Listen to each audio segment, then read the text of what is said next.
To the Nigerian national anthem, Mr. Albert Congo raises the flag of the new nation. Nigeria,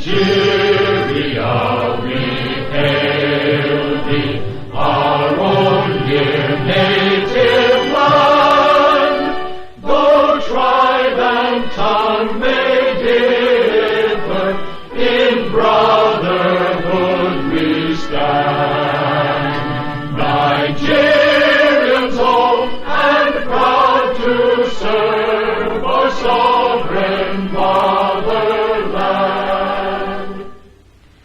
Our flag shall be a symbol that truth and justice reign. In peace or battle honored, and this we count as gain. To hang on to our children a banner without stain. Oh God of all creation, grant this our one request. Help us to build a nation where no man is oppressed. And so with peace and plenty, Nigeria may be blessed.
Ẹ̀jẹ̀ mi ni ẹ kí n gbọ́, àkọ́bí ewé ayò, ewé tún méje, ìtún ló ní ọ̀tún ẹ̀ ṣe, ìfà ló ní kan fà ẹ̀ mọ́ra, àìbínú gbogbo àtàrẹ, gbogbo méjì ọkà bàbà, gbogbo mẹ́ta ọkà wáṣẹ́, orí ló túmọ̀ ẹ̀dùn, gbogbo ọ̀nà ní túmọ̀ ẹsẹ̀.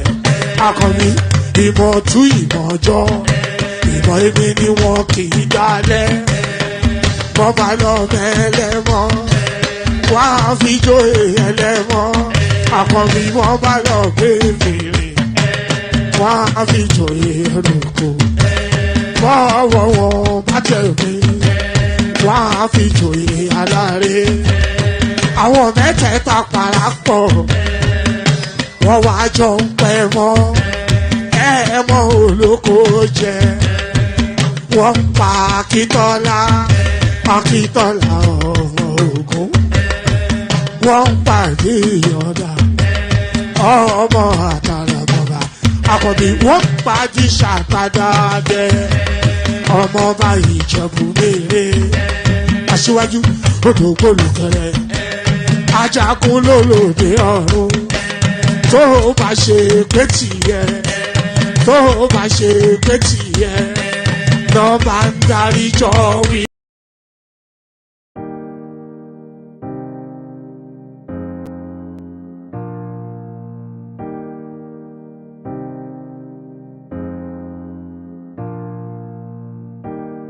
Obunu gini kama chozunu Imana chukwa kosi womo Onyele miu Nyelu yumi What am I looking for? See my God, he don't bless me, yo. He give give me you. Obuni kife la chasha so, obuni kife me chasha me. My baby, you know say you go love me. Hey yeah, I do go, I could go. When I call your name, Shakara for me. Oh, Roma, I will be your Romeo. You go be my Julie.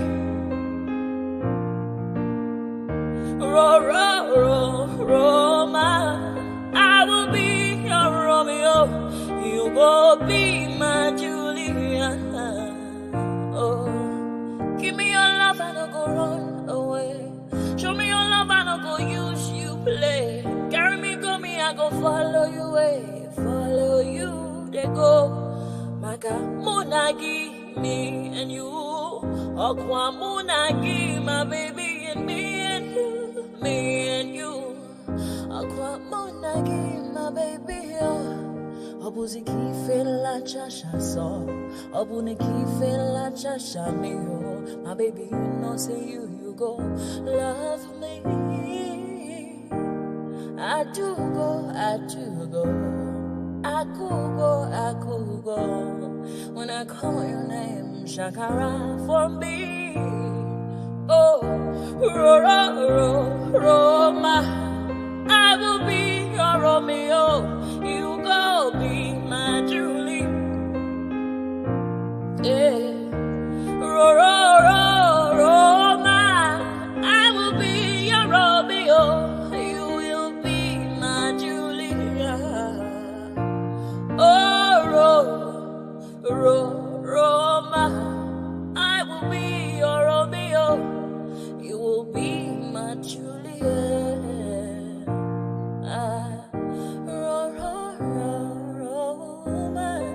I will be your Romeo. You will be my Julia.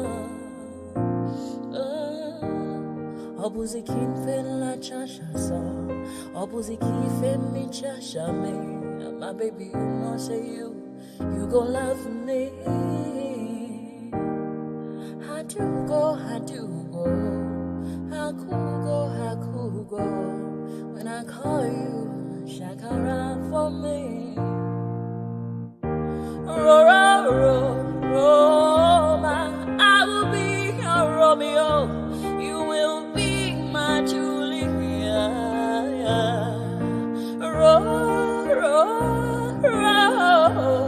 I will be your Romeo.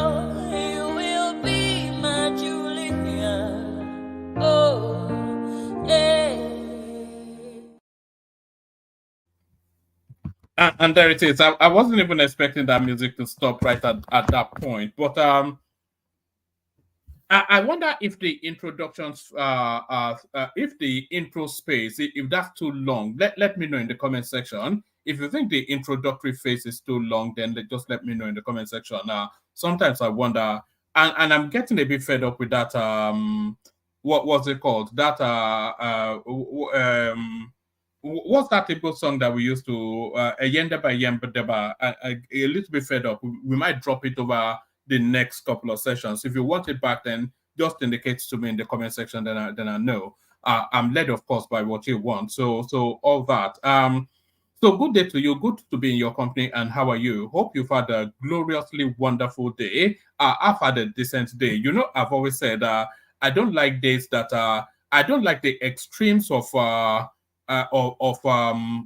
octaves. Let me put it that way. I don't like highly spiked up days of euphoria, and I don't like dampened depressed days as well. I just prefer steady days, consistency. Just keep it steady and keep it moving along. So that's probably just the best way. You don't really want to be spiking your days too heavily.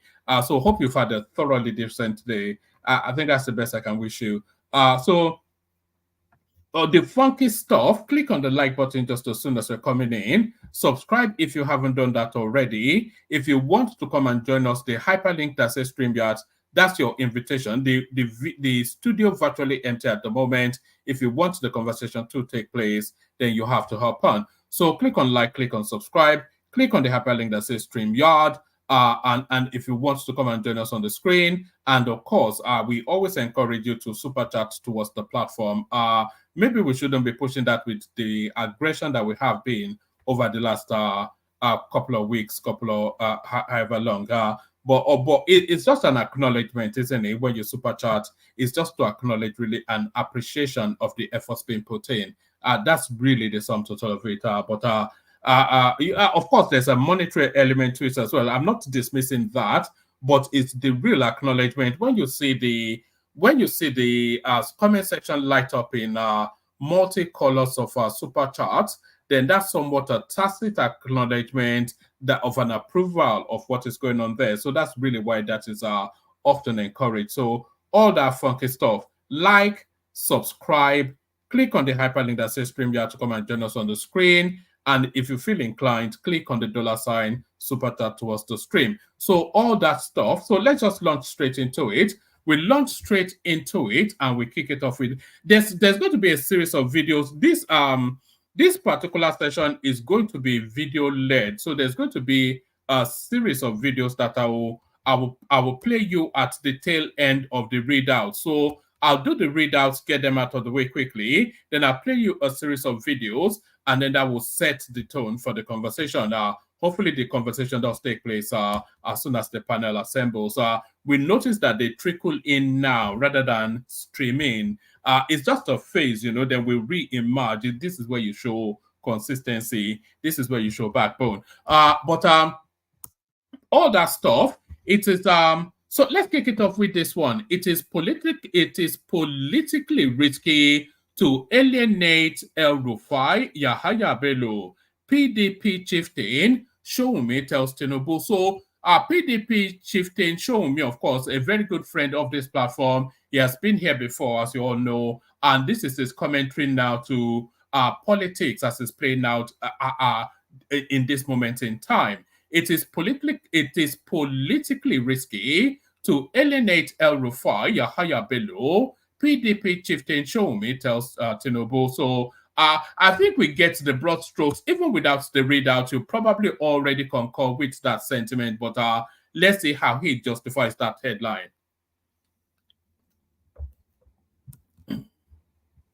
Right. A prominent member of the People's Democratic Party, PDP, Segun Shoumi, has said that the ongoing political developments, let's do that again. Yes, it is politically risky to alienate El-Rufai, Yaya Bello, PDP chieftain Shoumi tells Tinubu.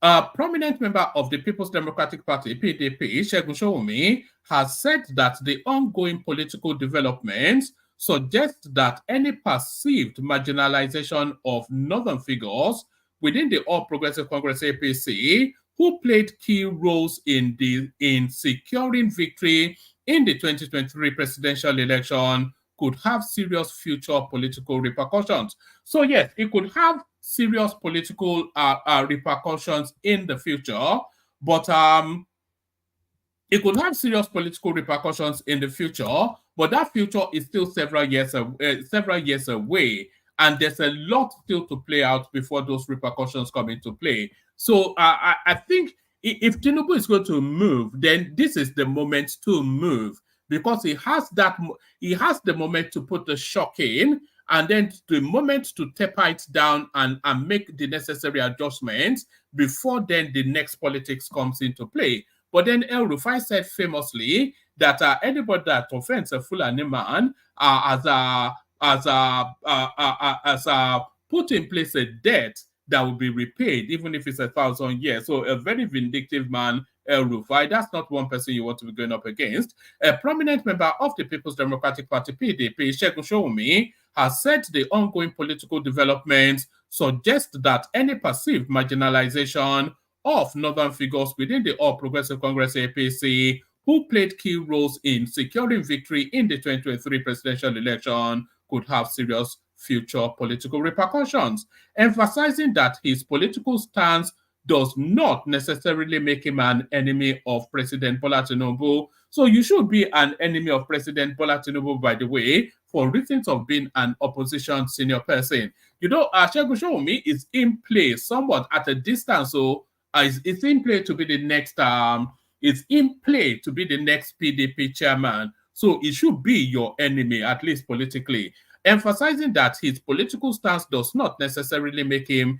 an enemy of President Bola Tinubu. Sowunmi, who previously served as a spokesperson for former Vice President Alhaji Atiku Abubakar, advised President Tinubu to avoid taking actions that could potentially be exploited by political adversaries in the future. So I'm not quite sure if I mean, if you were the spokesperson of his arch nemesis, his arch political rival, then you shouldn't want to be giving him advice that undermines him politically. So I don't quite know. This is this straddling of that middleway space that we're seeing a lot of. We see it with Adonyo Kupe, erstwhile Peter Obi, a functionary, now somewhat a quasi-Tinubu apologist.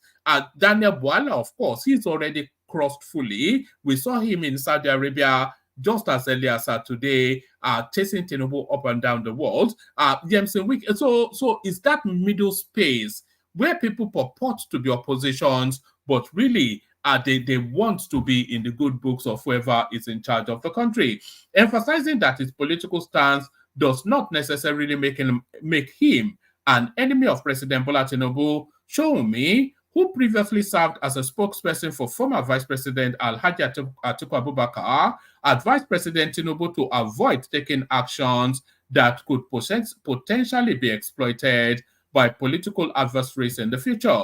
In a statement he personally issued and shared with journalists in Abuja on Monday, April the 29th, Sowunmi highlighted the current challenges faced by former governors Nasiru El-Rufai and Yaya Bello, pointing out that they could be entirely misinterpreted to portray President Tinubu in an entirely different light in parts of the North and jeopardize the political understanding between the North and the Southwest. President Tinubu's treatment of these leaders risk undermining the long-standing understanding between the Yorubas and the North, who rallied behind him, particularly against Atiku Abubakar and Rabiu Kwakwanso in 2023. He cautioned President Tinubu that the continued perception of political trials of these Northern APC leaders who contributed to his electoral success in 2023 could adversely affect his aspirations in 2027.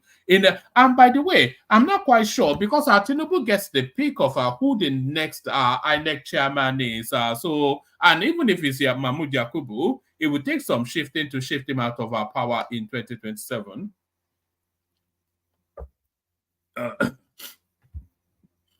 In a plea to President Tinubu, Sowunmi stressed, power must be shared and trust must be maintained. I refuse to ignore actions that could have dire consequences for our shared Yoruba heritage and the broader Nigerian society. Stressing maybe I should invite Segun Sowunmi back on the platform again. I think he has something to say. Stressing the need to keep the 2027 political chess game inside. Why is he advising Tinubu is the thing is meant to be, at least on paper, an opposition big wig. An opposition big wig is what it's meant to be. Stressing the need to keep the 2027 political chess game inside. Sowunmi also expressed fears that let's do that again. Stressing the need to keep the 2027 political chess game inside, Sowunmi also expressed fears that just a few official steps can get negatively projected by vested interests that are now focused on how to break a long-term understanding that favors President Tinubu. So he's essentially is admonishing caution.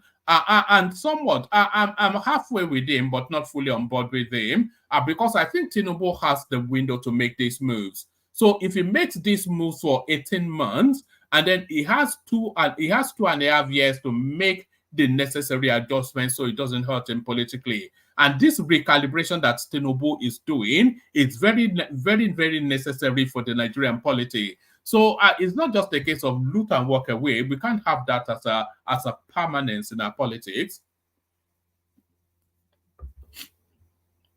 So let's go on from there to this.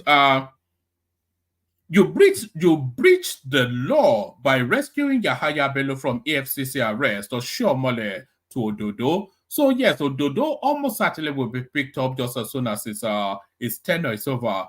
The senator representing, maybe this will be in the clip that I'm about to play you even. The senator representing Edo North in the National Assembly, Adams Oshiomole, has accused Governor Usman Ododo of Kogi State of breaching the law by shielding his predecessor, Yaya Bello, from being arrested by operatives of the Economic and Financial Crimes Commission, EFCC. It will be recalled that operatives of the Economic and Financial Crimes Commission, EFCC, laid siege.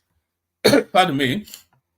It will be recalled that operatives of the Economic and Financial Crimes Commission, EFCC, laid siege around the former governor's residence on Benghazi Street, Wuse Zone 4, Abuja. The EFCC are accusing. Oh, so let's go to what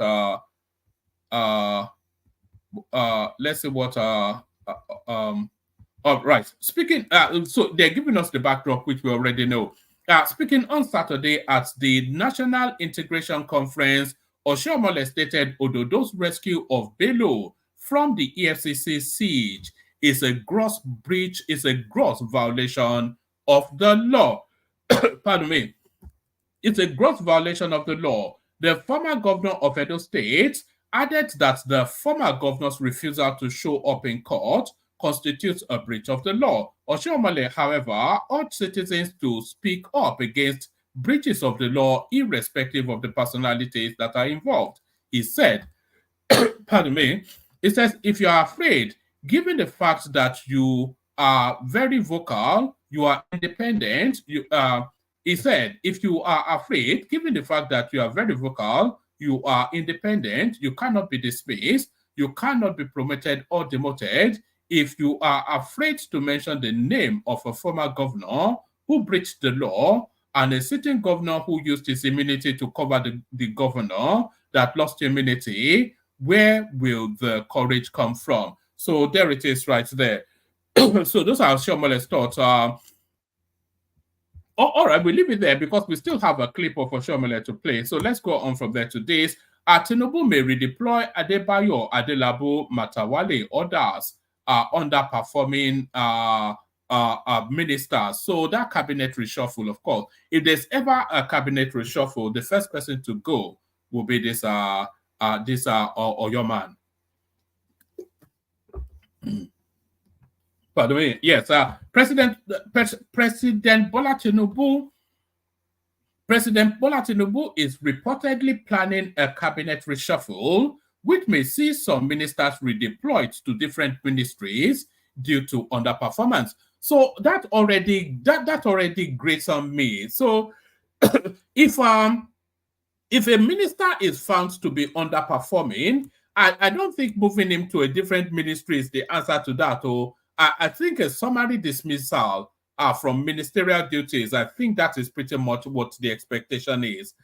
So are you redeploying him to another ministry to go there and also underperform? I mean, what's the if you're finding that he's not capable of the task set him, so why would moving him to a different ministry make him more competent? That always, it's not as though we have a dearth of talent. We have a vast pool of talented Nigerians that can fill any ministerial post. So just sack them outright, and then that sends the right signal.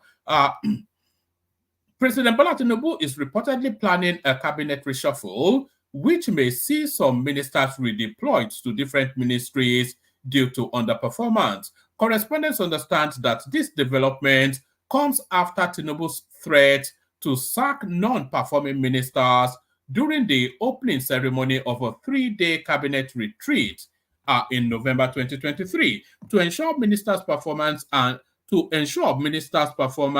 coordination across ministries, departments, and agencies. Tinubu appointed Hadiza Bala Usman as special advisor on policy coordination. According to sources in the presidency, Tinubu may carry out the cabinet reshuffle as a marks year one in office, having concluded plans before his recent trip to the Netherlands and Saudi Arabia. The power minister, Adebayo Adelabu, is likely to be redeployed to another ministry due to his underperformance. So it's not even the underperformance of Adelabu, because he can only really perform to his capacity. Is the lack of judgment, is the error in judgment to give such an important portfolio to sort of middleweight sort of a personality. So that is where the error was made. He cannot reach beyond himself to perform beyond his capacity. And there is nothing in his backdrop to tell us that he has the capacity to take on a ministry of that weight. The power minister, Adebayo Adelabu, is likely to be redeployed to another ministry due to his underperformance. Adelabu's tenure in the power sector has been marred by issues, including his controversial comments that Nigerians are putting on their freezers and air conditioners due to low electricity tariff, which drew criticism and even prompted Tinubu to threaten him with the sack. The source revealed that Tinubu directed Adelabu to apologize to Nigerians over his statement justifying the tariff increase for Band A electricity users. Tinubu will reshuffle his cabinet as he clocks the 1 year in office. He has concluded plans before he traveled on who to change and redeploy. Pardon me, the power minister, Adebayo Adelabu, is topping the list of redeployment. He will be taken to another ministry because he underperformed. The whistleblower quoted a source as saying. Additionally, the former governor of Zamfara State, Bello Matawale, who served as the Minister of State for Defense, may be affected by the planned redeployment. So this redeployment hopefully will open the window to bring El Rufai back into government, because there is a gap there and he wants to come in. So it's better they bring him in rather than have him constitute a nuisance for politics to come. Additionally, the former governor of Zamfara State, Bello Matawale, who serves as the Minister of State for Defense, may be affected by the planned redeployment. The cabinet reshuffle is seen as a move by Tinubu to reinvigorate his administration and ensure that his ministers are meeting their responsibilities effectively. So essentially, Bayo Adedibo will be out. That should come as no surprise to anyone, of course. Let's see, what's this one? It says deepfake. Maybe I'll come to this one later. I don't know quite what that one is. Okay, let me give you this one. I'll give you this one as a headline and maybe a couple of paragraphs. Emefiele collects bribes before awarding contracts. XCBN staff testifies. So there's so much evidence against that guy, almost an impossibility that he will not go to prison. Federal government to design new Sokoto Badagry highway. So this is to marry up that Calabar Lagos highway as they continue to then reshape the country. Minister of Works Dave Umahi, pardon me, Minister of Works Dave Umahi says he has been directed to immediately commence design for a 1,000-kilometer Sokoto by Badagry highway. Umahi made this. This was news about a couple of days ago, by the way. We just didn't bring it forward we've just not brought it forward till now, is what I should say. Minister of Works, Dave Umahi, says he has been directed to immediately commence design for a 1,000-kilometer Sokoto Badagry highway. Umahi made this known late Sunday whilst inspecting ongoing demolition of structures along the right-of-way of the 700 kilometers Lagos-Calabar coastal highway. So they've already started demolishing, and I think the bulldozers have actually moved to that resort at the beach, the controversial one. The minister added that another road construction from Enugu, Abakaliki, Ogoja to Cameroon, which will cover about 361 kilometers, is under consideration. Umahi, who had flagged off the demolition of structures along the right-of-way of the coastal highway, added that the exercise will continue till kilometer 4 of the road. So they've sent in the bulldozers. No matter what development is taking place, you really don't want to see people's investments destroyed. So this now next one, this is a highly controversial one, but you could see that this one was coming. This is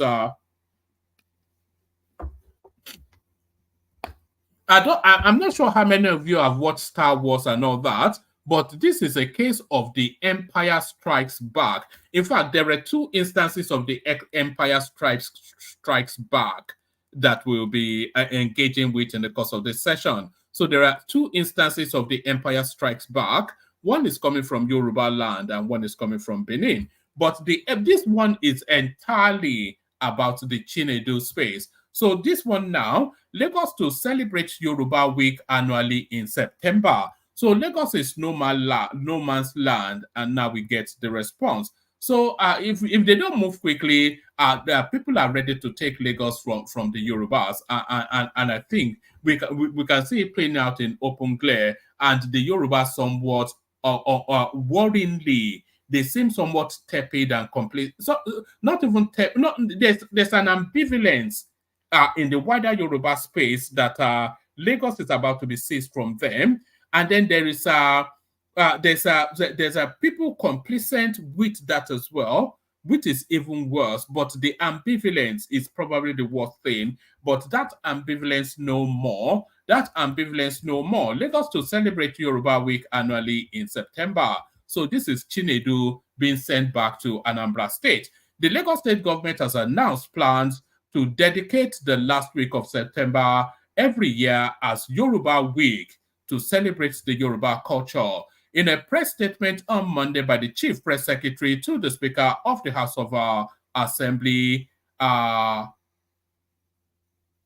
Aromoshale Ogbamole. So this doesn't sound especially like a Yoruba name to me. I thought they were trying to Yorubify the entirety of the Lagos structure. But the Chief Press Secretary, and I thought the Yoruba, the Speaker of the House of Assembly in Lagos State, I thought he was a Yoruba fundamentalist. Is it Obasa or something like that? I thought he was a Yoruba fundamentalist. But his Chief Press Secretary is called Eromosele, is Eromosele. And then the last name is as Edo as they can be, Egbomele, Ebhomele. So that's as removed from a Yoruba name as you possibly can get. So I'm not quite sure if this is the person that should be announcing the Yoruba Week. Lagos to celebrate Yoruba Week annually in September. So let's take it from the top and speed through.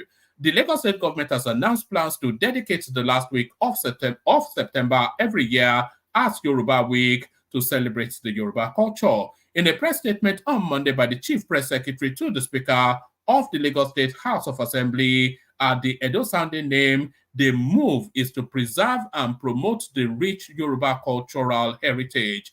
The decision was conveyed to the Lagos State House of Assembly through a letter from the executive arm following a resolution passed by lawmakers on September 19, 2023, calling for the activation of Yoruba cultural heritage and the assignment of a special day as Yoruba Day. The letter, I think this is entirely about what Chinedu Rose Vivo, what the stunt that Chinedu Rose Vivo tried to pull just recently, as early as the last election. So is that the last readout? Let me just see if that is the last readout. All right, so that's the last readout. So I'll play you the Adams Oshiomole clip, and then a couple more clips, and then hopefully sufficient enough assembled in the room for the session to kick off. Particular thing. I wanted to listen. I like to learn. And I like learning every day. I wasn't invited. Kuka didn't invite me because I didn't call myself Eric. But I saw an advert yesterday. That was why I came. Nothing to do with politics. I just thought I should come and learn because I'm in the Senate. I like to listen and hear what people say. On the floor of the Senate, when people were talking of Northern senators, Southern senators, Eastern senators, and Western senators, I am on record. I say that I am just a senator of the Federal Republic of Nigeria. I am not saying it here. I said it when it matters, on the floor of the Nigeria Senate. Number two, I did hard calls to speak about a month ago, that he tried to understand our security challenges that we face. We must locate the details of the failure of political leadership. And I mean political leadership, including potential politicians here, who have resources to do all of those things that are convenient for them so to do, but refuse, they lack the will to make what I consider to be the most important investment, namely to resolve that never should a child be born in this country and deny the access to go to school. And we must not make laws that we don't have the political will to enforce, and identify the Universal Basic Education Law, under which every child ought to go to school, and if a family or a parent denies the child the right to go to school, there are penalties. How come no parents have been brought to before any magistrate court or alkali court or customary court and is charged for that offense? And I said, as a former governor, I was a member of the National Economic Council, where state governors, some state governors, I must emphasize some, argue that they do not have the resources to pay 50% subsidy in order to ensure that the children of the poor go to school, even where those governors are sending their own children abroad. And what we shouldn't do, sir, is that when we talk and you don't mention name, everybody becomes a suspect. If you are afraid, given the fact that you are very vocal, you are independent, you cannot be dismissed, you cannot be promoted or demoted. If you are afraid to mention the name of a governor, a former governor, who breached the law, and a city governor who used immunity to cover a governor that lost immunity, where will the courage come from? This sophistry of saying I'm not the biggest fan of Adams Oshiomole, but anytime he speaks, he always shoots from the hips. There's a lot to be said about him. It's a quality guy. In terms of he was a looter as well, by the way. You only have to say that that wife that he bought from the Seychelles, that's a good $10 million right there. So it's not as though he's not a looter, but it seems to have somewhat rebranded himself as a man of the people. But so yes, that Ododo guy, he cannot get away with this, by the way. And what he's doing is actually inviting the Nigerian state to revisit that immunity that is carte blanche across all the state houses. Because if you can use your immunity to facilitate the escape and then hide away a known criminal, then what purpose is that immunity? The immunity does not serve the best interest of the people. In fact, it counterweights the best interest it weighs against the best interest of the people. So that's what Adams Oshiomole is saying. I am not his biggest fan. In fact, I am no fan of his at all. I'm a fan of his pretty wife, but no fan of his. But on this case, in this instance, you have to say that he's on point. As a former governor, I was a member of the National Economic Council, where state governors, some state governors, I must emphasize some, argue that they do not have the resources to pay 50% subsidy in order to ensure that the children of the poor go to school, even where those governors are sending their own children abroad. And what we shouldn't do, sir, is that when we talk and you don't mention name, everybody becomes a suspect. If you are afraid, given the fact that you are very vocal, you are independent, you cannot be dismissed, you cannot be promoted or demoted. If you are afraid to mention the name of a governor, a former governor, who breached the law, and a city governor who used immunity to cover a governor that lost immunity, where will the courage come from?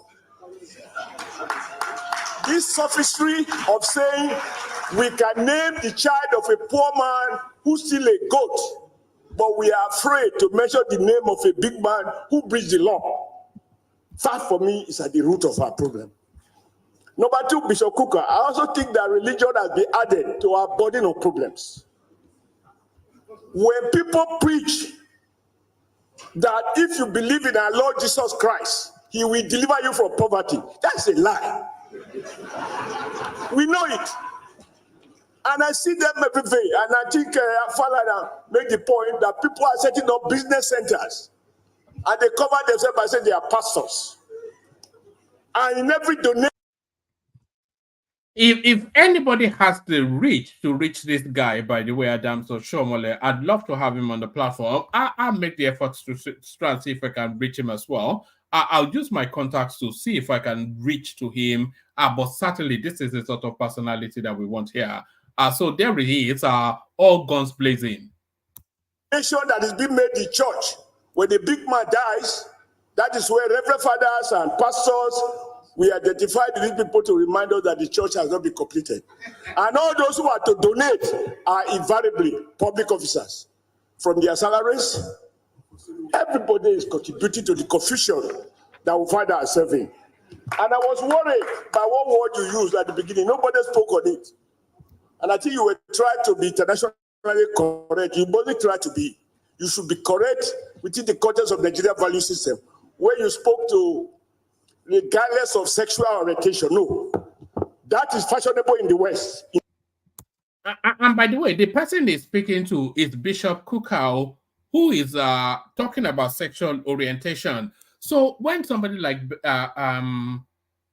Bishop Kuka is talking about sexual orientation, then that tells us then that that same gender global phenomenon is something that has now seeped very heavily into our societal structures, because it's a senior voice that carries authority, Bishop Kuka.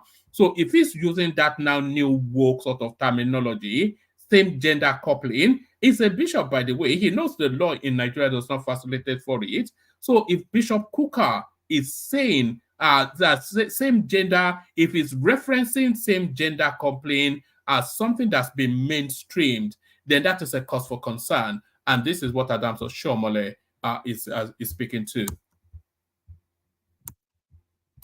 In Nigeria, sexual orientation, where you spoke to regardless of sexual orientation, no. That is fashionable in the West. In Nigeria, sexual orientation matters. A man should not sleep with a man. And a woman should not sleep with a woman. If they do, it must not be acknowledged by the Nigeria state. We must discourage the young wife, because if you begin to use that regardless, it. I wonder how long Nigeria can maintain that stance. You know, I know in the North, they have a very rigid conservative view about it, but I wonder how long Nigeria can hold on to that stance as a position, because it's a global phenomenon and it's increasing rather than decreasing. So very, very soon, you find yourself somewhat isolated and somewhat maybe even backwards in those views. It's not something I endorse myself, but it's the way of the world now. I wonder how long we can maintain a hard stance on same gender coupling. With a woman, if they do, it must not be acknowledged by the Nigeria state. We must discourage the young wife, because if you begin to use that regardless, it matters. I will not. I'm sorry for any people, those who have subscribed to Western values. I would employ any man or a woman, or support, or vote for, or vote because of his sexual orientation. I need to know it, so that there are core values to Nigeria that we must defend. Number two, when people talk about this restructuring, you know, local government elections and so on, unfortunately, Truth be told, there is no local government election. There is no local government that is elected. You can speak to the formality where results are written or where blatantly no pretext was made. And therefore, people are just put it to. I think INEC should take over that local government elections. It shouldn't be in the purview of the states. We can see that somebody like Yaya Bello, for instance, he did not even make any pretensions at Peter Obi never held any local government elections when he was governor, by the way, but then none of them did. So we can't even single him out. So I think that local government election space, it should be removed. I'm not quite sure if but then you need a constitutional amendment, wouldn't you? And they are very powerful in the Senate. Office, you don't need law to enforce this. When I was chairman of APC, I told President Buhari, invite all the governors and invite the National Association of local government, and ask the governors what are they doing with the allocation that is given to them. Gentlemen, the law can never capture everything. What we need to reform is not the Constitution. What we need to reform is our value system, our commitment to strong ethics, that this is not fair. If you ask me, my background is to be suspicious about laws because they represent the thinking of the aggregate views of the ruling elite. They do not necessarily translate to fairness and justice. And I see contradiction from your explanations. You refer to a Supreme Court or judicial system that declares somebody officially elected because of internal charges of the party, and some other people who also went through the same system and they were free. If court that operates like that, I also give you the responsibility to appoint INEC. With the bias that we see in their pronouncement, will they be free from not negotiating at night before they break, and then they appoint somebody? At the heart of our okay. So, and by the way, there's plenty of room in the studio. Anybody that wants to come on. Let me send the link again. So, by the way, Adams of Oshiomole is doing an excellent job identifying the problems, but is doing zero job preferring solutions. So what are the solutions to all these? Is really the wider question. Our problem, if you ask me, sir, I have been an observer, I've been a player, and I'm seeing the system, is the issue of corruption. Whether whoever appoints, I never knew until Mr. Trump became president of the US. I didn't know that a US president can hire and fire the chief of CIA or the FBI because of the way in which a CIA man was reported to have tapped and listened to conversation of US president. And he knows that he can be fired. So it is not about the law. It's about a society where people seek to defend privileges, defend their jobs, even without knowing the purpose. If you are not ready to die for something, you will die for nothing. That for me is at the heart of it, the courage. And lastly, sir, this thing you call inclusion, if we reduce it to basic ABC, you will find that people are looking at Federal Canada Commission, how many Igbos are in employment, how many Yorubas, how many Hausas, even with the forgotten majority. Because the forgotten majority is the subtotal of all the minorities, and I'm one of them. Truth is, sir, when I came to Kaduna, and I'm very proud of this, and it should tell the whole story. I didn't know anybody in Kaduna, and I slept in a police station for 3 consecutive nights before I found accommodation with some Gwari people inside the bush. They didn't care where I come from. But the point is, as we pursue liberal economic policy. Just to add to what Adams Oshiomole said there, the Northerners are the least tribalized Nigerians on an individual level. Of course, they prefer their own, but they don't object to you. That's the thing. So yes, the North will go with the North, but they don't object to you. But with virtually every other tribe in Nigeria, they prefer their own and they object to you. So that's the distinction that I think Adams Oshiomole is emphasizing. Because we need to have a holistic view as to how we got here. Like a German chancellor once told me, a German consul general, When you underdevelop a nation, all the industries are closed. Warehouses have become churches. All those workers who were working in Kaduna, their jobs, factories closed. Over 30,000 workers lost their job, which means times 2, 60,000. An average of 4 families over 170,000.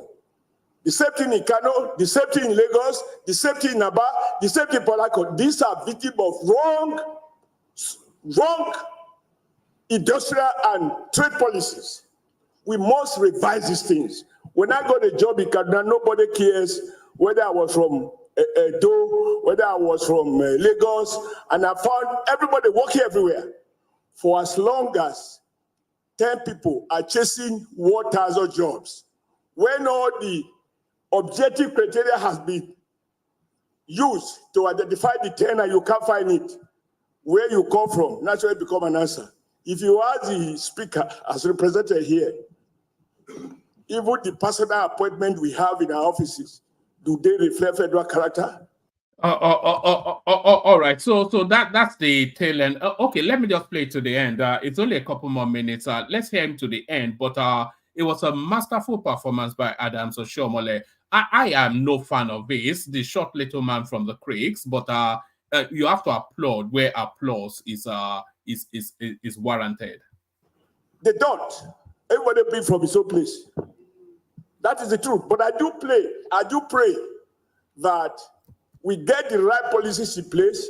Go ask Dangote. Don't ask him.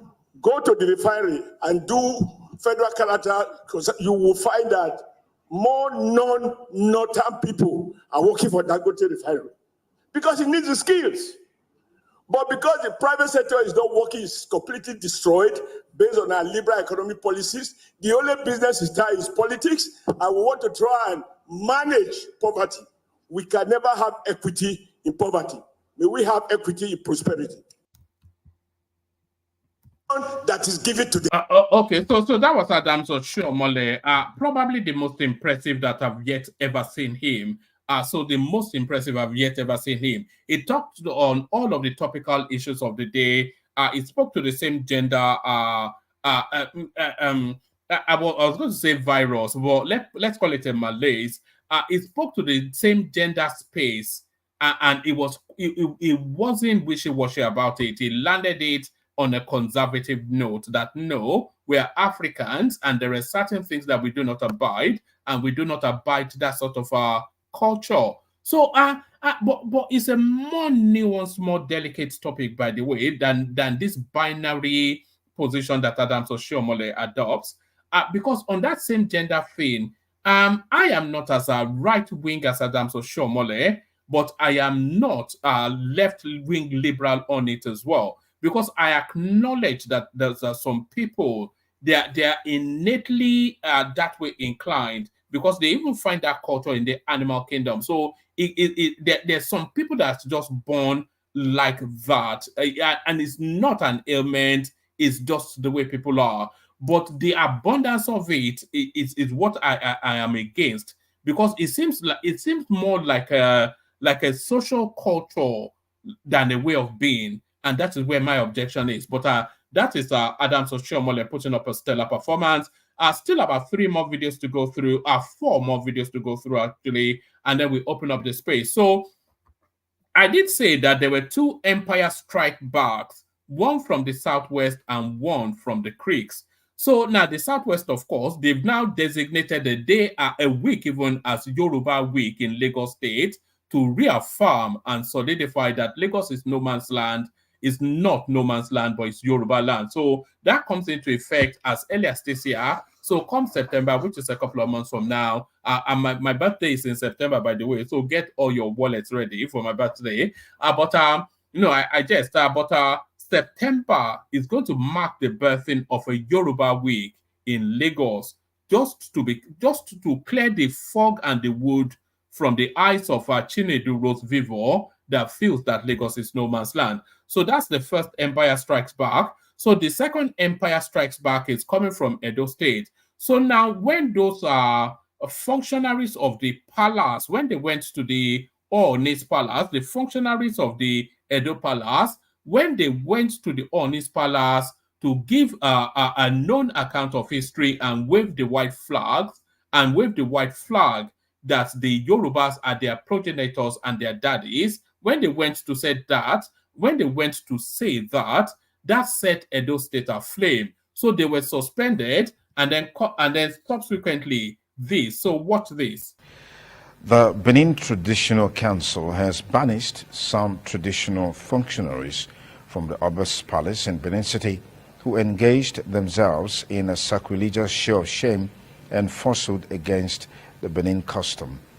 The statement by the Chief Press Secretary to the Oba of Benin, Mr. Osagbovo Igwobao, identified the banished palace functionaries as John Bo Igbinosun Idunhare Ihogbe, S.E. Agbereme, Efeso Oba Ugbelaka, and 2 other Ugbelaka functionaries, Ugbede Osage and Osamujeme Edo, for falsely claiming to be emissaries of the Omonoba Nedu Ukwa Polopolo, His Royal Majesty Ewa II Oba of Benin, in the presence of the Oni of Ife, His Imperial Majesty Oba Adeye Eniton Uguwusi Ojaja II. The statement said at the palace of the Oni, the banished palace functionaries rendered inaccurate and disjointed account of the link between the Benin royal dynasty and the Oniship of Ife at Oni of Ife's palace in Osun State recently. It said the affected individuals admitted before the committee led by Chief Ehoroye Obiasugi, the Uwangwe of Benin, that they erred against Benin customs. Consequently, they were also stripped of Benin royal beads, recognition as palace functionaries, and their traditional titles, which were handed over to the ancestors. The suspended palace functionaries were also barred from parading themselves as Benin palace functionaries and stopped from participating in any traditional rites in Benin before they were thereafter escorted out of the palace by chiefs, including Ewaisa traditional seers with hospital horns, invoked ancestral spirits to bear witness.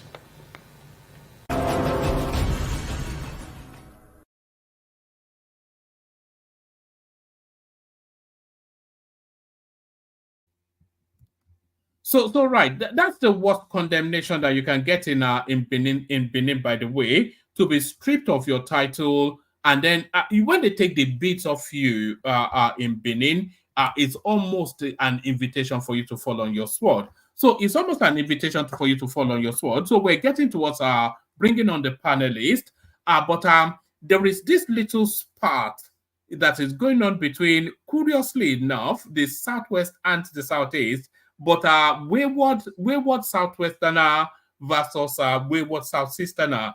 So now, for those of you who have been following this platform from for long enough,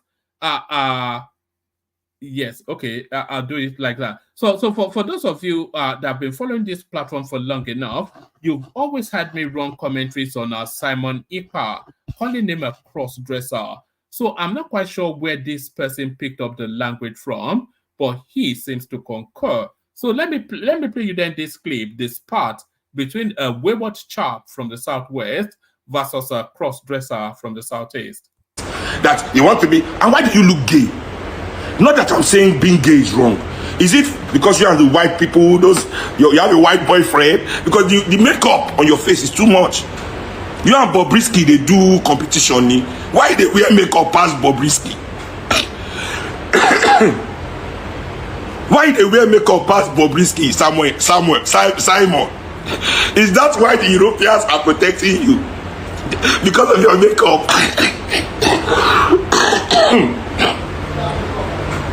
Is that why? Is that why the Europeans are protecting you, my brother? Your makeup? I don't care makeup. I don't care makeup. Why do you wear makeup like that on your face? I'm asking. No, I'm just saying. Is that why? Is that why? Because me going to sometimes they paint my nails for one hand. All right. So that was Sheun Kuti firing a shot across the bows of Simon Ekpa. So, of course, very quickly he responds, and here it is. So, this place, I'm looking forward to this particular fight because it's going to be very delicious. But here is Simon Ekpa clapping back. And by the way, yes, that guy, he wears a lot of makeup, and the way he dresses is it dresses like Liberace, sort of like a cross-dressing sort of a thing. I've said that countlessly. We all know it anyway. I'm sure he's being shafted by some white person in Finland, but here he is clapping back. Shehu Kuti, I see you again ranting. You even call yourself a hero. I don't know which of the hero you are, but all I can see is somebody whose brain has been damaged by over smoking of weed. You know, somebody like you, if you are sensible enough, should be in the forefront of fighting those who killed your father, killed your grandmother. But here you are, as a coward that no longer reason properly. You're mentioning people who died without achieving the reason they went to fight in the first place. You are mentioning them. We don't fight like that. We are learning, we have learned from what happened to those people you mentioned, who you see as a hero, why they fought and died without achieving the aim of the struggle, of their own struggle. No, we've learned from them.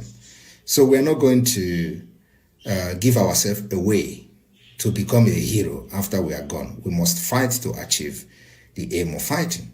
And that is the reason some of us are fighting from outside.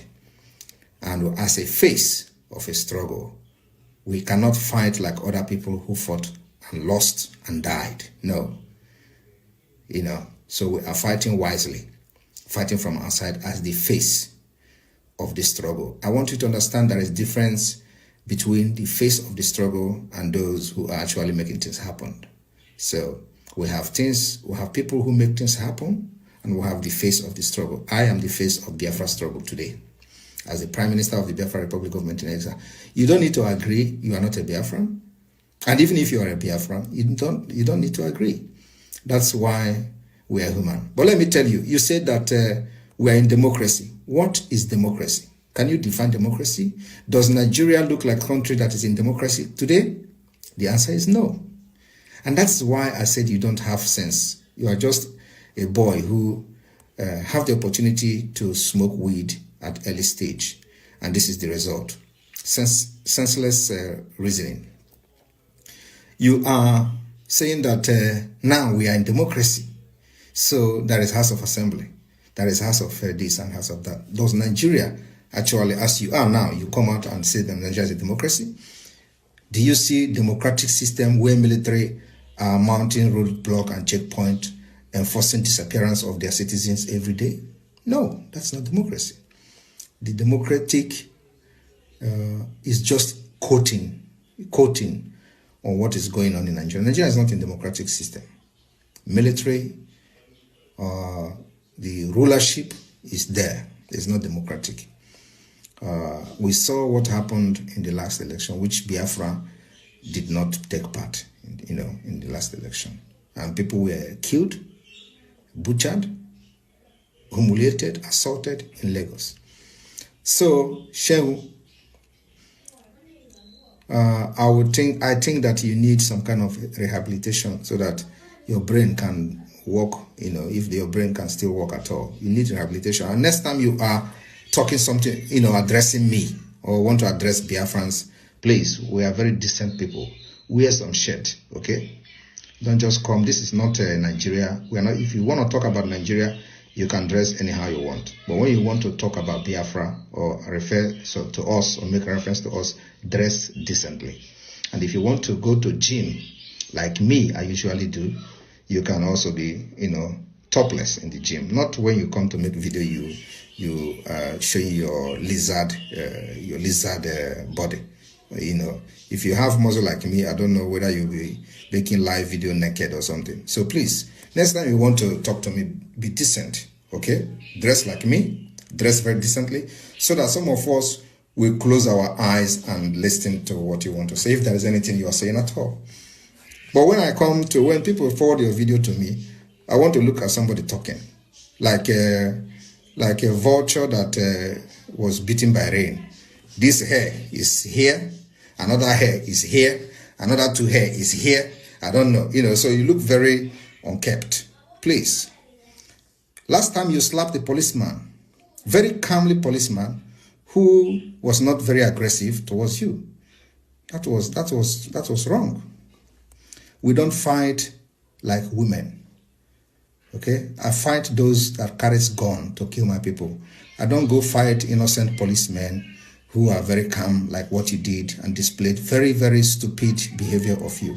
Slapping a policeman who doesn't have a gun, who was not even reacting or shouting at you, you were slapping him.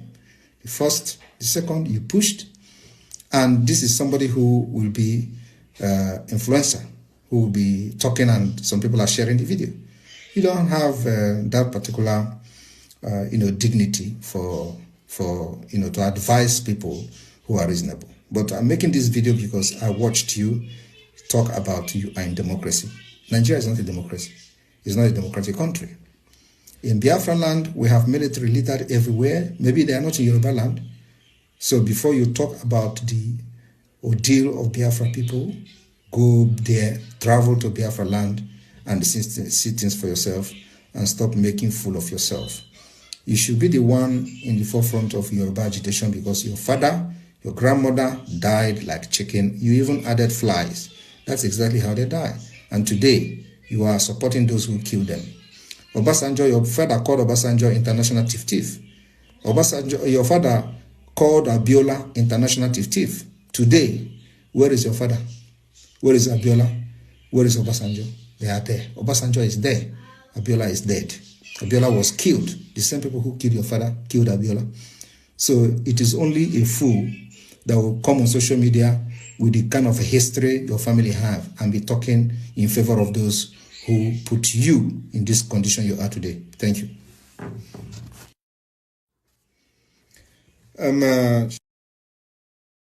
All right. So I'm looking forward to that. So there's going to be blood on the dance floor. It's going to be messy.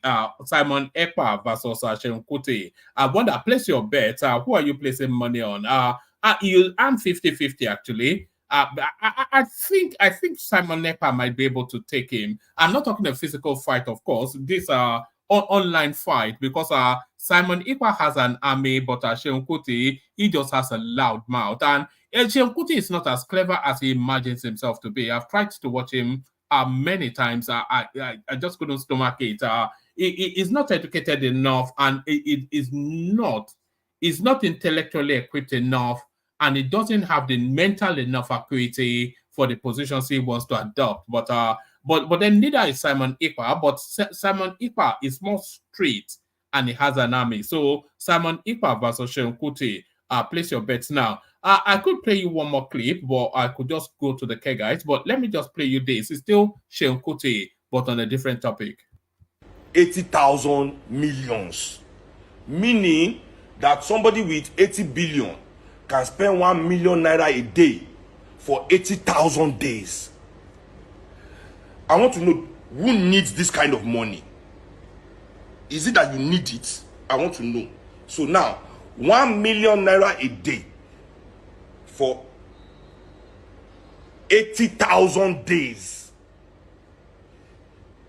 80,000 days is 261 years.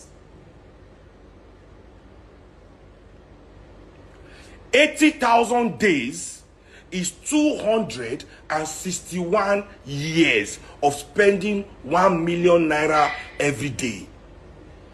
Are you telling me that this person needs this money, or this person just wants to make sure that that money does not use for the betterment of your life? I repeat, does this person need this money? Do anybody in their family, all of them combined, do they need all this money, really need this money? Or for them, they have to take it so that you don't have it? Which is it? Is it that they really need the money, or they take that money to make sure that their people are suffering, to make sure that people are dying, to make sure that people don't have dignity, to make sure that people are useless, to make sure that people don't have a future. Answer me, is this money taken because it is needed? 1 million naira every day for 80,000 days for 261 years, that nobody alive in his family today will be alive when that kind of money will finish. Do you need it, or you are just so wicked and you have planned with people that hate your people to make sure that your job is to make sure that your people never see that money in their lives? Because you can steal 10 billion, you can steal 5 billion and be okay, you can steal 1 billion and be okay. All right, so it goes on and on like that for another minute, but you get the gist of what you see. That's why I say that Seun Kuti is not especially clever. So when these people, when they loot the money, it's not an act of wickedness. I think we all know that. It's an act of greed. You know, it's an act of greed, and that's one. And then it's also a competition. Because of course, all this looted funds. Look at Matawale, for instance, the Minister of State for Defense. He looted so much under their barter space that the Americans are recovering money from him now. So you can imagine, look at the sort of life. So the lifestyle that they live, they want to compete. They are not buying houses in Dubai anymore. These people are buying estates. This Atiku Abubakar recently, maybe not recently, a couple of years ago, he bought an island in Italy. What is the nature of his job? He worked in a public service all the way through his working life, and then he has businesses that's just wrapped in vagueness.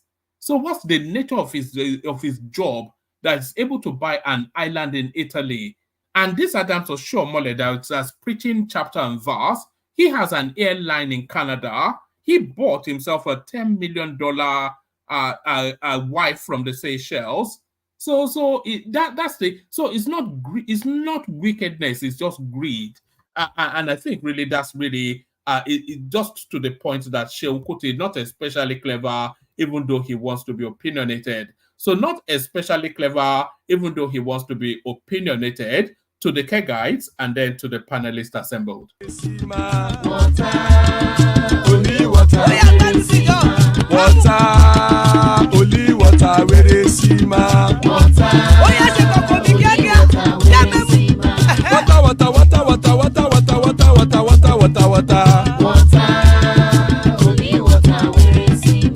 Hapa o naido. Hapa o naido. Hapa you don't come o.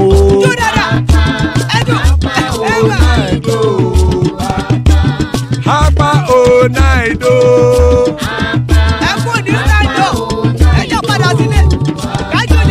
Oro kẹ̀kẹ́ ẹlẹ́mùrè o. Ilé sọ́díyà kẹ̀kẹ́ ẹlẹ́mùrè o. Hobby master kẹ̀kẹ́ ẹlẹ́mùrè o. Chief Latif kẹ̀kẹ́ ẹlẹ́mùrè o. Eruku lẹ̀lẹ̀ ẹlẹ́mùdé. Eruku lẹ̀lẹ̀ ẹgbẹ́ ẹlẹ́mùdódò jàre o.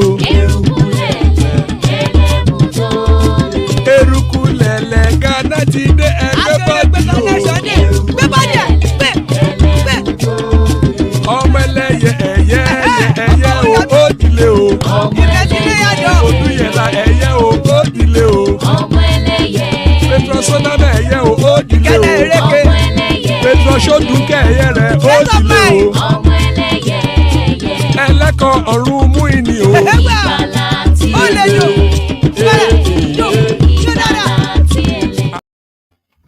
All right. That Kegite song was glitching for whatever reason, but you know how it goes. And all that. King, can you double click on your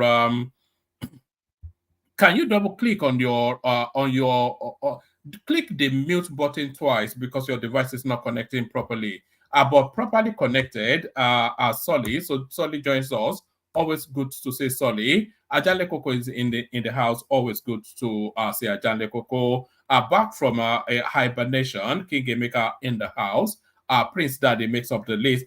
King. If you double tap on your mute button, that should fix it. Your device is not connecting properly, or go out and come back in. So go out and come back in. But let's kick the session off with Solly, if it's there. Solly, Baoni. I'm there. Look, you this stupid Nwachuku. Don't say anything stupid about me, because if you insult me, I will insult your entire family and your generations.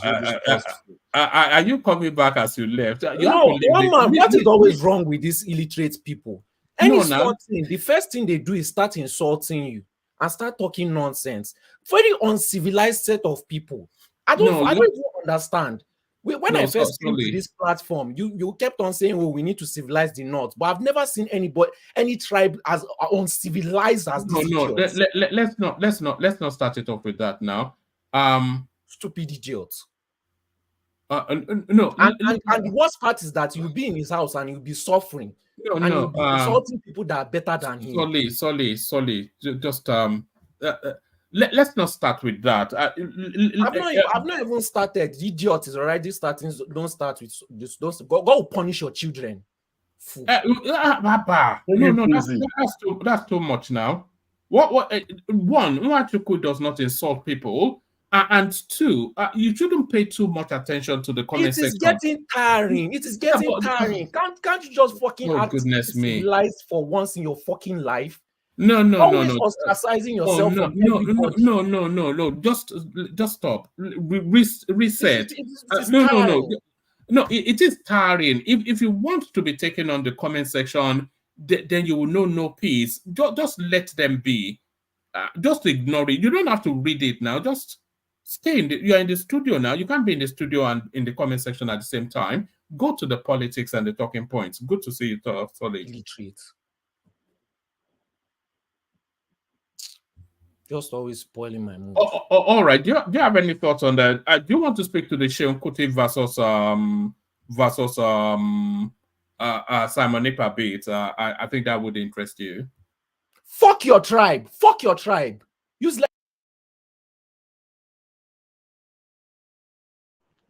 One man remove that guy from this platform first. He's angry now. No, it's too much.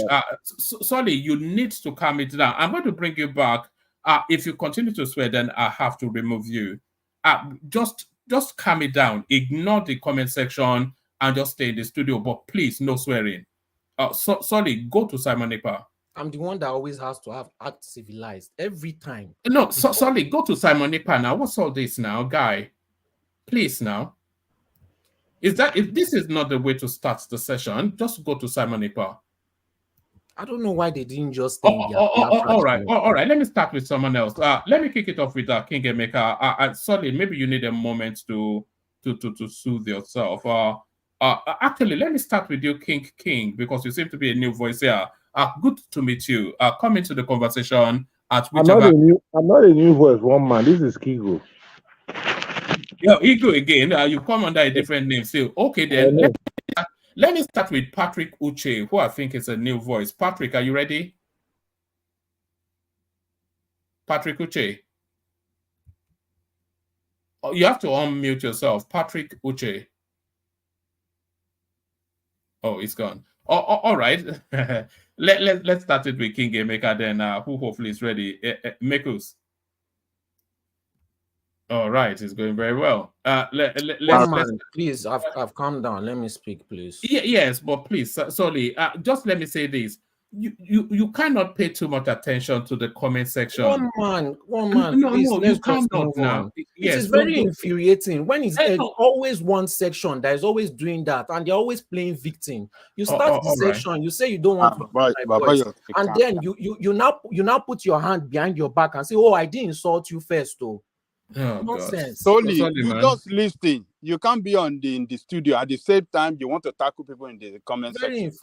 They are doing their own. Let them do their own. They will call you name. When you keep on they are suffering.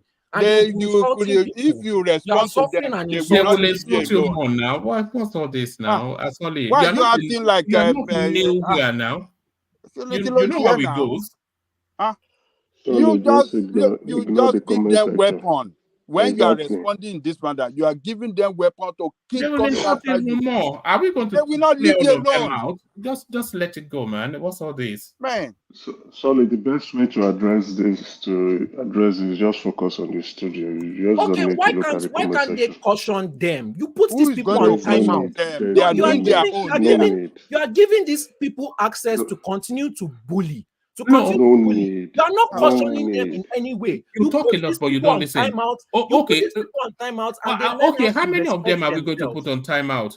Okay. That is a start. Can you just hold on? What are you doing now? Oh, my you can't be cautioning me all the... No. Just slowly, please, slow it down. Just slow it down. You are saying Onwachukwu is calling you names. You are raging and riling in the studio. So now, Jude is now joining him because he sees you are triggered and you're still raging and riling. And then another person, should we clear the whole of them? Just let it go. We've all said it now, so just let it go. Go to Simon Ekpa versus Shenkut. I'm only acting like a child because you are online. If I was not online, I would have stabbed you in your neck, you this fool. That's not necessary. All right. Sorry. I think you need a moment. Let's start with Emeka. I don't like online. No, please. I really don't like online confidence. Because you cannot say this kind of things in front of me. Most of these people are cowards. You are not to be on social media now. What's all this now? You cannot speak like this in front of me. All right, take a moment. All right, go have a glass of water. Sorry, have a glass of water. Let Emeka kick things off. Makos, rescue us. Yeah. No. Good evening. Solly, just take it. I just know nobody should caution me. We are not cautioning you. We are not cautioning you. Then I don't want to hear anybody's opinion. If you cannot help me, if you cannot help me to caution the people in the comments, then don't give me a comment. Don't try to advise me. I don't want your advice. No problem. It's okay. I don't want your advice. Nobody's advise the people in the comments to act civilized. Don't talk to me. I never start anything, and that is a fact. Ever since I came to this platform, I've never ever started anything with anybody. Never. You can check back. You keep on advising me. You keep on cautioning me. Why don't you advise those people? All right. So, can we move on? Let me give my point, then I can drop. No, I don't want to hear anybody's advice. Caution them. I'm not advising you. I'm not advising you. I just want to express my opinion. Let me express my opinion, then I can bounce, right? I think listening to Samuel Ekpa and Shenkut, right? I think, I don't really enjoy personal insults. They can both disagree on ideologies, right? Opinions and diverse views. They can disagree on things. It's fine. But when you are not going into personal insults, you lose credibility. Like Samuel Ekpa talking about Fela being killed by the government. That's not true. Fela died in 1997, and we all know what the mainstream media at that point. They told us the reason for his death, why he was, a lot of people turned up during his burial. So I think Samuel Ekpa was wrong on that note. Probably he must have forgotten, or he was probably a child, and at that point in time. Then speaking about his grandmom, it's quite an unfortunate situation. I think that was clearly unnecessary. I could tell Samuel Ekpa was upset with the homosexual related statement because that is gaining traction, isn't it? People are speculating about his sexuality, and I think he's aware. Yeah, when it showed the guts to him. The best way to respond is if you are not homosexual, and if you are homosexual, what is it? What's the problem? Yeah, that's your sexuality. That's your orientation. As long as you are not, I don't think he has rubbed it on anybody's face, or he's coming out and trying to promote it. So whatever he does in his bedroom is nobody's business. Just like whatever we do in our bedroom is nobody's business. So if they call you out on it and you are not, it's something to look at and just laugh. And you say probably, yes, you are just purely ignorant, and stick to the issue, right? He started well with his response to Shehu Kuti, but lost it with going personal. You try to be a bigger man by addressing the issue. What that would do is to force Shehu to respond to the issues you have brought and not trying to. Now it will not go there. This one will come up. Oh, I didn't dress well. Oh, you dress well. You are looking like Hulk Hogan. You are looking gay. That's not the point of we are looking. He said something that I really like. That Shehu, you should be on the forefront pursuing the agenda of either the Yoruba people or the focusing on the government addressing the Nigerian problem. I think that was a direct challenge. I do surprised that Shehu Kuti is not an obedient, because his backdrop and his politics, it leans towards being an obedient. Oh, I'm not surprised, right? A lot of us, when the obedient movement started, a lot of us were a bit sympathetic to the movement. We now saw that this is now being hijacked by a crazy set of people. Why? Because many of us share something similar with the obedience. Black poor leadership, corrupt politicians, poor governance implementation programs, and the lack of decisive leadership. Right? We all sympathize with that cause because that is what we want the country to look like. We want people who are going to be responsive enough to implement good programs for the country, and any government that is doing that, we would fall in line with such. We were all sympathetic till we began to see some nonsense going on. I'm like, okay, why are you insulting me for my own opinions? Why are you trying to tell me to hush when I want to express my opinion? And then that made us to now critically begin to look at Peter Obi and say, I think this guy is full of shit. Let's just leave it that way. But regardless of who the principal is, or who the principal will look like, many of us still subscribe to the tenets of the obedient people. Let's be very honest with it. That we do not want to call ourselves obedient is because it has been hijacked by a lot of despondent and irresponsible individuals who at some point do not even understand, one, the politics of the country, two, the things that they are even fighting for, and three, they have incited a lot of ethnicity and tribalism into their movement. And some of us who want to tribalize Nigeria, we will look at it and say, you guys are just a bunch of idiots. I cannot subscribe to this. Look at a whole Wole Soyinka who fought on the side of Biafra.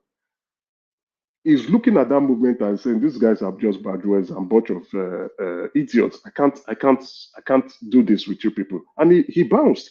A Wole Soyinka has always been on the forefront has always been a freedom fighter from day one. From day one. Nobody will rule that out from Wole Soyinka. Nobody, clearly. Sorry, quick 5-second interjection.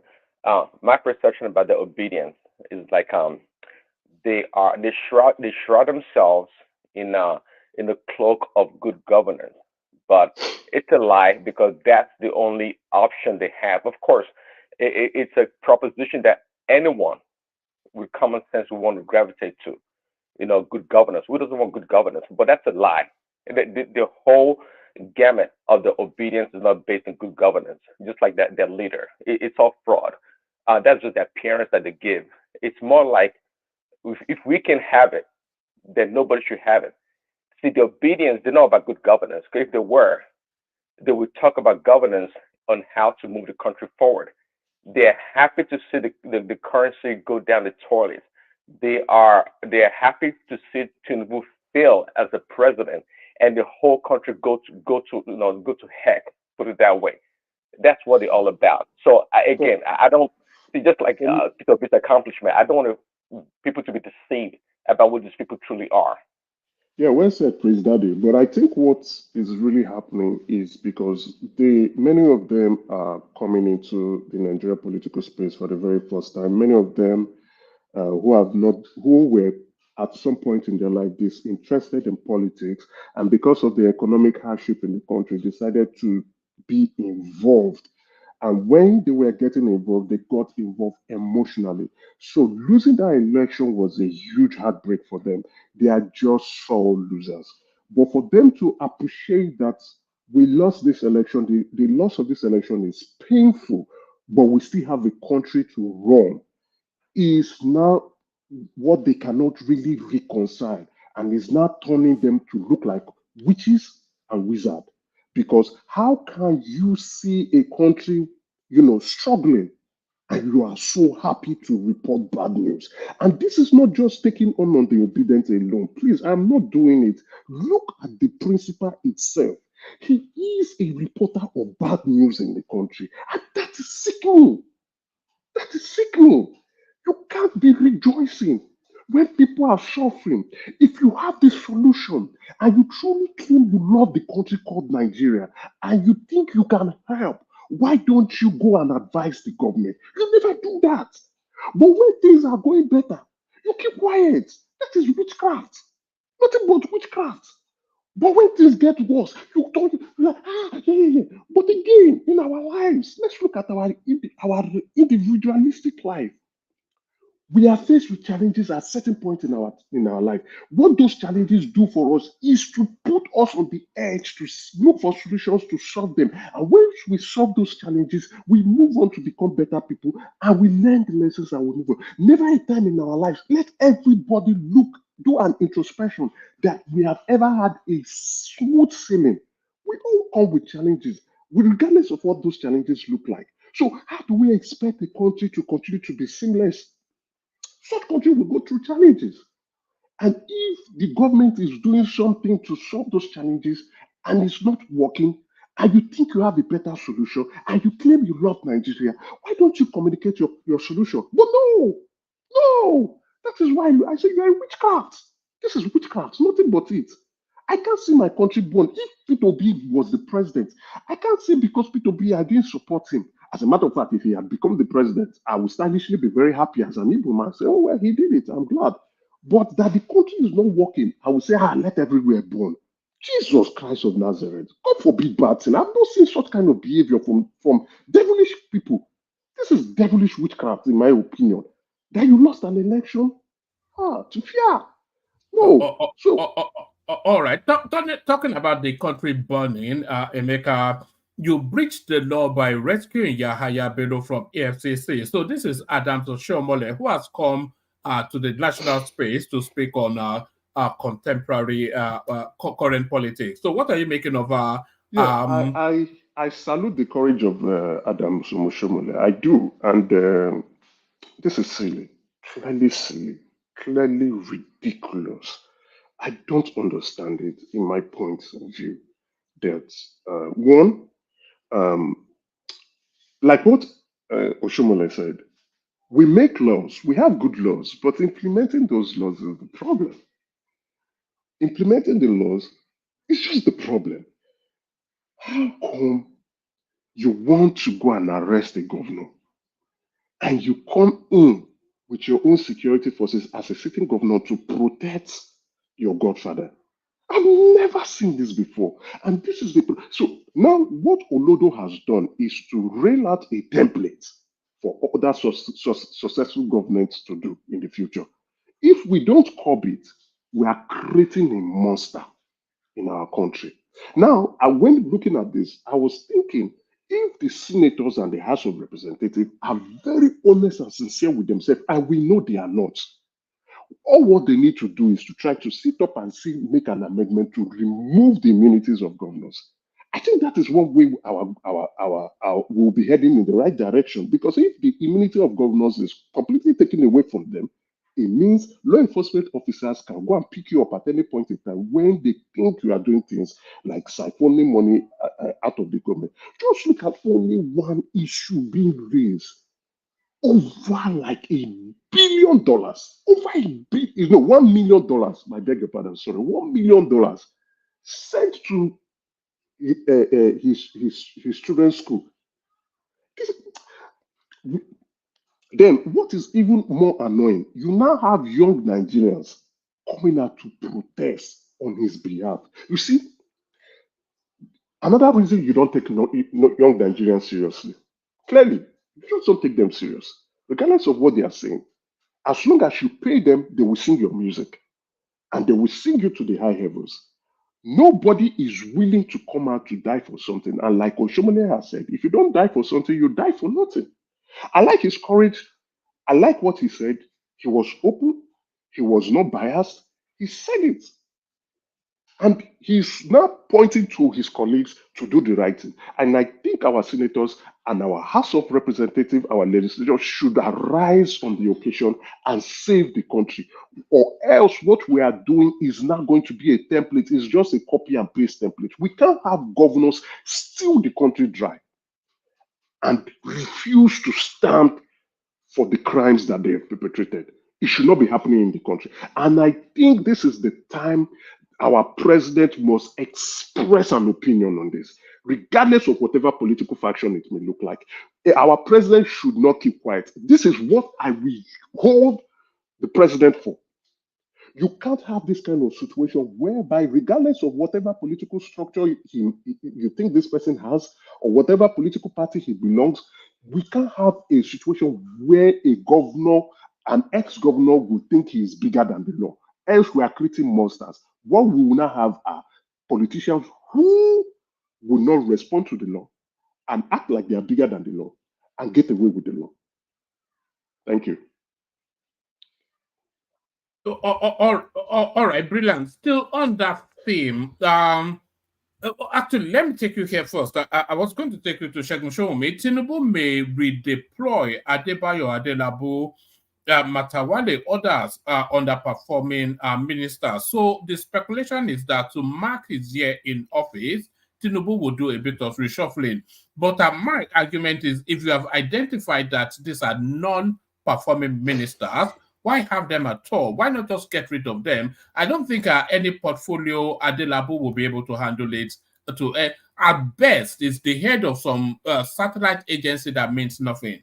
So what are you making of Tinubu's plan to reshuffle, but then that reshuffle meaning redeployment? Yeah, those the names on the screen. They are holding very important portfolios, right? That cut across every Nigerian in the country. You see, we've complained bitterly on this platform about this Minister of Power. And even, was it today or yesterday, he was talking that the country needs $10 billion on an annual basis to revitalize the power sector. Why he's responding to the speculation that he's going to be redeployed. It shows a complete colossal failure from his part. We have said this. We have also talked about Watale, the Minister of Defense, and we've seen no improvement or any influence or impact, whether even positive or negative from their own side, to show that they are functioning or working at all. So redeployment, yes, they should be redeployed. If the president thinks he wants to redeploy them to lesser portfolio where they can go and chill, that's at the discretion of the government, right, or the president. The ministers serve at his own calling and beckoning, so he can do that. But these important strategic positions or ministries should be given to ministers that know their onions, that are passionate to work, that want to do something for the country. So not for people who just want to sit down and pursue whatever political ambition they have, or they are just occupying some space because they have some political clout or calling. No. Would I fault the president for giving them the portfolio? No. I don't think the president is an oracle to know that these people are just dummies that cannot work. But since they've seen the failings, then you just take them off. For me, like what you're saying, why redeploy them to another ministry? Why don't you just sack them completely? Maybe they have some political assets or usefulness in the future. So keeping them, but putting them in the ministry like, Ministry of Youth Affairs or whatever, just let them sit there and do whatever they want to do. But strategic portfolio should be given to ministers that are passionate enough to do the job. Even Ekiyamo, who is Minister of Aviation, without any knowledge in aviation, you can see his passion. You can see what he's trying to do. You can see that he is also learning. He's hungry to learn and he's hungry to also do the job. So I want them. We want them to be gone as soon as possible. I don't know why they are waiting to late. Festus Keyamo is one of the better performing ministers. Yes. If you measure Tinubu's cabinet against Buhari's cabinet, in fact, if we look at the entirety of the Fourth Republic, cabinet for cabinet, you probably say Obasanjo had the best cabinet, but Tinubu has a strong cabinet. Atunji Ojo is a performer, and I think Umahi is probably the best minister Nigeria has ever had. Wike is not doing badly. Festus Keyamo is doing excellently well. There's we have some very good ministers that are working. We have some ministers that understand the portfolio, and we also have some ministers that are holding very important portfolios that are not doing anything. The Minister of Education, Minister of Trade and Investment, Minister of when the Minister of Mineral Resources is trying, we can see some of this initiative. Minister of Agriculture, what are they doing? We are not seeing any impact. A few months alone is enough for you to understand your portfolio, is enough for you to understand the objective, is enough for you to start to implement. If you know what you're supposed to do, you will get that done, or you get your plans running at this point in time. If you don't know what you are supposed to do, you will not do anything at all. That is what you have. Look at them all with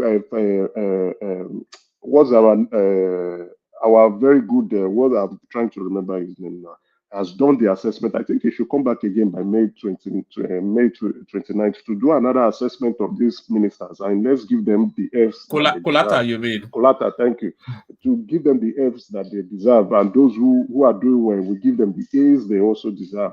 Some of them, if you ask me, many of them, I would rather say 85% of the ministers in Tinubu cabinet are doing awfully, they're doing a bad job. They are terribly doing a bad job. And this is a man who, needs to galvanize the country together and get away.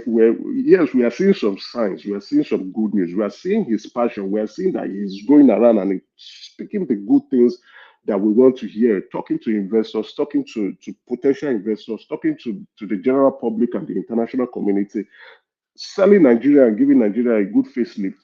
But again, your soldiers behind you, what are they doing? Do they even believe in your dream? Do they even believe in what you're trying to implement? Just a few of them. Those who don't believe, you get rid of them instantly and put passionate people behind you. Those are the people who implement what you are supposed to do, what you dare to do. You told Nigerians that you wanted the job, you asked for the job, you have the job now. And if your soldiers are not willing to die with you on this job, you can pick people who will align with you completely. So this is not the time for excuses. I said it. I'll give the president 1 year. From the look of things, I think the president holistically is failing. He's failing. D. He has a D. So he must be able to by May 29th, say what he has done, what he has achieved, and what he's going to do. Only very few ministers are working. Only few soldiers are aligning to the goals and objectives. The rest are just there having a sweat time. I don't know what they are up to. Sack them and replace them. Simple and short. Nigeria, you see, we left a very bad situation and we're entering a phase where we can't just mess things up. This is not the room to mess things up. If Tinubu fails, it will be very difficult for Nigeria to recover. Especially if he gets 2 terms. If he gets 2 terms and it fails, it will be very difficult for that country to recover. Anything worse than a Buhari's administration is death. Anything worse than that is death. So you are actually, at this point in time, we're also hearing fuel scarcity. We should not be hearing fuel scarcity in that country. Regardless, it shows poor planning. What we are reading from the pages of newspapers is that the scarcity is as a result of European refineries doing overhaul maintenance. What the hell is that? Can't you plan properly?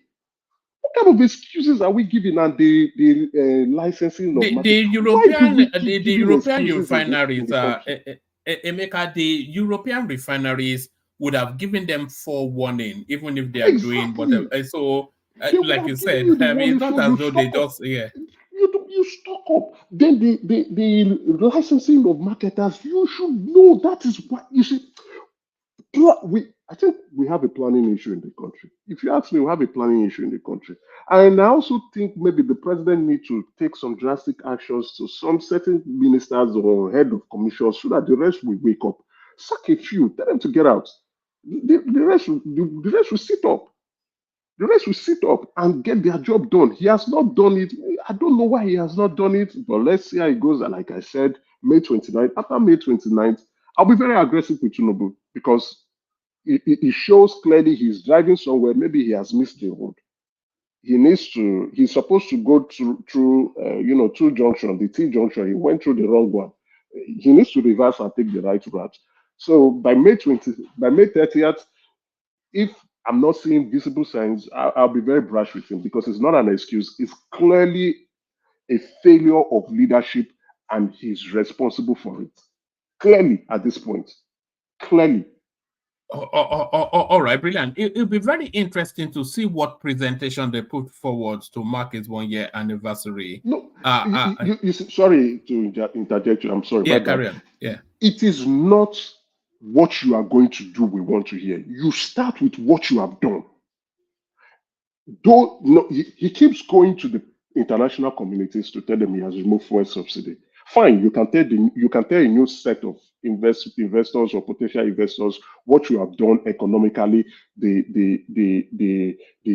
challenges, the hurdles, the pain points, the bottlenecks you have done, to make things look better and the transparency initiative you are coming up with, right?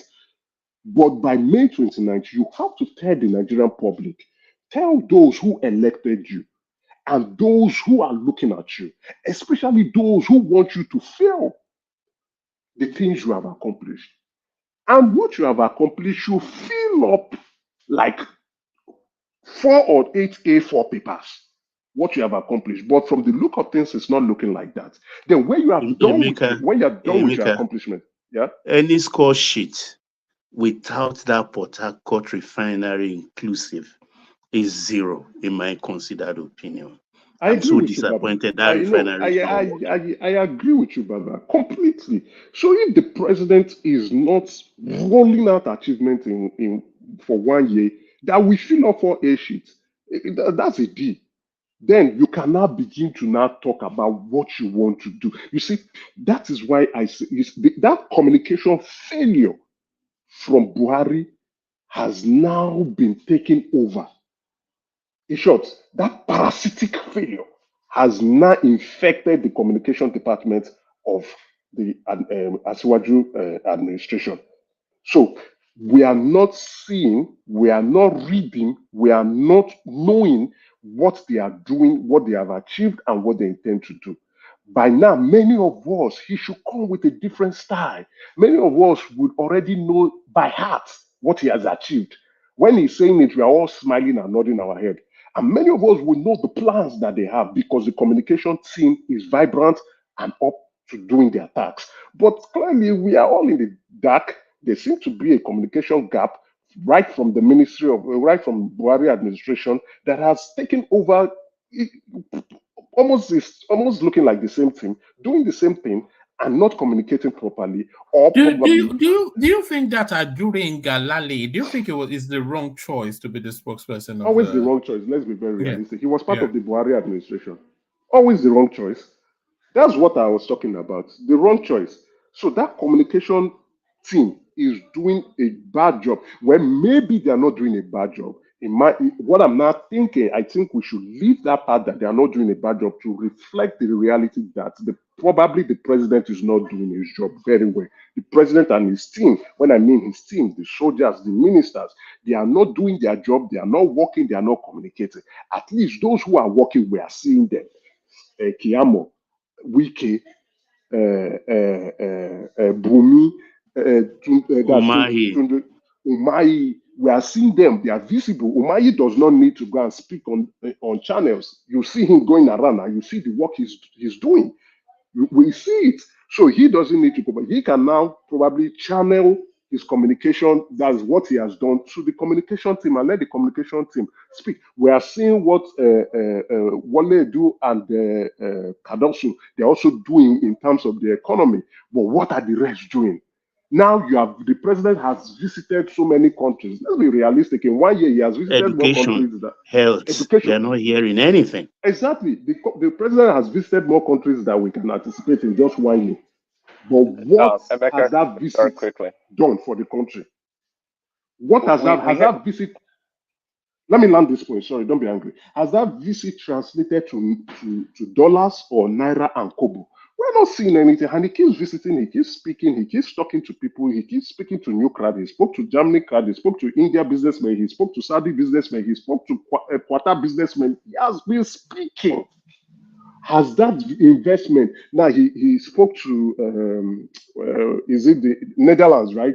If you look at last year, when I saw him going to the Netherlands to discuss, I said this is a good move because last year the Netherlands were the major importers of our crude oil. So I see that significant. I say, okay, this is good, but let them translate to naira and kobo. Let's see the impact. Let's see our unemployment rate going down. Let's see our standard of living improving. Let's see our GDP pushing ahead. Let's see salaries looking better. Let's see Nigerians complaining less. Let's see supply of fuel all across the country. Let's see visible sign, Mr. President. That is my own pursuit. And I'm saying this, the next time I'm going to come by automatically by June, I'm like, Tinubu is not working, in my opinion. If I look at what he's saying, it does not mean that he's not working. He's not working, in my opinion. And I will maintain that stance there. I begin to see visible signs. I begin to see clear roadmaps. I begin to see economic policies that are reaping fruits, not the ones I'm hearing. We are past the stage of hearing things. They must begin to reap fruits that we can eat, suck, and get the juice and let it go into our bloodstream. Thank you. Yeah, quickly make on the point. Go ahead, man. No, carry on. I was going to move him on, but carry on. Let the conversation take place. Yeah, on the issue about communication, right? Well, I can agree with you, I guess, in its entirety. But I say I'd like you to offer your best method of communication to Nigerians by the Tinubu administration that you think will be the most effective and the way they should craft their messages and the medium by which they should communicate. But I'll tell you though, when it comes to when the administration does something bad, like when Rice Television had a segment mocking Kiyamo for being a salesperson for Airbus in France. Okay, my point here is that we do hear when they do something wrong in the media, the administration, what is going wrong, but maybe not so much about what they are doing that is good, like Umai and Kiyamo, you know, and the Ojo guy, minister. So just like in the United States, they do have a daily press briefing that the House, the White House press secretary communicates with the media in an open session whereby they exchange based on their findings. So, Pataki or Pataki. She's long gone. They had this other lady there, Jean Pierre. But anyways, yeah, that's the way most American we don't. The government doesn't communicate like directly with the people. It's the media machine that does that. If they want to spread the bad news, they do so, and good news not so much. You got to go to selective outlets to hear good news. So in Tinubu's case, administration, maybe they need to do more of that. So is the media that's the life of the people really? No, we know nothing if the media doesn't tell us. We don't do research. We know it goes out. We all have our own daily lives. And you don't expect an average Nigerian to be too overly concerned about what Tinubu is doing if he's not communicating properly. So yes, they should communicate. Maybe they have a better way of communicating. We talk a lot about Umai, quite frankly, and we know he's doing a great job. What about the others? They may be doing something good. They may be. I mean, again, unlike you guys, Emeka and co, I would say, it maybe get too overly optimistic about this administration. I'm not because I don't think they'll do a good job. I just think they need time, given where they're coming from. They're coming from a rotten, broken system. And if you're going to see a real manifestation of good deeds, it's going to take time. So I'm not bothered. You know, I'm not really bothered. But are they implementing systematically plans in place to make such a progress? That's the question. And that's the question. And I don't know. And I'm open for Tinubu being criticized by people like yourself. You're a supporter, but I like your position that, hey, come next year, after 1 year, if nothing is transparent, that's inspiring to the people or the common people, then we should criticize them. Down for that. Absolutely. But before I'd like you to wrap up, though, by telling us what do you think should be the best way to communicate with the Nigerian people? Thanks. You see, let's be very realistic, right?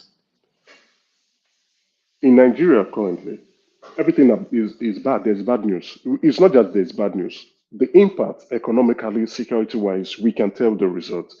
People are suffering. People are complaining. We don't need to. We know. We see it. We see. We read. We hear. So now, in terms of communication, like I said, if you don't have anything to communicate, you can't communicate. If you are not doing anything, you can't communicate. And Umahi is not going to channels to talk.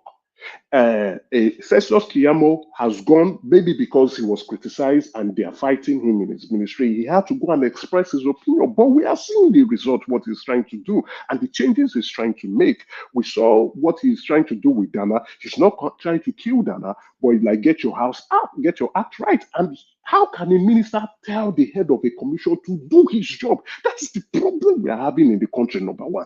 Then again, we have how many portfolio? It was in the news. The president appointed more ministers than his predecessor.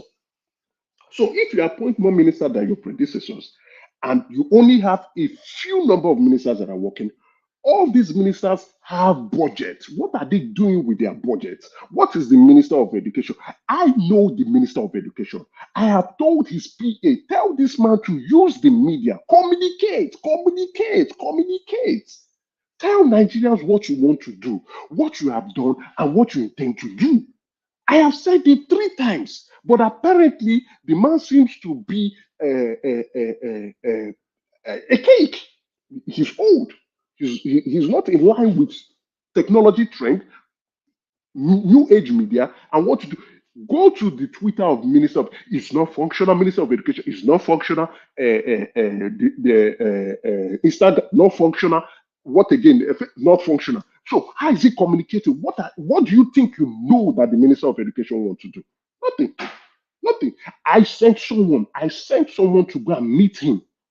I sent someone to meet him. You have to use the media and tell Nigerians what you do. So Nigerians can, one, put a face to your name. 2, understand your plans. 3, think you know what you are doing. Emeka, that's how it is. Emeka, you see, it is very, very easy to blame the ministers for not communicating. But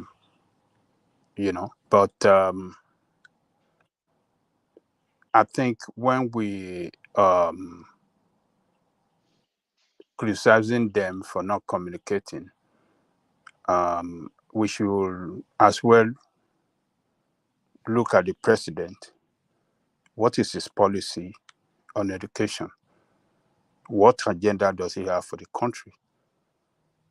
See, when the president doesn't have a policy on how he wants to transform the educational sector or the health sector, it's little that the minister can do. He's the one that can put them to work. If it does, Baba Jalikoko, I disagree with you, but you can continue with your point. Hold on. Don't disagree with me. Every administration must come with a clear policy on how they want to transform the society, particularly on each sectors that borders on the life, on everyday life of the people, particularly in the area of education, healthcare, and and some other social matters. If an administration comes to power and doesn't have a clear agenda, that is where you will have this kind of situation. So what you are going to see is individual effort at different level of the government or a different sector where these ministers cover. They are just running their individual distance, but there's no a common agenda an approach to achieve that agenda. That is what I see here. What is the president? What is his agenda on healthcare? Baba Jalikoko, thank you. Sorry, let me just round off with this and hand it over to the next person. You see, when you say what's the agenda of the president on education and health, I think we can see in terms of the student loan, affordability and accessibility to all Nigerians who want to go He to school to be effectively able to go to school. communicated that. Yes, That he was communicated that. effectively Now, communicated. healthcare, same thing, affordability and availability of healthcare to the entire What is Nigerians. the Now, president agenda on that? that is what is in the manifesto. Okay. Now, as the president, why we would blame the president? We will keep blaming him because he is the leader of the country. He is the bus driver and the train driver of the country and will direct every one of us. He is the one who handpicked his ministers, and he should be picking the best of the very best in the country. You see, that is where we will continue to hold the president responsible. If the ministers do not understand their portfolio, if the buck stops at the president, we must criticize him. And it appears, not that let me just use it appears that for the Ministry of Education and the Ministry of Health, both of them do not understand their portfolio. Now, if the president is appointing me as a minister, now, the first thing I need to go and do is to understand that, which you have rightly said, what is the president's directive on this specific ministry? And then sit down to see how can I implement, what is my strategic intent? Even though I might not have the idea, I would now seek to get consultants. And 3 months is enough to put up a strategic document on that. I will take that strategic document after I've gotten my head of commissions to agree and buy in and go to the public and communicate. If I am afraid or I'm too shy to speak in media stations, I will put it on newspaper. This is what I told the Minister of Education via his PA, his special assistant. Communicate, get this strategic document. What is your strategic document? And tell Nigerians. Yeah, nothing. So if you cannot do that, because when you communicate, the first thing you do is some people may just know your name. They don't know your face. But as you have communicated, they can put a face on your name. And you have told Nigerians, this is what you want to do. This is the current space or the current state of things in education or in health. Now, this is the next phase. This is what you want to put. You explain the gap analysis and the time frame you intend to implement on a monthly basis. What are you doing? You can communicate. As you are doing that, the impression you are creating is that I think this man knows his job. Yes, there may be challenges. Of course, we all experience challenges, but probably there's funding problem. But he knows his job. Now, what that thing does alone too is to communicate to stakeholders who may have an interest in your ministry on what you intend to implement. Those gaps you have identified. Some ministers, like Ministry of Health, a brigade, even though our opinion may differ with what he's doing, has a huge interest in the health industry in the country. He can bring his funds. I see what you want to do. Are you having funding funding challenges? Okay, let's bring this fund. What is the need for me? You explain and you go into that partner initiative. Ministry of Health, the same thing. But when you are not communicating, when you are not addressing, when you don't even know what you are doing, so how do you get the help that you need? Thank you very much. Good night. I still want to disagree with you that it is the party that drive the policy on how to govern, on how to effect governance. But when you see a party that is not prepared in the first place to transform their society, this is what you see. So the party and the president have to be blamed.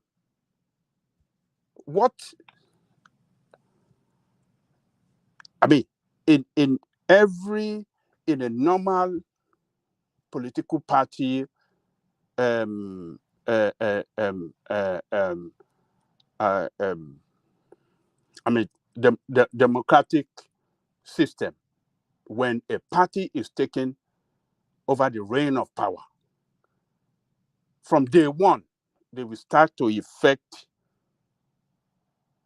the agenda for the nation that will transform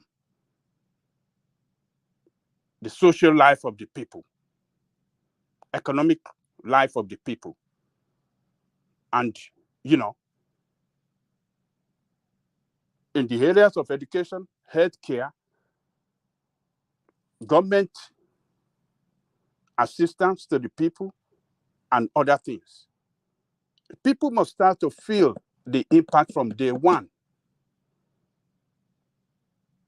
So, but what have we got from day one from this administration?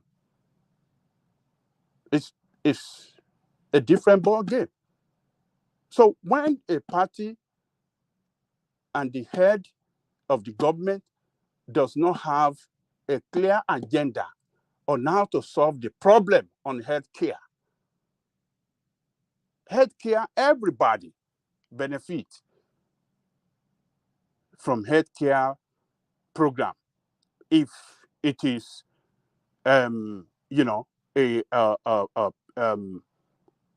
people's driven, if it's a program that will benefit everybody, we should start feeling it. But what does this party and this administration have for Nigerian people on healthcare? We don't know. I don't know. Let's go. Sorry. What does it say on their manifesto? You said it. And by the way, they had a plan from day one. Okay, the fine. removal Have of they subsidy. started? The removal of subsidy. They remove subsidy. Yeah, obviously we don't like the impact or the effect of that decision in the immediate term. But nonetheless, they had a plan. Oh, hold on. What is their plan on health care? Because everybody will benefit from health care if it is a program that is good for the people. Well, you should know now. It should be in their manifesto. What does it say in their manifesto? Hold on. Have they effected it? No, really. I mean, that's the problem. Look, you don't have to get to the government before you are prepared. You must prepare before you take over the government. It is when you take over the government, you start effecting your policy in accordance to your manifesto from day one. Yeah, it's well said on paper, but this, if the plan in the manifesto, which I don't know, I guess that's what we should know and should be communicated to the Nigerian people. But if we knew, right, let's say they wanted to build, I don't know, 1,000 hospitals across the country. Is that going to happen in a year's time? It takes time. Prince Daddy, I think while I do not expect the president to come to the public domain to brief us on what is going on, I expect the ministers, the sector ministers, you understand, to do their job. They are like governors of states. Look at what Sanwo-Olu is doing. He's selling his state. Everyone knows exactly what programs they are pursuing. I don't think it has anything to do with party. The sector ministers should come out and tell us. If you ask me what the housing policy is, I've listened to the minister in charge and those committee appointed everything. If you ask me aviation, I've heard what Festus has to sell.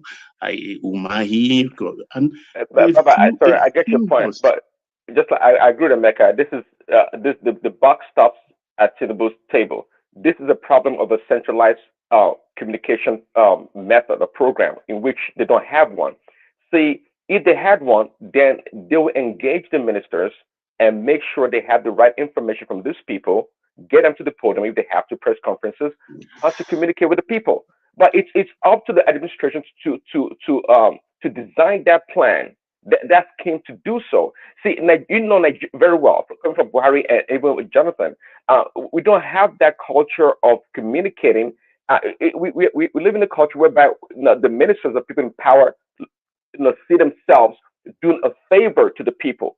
It's not been the other way around, where you can challenge the people in power as they do so very well in the West, right?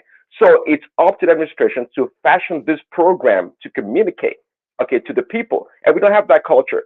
Maybe they can start today. That would help.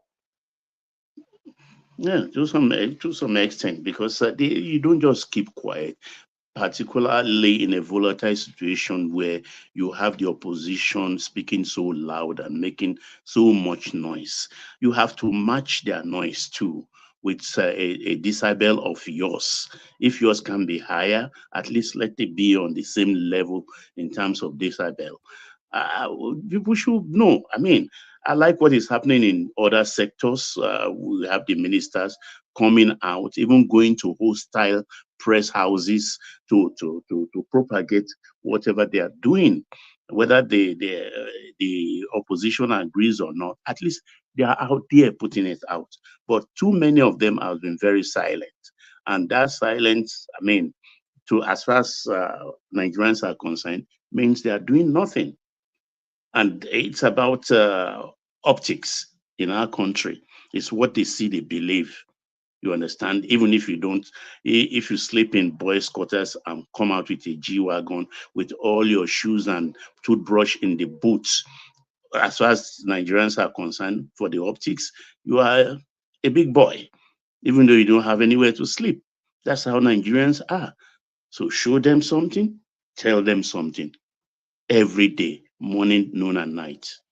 All right, brilliant. Excellent. So thank you, Emeka. So it's been a while. Don't leave it too long, Emeka, to join us again. I know his work and commitment and the late start, but the gap that your voice left, it was quite visible. Yes, so, do come often, okay? Emeka, yes. Salutations. All right. So that's the excellent Emeka. So from the excellent Emeka, so to now, hopefully they calmed down Solly. So Solly, you're up next. Solly. One man, sorry for disrespecting your platform. I've even removed my comments. I'm not going to be seeing any comments, but I'm just going to say my piece, and I'm not even going to insult anybody or say any curse words. You may throw stones and hide your hands, and it may work for your low IQ people, but it does not work for me. What you said, if you were standing in front of a white man, you would have never said it. And these white people see you as a monkey. Hey, you said you calm down, Solly. Come on. No, I'm not insulting. Am I insulting him? I'm just stating the facts, because he's throwing stones and he wants to pretend he did not know the disrespect that he did. Solly, you have to let it go now. I'm not insulting him. I listened to his disrespect. So let me address it also. You always get disrespected online. No, this is just the thing. Yes, even Baba gets this. If Baba can get disrespected, then who are you or who am I that we can't get? Let me just say my piece. All right. What you said, you could have never said it if you were standing in front of your Lord and Savior Nnamdi Kanu. So if you could not do those things in front of those people, but you are doing it in front of me, it shows that you know what you are doing, but your low IQ is trying to play a silly game, which can work with your people, but does not work with me. In real life, I don't hang around with disrespectful people like you.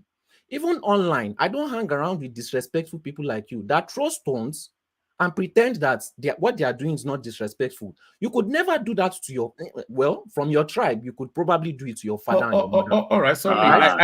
We don't want to be in, we don't want to be in this space for. I think you have to cap it. No, cap it off now. Please let me you've already had a piece of it, and then we went to Emeka, and you have apologized. You say you are moving away from there. I'm almost, but I'm not insulting anybody. I'm just just let it go now. I mean, but I'm almost you will say this, and then they will insult. Don't They go will to the insult you more in the comment section. and then you get angry again. You know, they've already started to insult you back again. So yes, just let it go.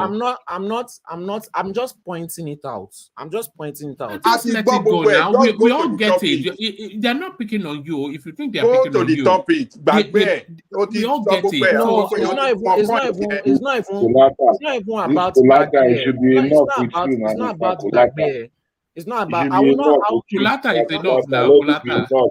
Let it be enough. Gentlemen, other people are in the platform. Can I finish? Can we move forward in this place, Mr. Kulata? Can I just finish? No, this is not Kulata. That's ego now. You know ego. Can I just finish? Ego, that's ego, your friend. Can I just finish? Sorry, just let it go, man. It's getting too much. Yeah. It's not about me. I like this platform. When I came here, there was not all this disrespect. It is when Biafra channel died that all the nonsense started coming here and started continuing their disrespect and insult. I like coming here, but I will not come back here if there's continuous disrespect. If you allow these people to continue to enter your comment section and hold on 1 second. Look, you're always welcome here, and we love your voice, but we cannot hold the. The moderators are there to moderate it, but we cannot look. If you look at that, they're all coming after you because you have taken this stance. So we all get insulted in the comment section. So it's not you, it's just the nature of the space. We all know that. So why don't you just let it go? I mean, this is different from when I came. You know that. There's always been. All right, thank you, Solly. I think I'm going to have to leave you out. Do you want to speak to the politics or not? This is getting too much. Then go to the politics. We've addressed it now. We've addressed it. What do you want me to do? You want me to clear all of the comment section? But there's something you have to respect that this is a show, number one. You must respect that this is a show. So if your emotions cannot allow you, just let him go straight to the point. Stop it, Emeka. Don't plead. If he doesn't want to talk, let him go for today. He can come back another time. I will even come back. From the beginning, you're not even fair, boys. You're repeating the same thing. Surely you are disrespecting this platform.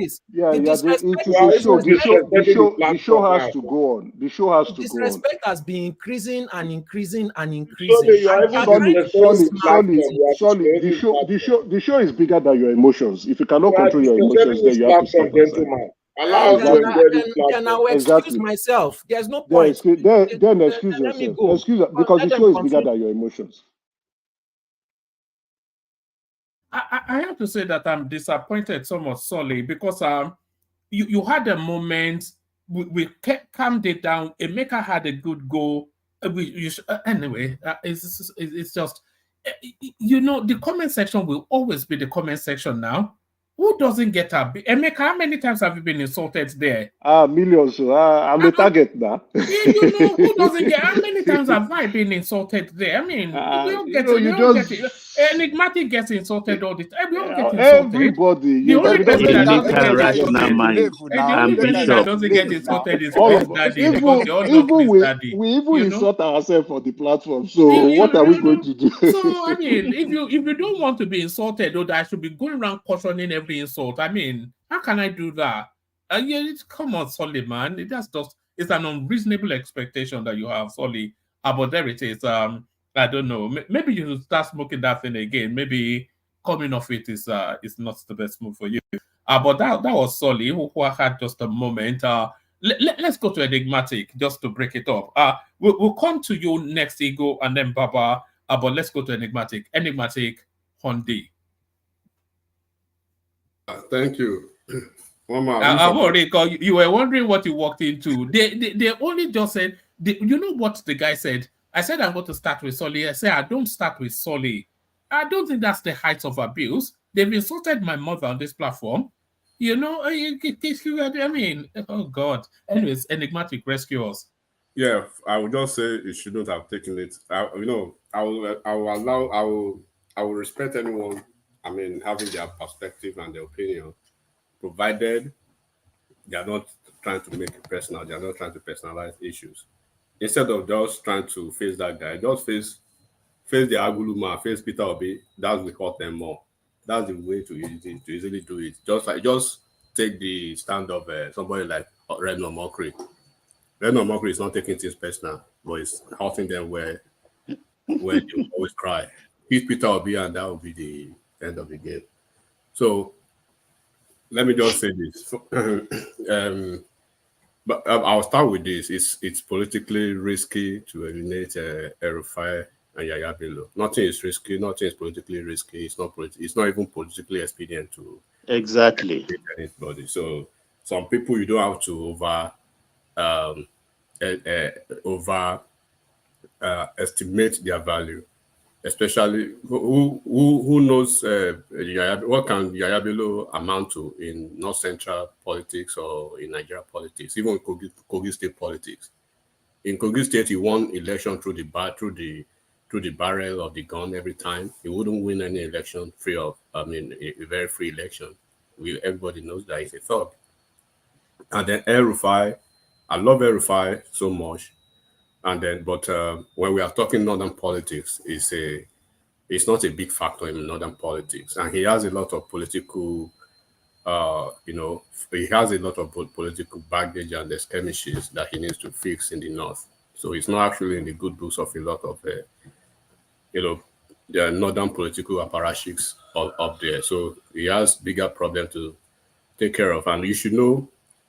Mr. Chief Otumba Segun Showumi, she's been trying to pander to a certain political narrative for a while. If he's not trying to champion the Southeast, agenda, he's trying to champion the Northern agenda about Tinubu having a certain, appointment or thereabouts. So that is basically saying the same thing we're saying all over.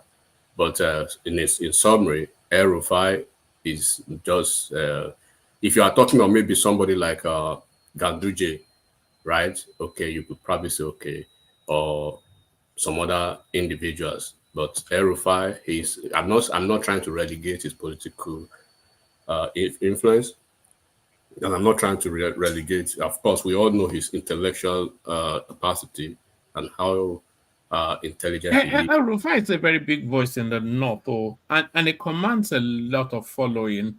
I don't think. Why make unnecessary enemies is more the wider point that I think Segun Showumi is making. But it's not, when you are talking of necessary enemy, nobody has made El-Rufai an enemy. When you are looking at the political dynamics of it, right? Sometimes you have to, you could think you are making a political enemy in El-Rufai. What if you make a bigger enemy in the entire north, right? Trying to satisfy El-Rufai because of the people who do not actually even want El-Rufai around you. So it's like I said, I've said it before. It's a big piece of a puzzle, and until he finds a way to fix his problem in the north, right? Nobody will have to take the political vicarious liability of what he brings to the table. At least when you weigh it versus what the advantage of it and the disadvantage of it. It's better you have issues with an El-Rufai than having issues with a bigger political apparatchiks in a certain region. So that is the way you look at it. And then when you look at El-Rufai's influence too, in Kaduna State, he has a lot of issues going on with him. He barely won the gubernatorial election in Kaduna State. Are you aware of that, one man? They lost all the senatorial districts, all the senatorial election. They lost. The gubernatorial or the local government election? You mean the local government election? The gubernatorial election. Go and look at the margin. The margin was less than 10K. I think it was 5,000 or 6,000. They won the gubernatorial election by a whisker. And it was a bloodbath for APC in Kaduna State. Go and check the numbers in 2023 election. Check the numbers of the House of Rep. I think they lost more than 80% of the House of Rep to PDP. They lost almost 90% of all of the statewide to PDP. The PDP almost, what's his name? Is it Ashiru? He almost flipped the state. Tinubu lost there too. Am I correct? And yet Tinubu lost in Kaduna State. So when you are, yes, he's a prominent dude in the north, but there's always a limit to his politics. And you know what? Like, that's what I'm talking about. You have to weigh the advantage and the disadvantage it brings on board, the strength and the weakness of El-Rufai. El-Rufai is a good person. But what about his intellectual sagacity? Is that not I'm a talking about potency? that now. When you take cognizance of the or the fecundity of his ideas, of course you will say it's a man you want to have around your corner. But when you're talking about the politics of it, first of all, Tinubu is not having a direct conflict. They are not having issues. He's not having issues with El-Rufai, right? El-Rufai is having issues with northern people, especially within the political landscape of the north. So he has a lot of issues going on in Kaduna State, and in the northwest politics, he's got a lot of issues. So El-Rufai did not. Do not forget El-Rufai from northwest. And when you are counting the northwestern political Irokos, let me use that now, right? You can't mention El-Rufai in the same breath that you mention Kwankwaso in terms of relevance and in terms of patronage and popularity, because sometimes El-Rufai can be so divisive, and he has a tailored and well recorded history of a lot of things. I wouldn't want to say it, religious extremism and a lot of stuff. He was the one that actually,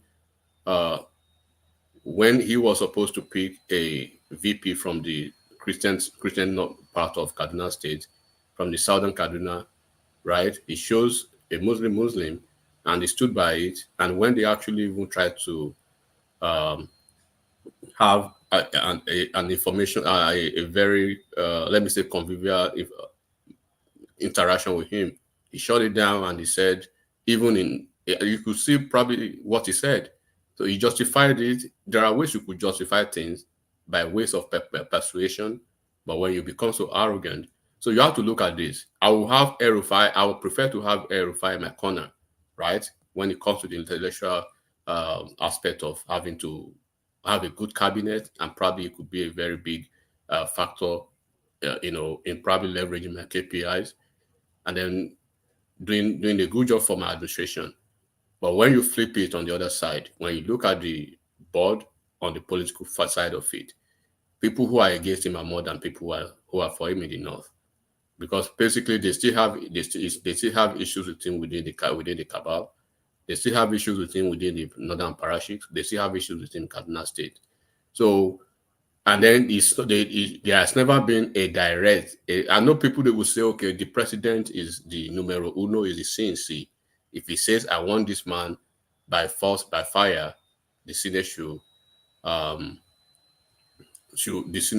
ensure they make him go through the process easily, right?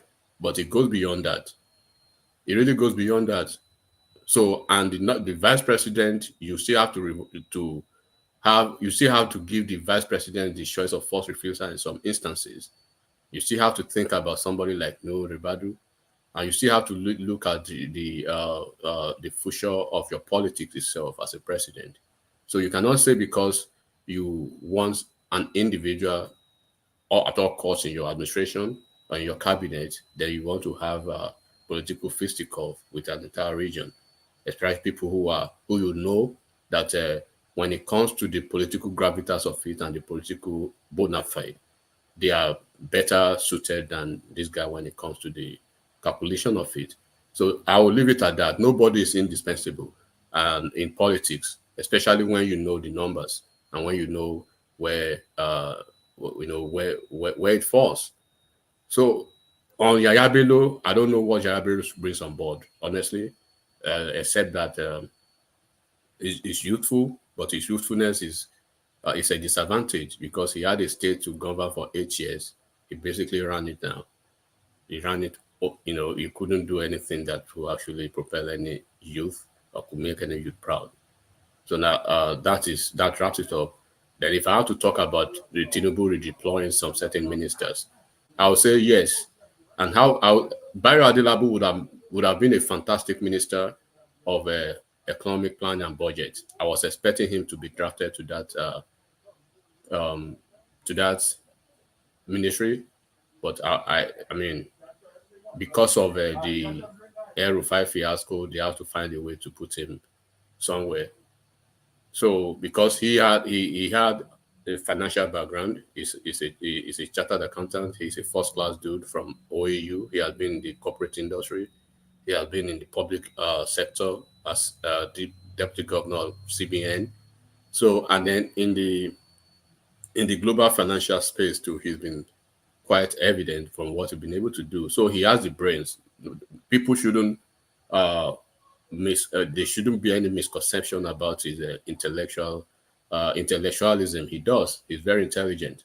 He graduated very early, and he's had a very robust professional career. He has worked in one of the big fours, and at executive level, and he has worked in almost all the banks that he has worked with, or probably in his professional life as executive.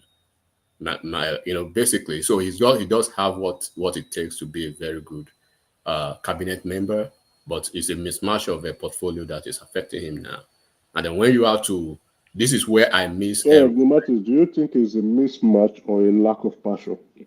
No, it's not. You could be passionate and not really have the political, let me say, the political bravery, right? The political bravery and the political goodwill that cut across border. You have a negotiating, you have a negotiating leverage over certain sector. He does not have it versus El-Rufai. El-Rufai is a bulldozer. If you keep El-Rufai in Ministry of where he is, Ministry of Energy, at this ministry now, El-Rufai would have stepped on so many toes without blinking an eye. This guy does not have he does not have that political capital as El-Rufai. So El-Rufai, he has a resume of an ex-governor. Do not forget that. He has a resume to have been in the political space for a while.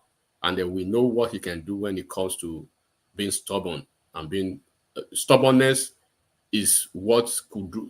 Anyone who is coming to this industry, what's his name? This Ministry of Power, right, in Nigeria, there are some portfolio you need some amount of craziness, the Niger weary, right, to deal with them. For instance, when you want to be a minister and a very accomplished one in the aviation ministry, you must be able to fight some certain cabal. So Adelabu does not have the political backbone to fight those cabal. Do you know Atiku, all of them, they are invested heavily, right? They are big player in the energy sector in Nigeria. It's a big mistake for Tinubu not to give El-Rufai that portfolio, no matter what. You can't say it's a big mistake, one man. There are things that goes beyond. You can be a president, right?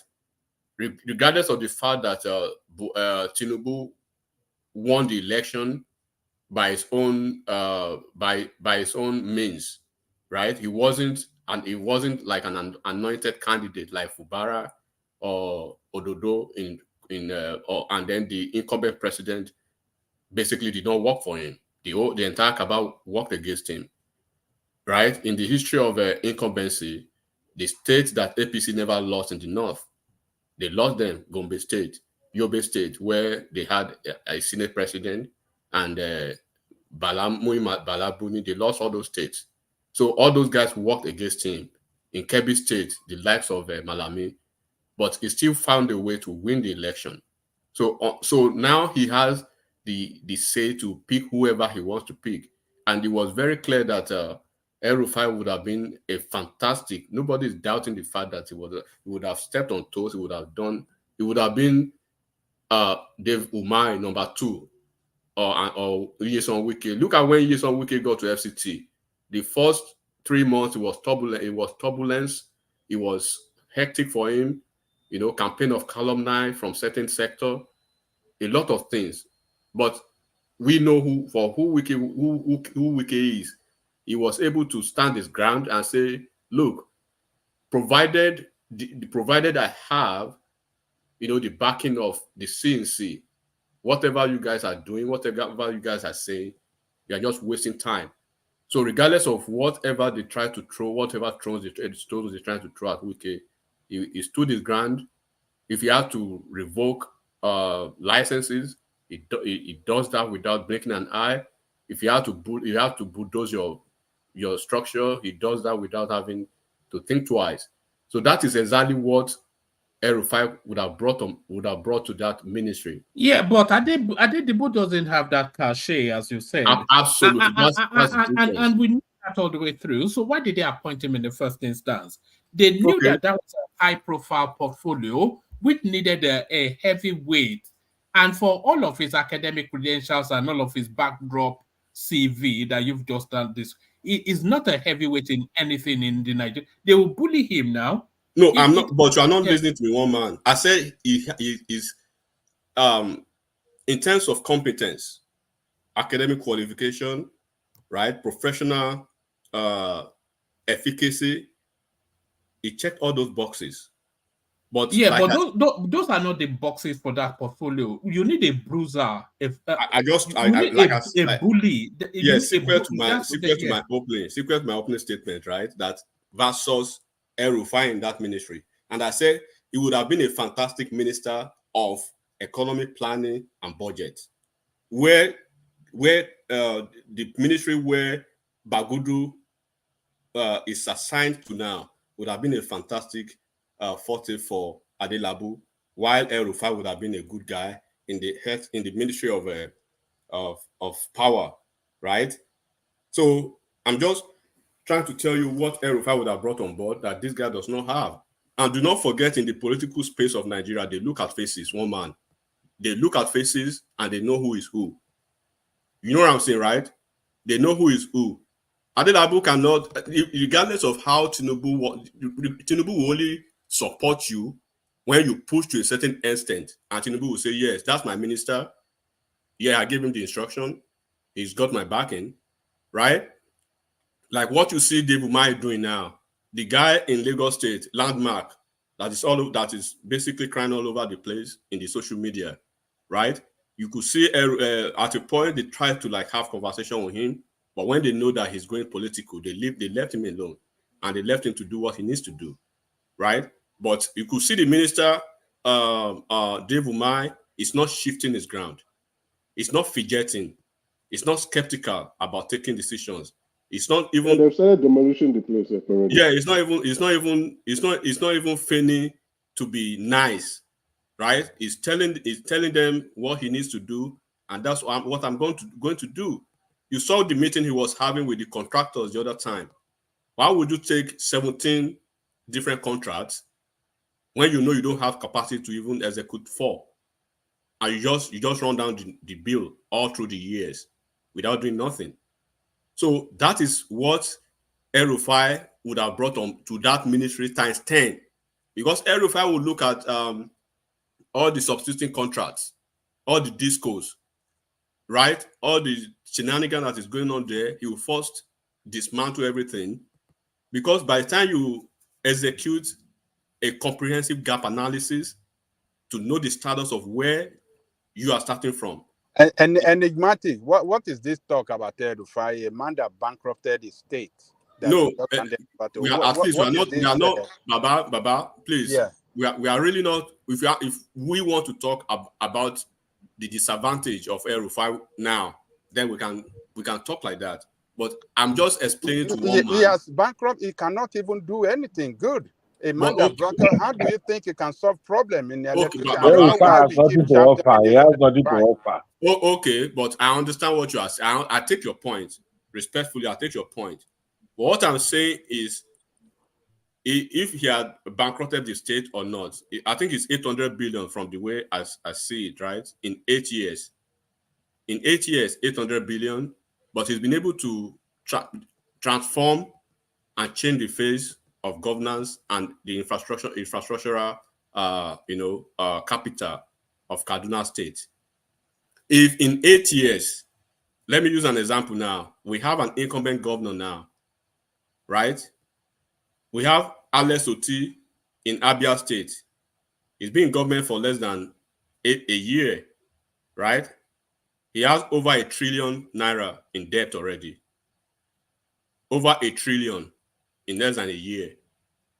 So, and then if he's able in the next 4 years to change the the infrastructural capital of Abia State and is able to change the face of governance in Abia State. Yes, that there to be a conversation, right? But there's another bigger conversation to say this is what he's been able to achieve over the years. That is the conversation of El-Rufai. El-Rufai turned things around in Kaduna State in the same vein, right? He incurred a lot of debt on Kaduna State. So that is the same. That will be the lot of Abians who are listening now. But Alex Oti is even going faster than El-Rufai. El-Rufai is 800 billion in 8 years or 900 billion in 8 years. Alex Oti is over a trillion already in less than a year. So you have to look at that. For real? Yes. The guy wants to bankrupt our state. Don't take my word for it. Like Reno Omokri will say, fact check me. Okay. Fact check me. That's excessive. Bro. Yes, over a trillion already in less than a year. So we can compare oranges and apple. But what we are sticking to a certain conversation. Would El-Rufai have been able to do something as a minister of power in Nigeria as against what Adelabu is doing? I pity Adelabu. One, I do not envy him. Two, I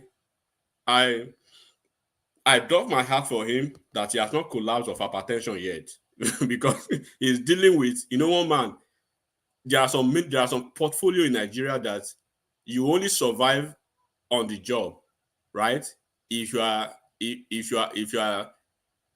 a boy on the corridor, usually in political terms, a boy on the corridor is people like Wike, like El-Rufai, right? Like Umai, who knows the language of cabals in certain industries. So when you know the languages of those cabals in those industries, you will be a bulldozer while the president is supporting you. Unfortunately, Adelabu does not have that gravitas, unfortunately. But what I would have expected Mr. President to do now, he shouldn't throw him out. He should switch his ministry.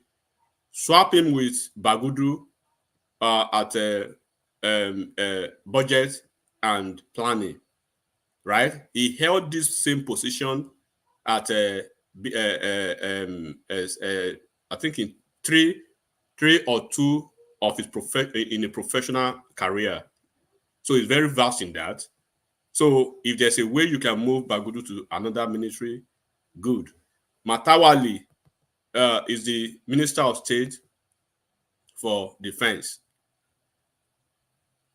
How are we going to score Matawali as defense? Have we seen a shift in defense or in the security of Nigeria so far? If the answer is yes, but when the substantive minister is what's the substantive minister's name? That former governor of Jigawa State, right? That white-bearded man. So if there's a shift, positive shift in the security architecture of Nigeria or security situation of Nigeria, if that's a yes, then you cannot say Matawali is not performing, because Matawali is a junior minister in the Ministry of Defense, right? But the problem Matawali is having is political. Do not forget a big Badaru. Thank you, Badaru. A big chunk of the northern people, they do not want Matawali as minister. He had issues in Zamfara State, right? So they were so happy that he lost his rerun election, his gubernatorial rerun election in Zamfara State. So a lot of his political adversaries considered that a political death for him. But all of a sudden, he became a minister of state for defense. And I like what the president did in that place. He shows that ministry and he gave it to the northern people, so that the senior minister is a northerner, the junior minister is a northerner. So there shouldn't be any excuse why they shouldn't see to the insecurity issues, right, in the north, and by extension, Nigeria. So now Matawali's problem is more political than performance, because you cannot say he's not performing, while in the same breath, you will say Ministry of Defense is performing under Badaru. Badaru is the senior man, while Matawale is the junior man, and they all have their cut out. They have their roles. Their roles are cut out for them individually, and so far so good. He's been doing what he's supposed to do. But like I said, he's fighting with the elders, the Northern Elders People Forum.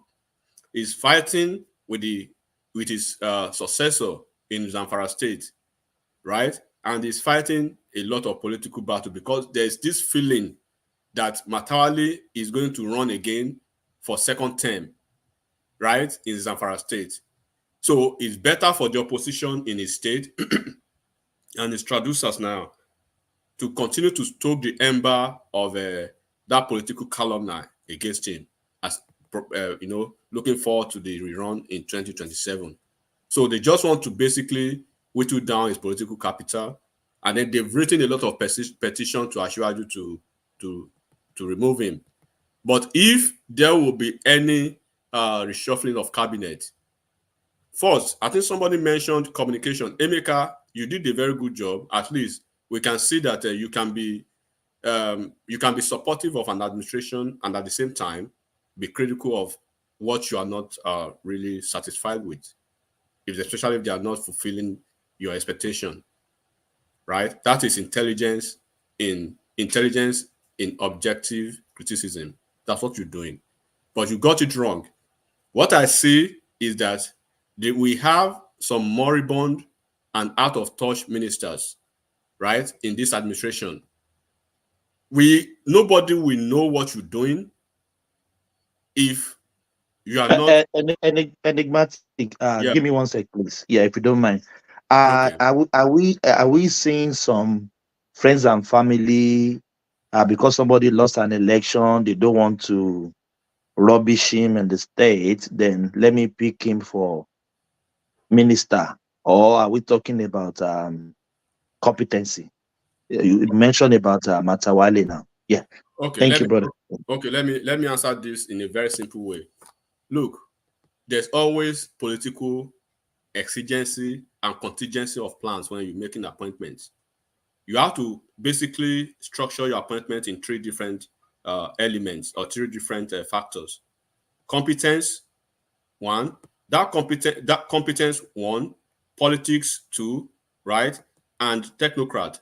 The technocrats most of the time we come with the competence side by side, but the politics of it, you are looking at a semblance of in this region.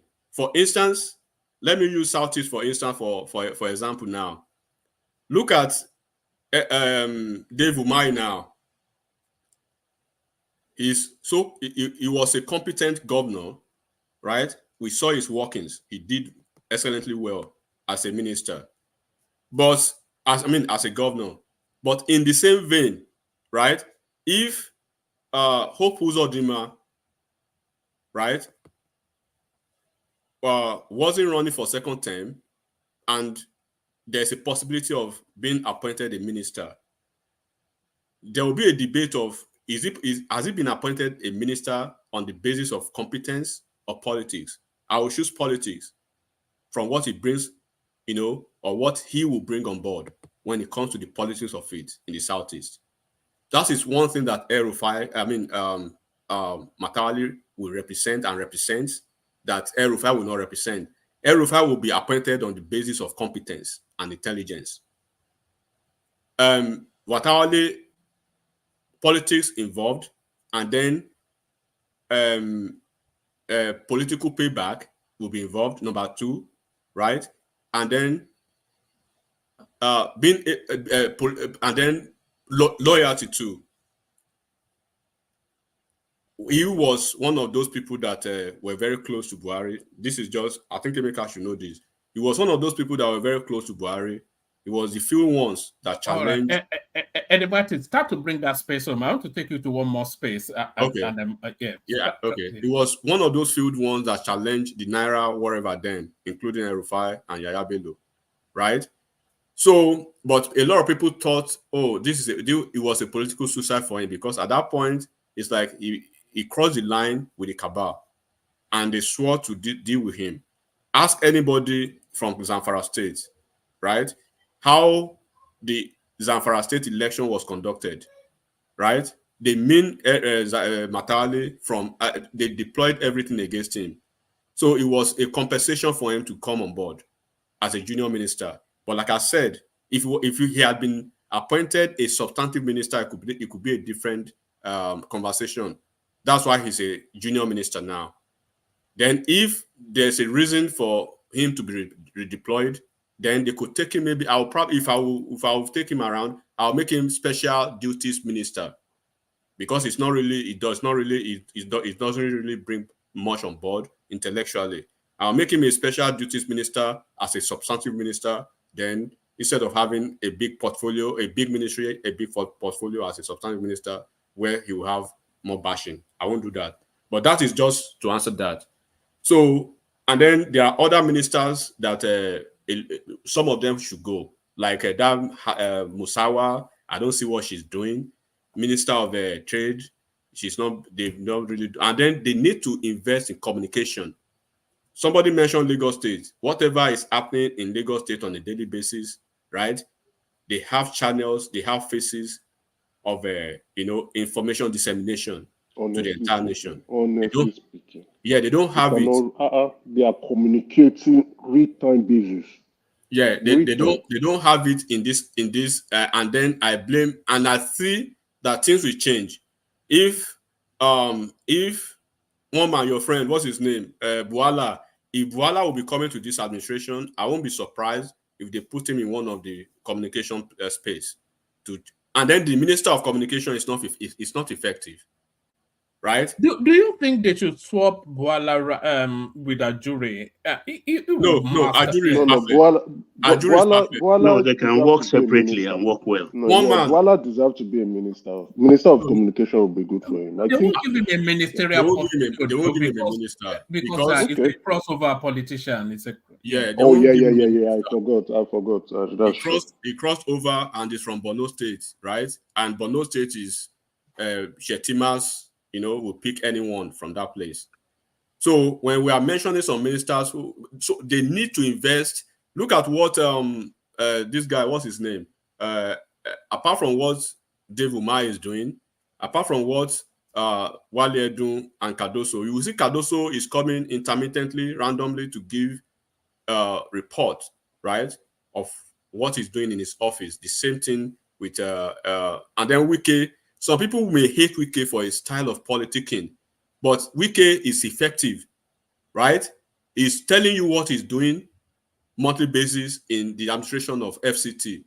Every minister should have that capacity to do that. You should have your own communication team in each of the ministry. Spot on. Yeah, and this is what I think the president should insist on going forward. Each of the ministries should have their information dissemination mechanism to let you know what people are doing. Minister of Education, I don't even know what it looks like when he speaks. Nobody knows what he's doing. The Ministry of Health, Babaja, they are doing a lot. They had almost over a $2 billion this thing from Gavi. Do not forget they brought that guy from Gavi. And the junior minister came from the US. The two of them came from the US, coincidentally. But they are not communicating. Communicating is communication has been the albatross of these ministers, and they should look into that. So that is the way I'll put it. Bosun Tijani, now I'm happy they gave Bosun Tijani a portfolio, so he can see that it's easy, right, to drive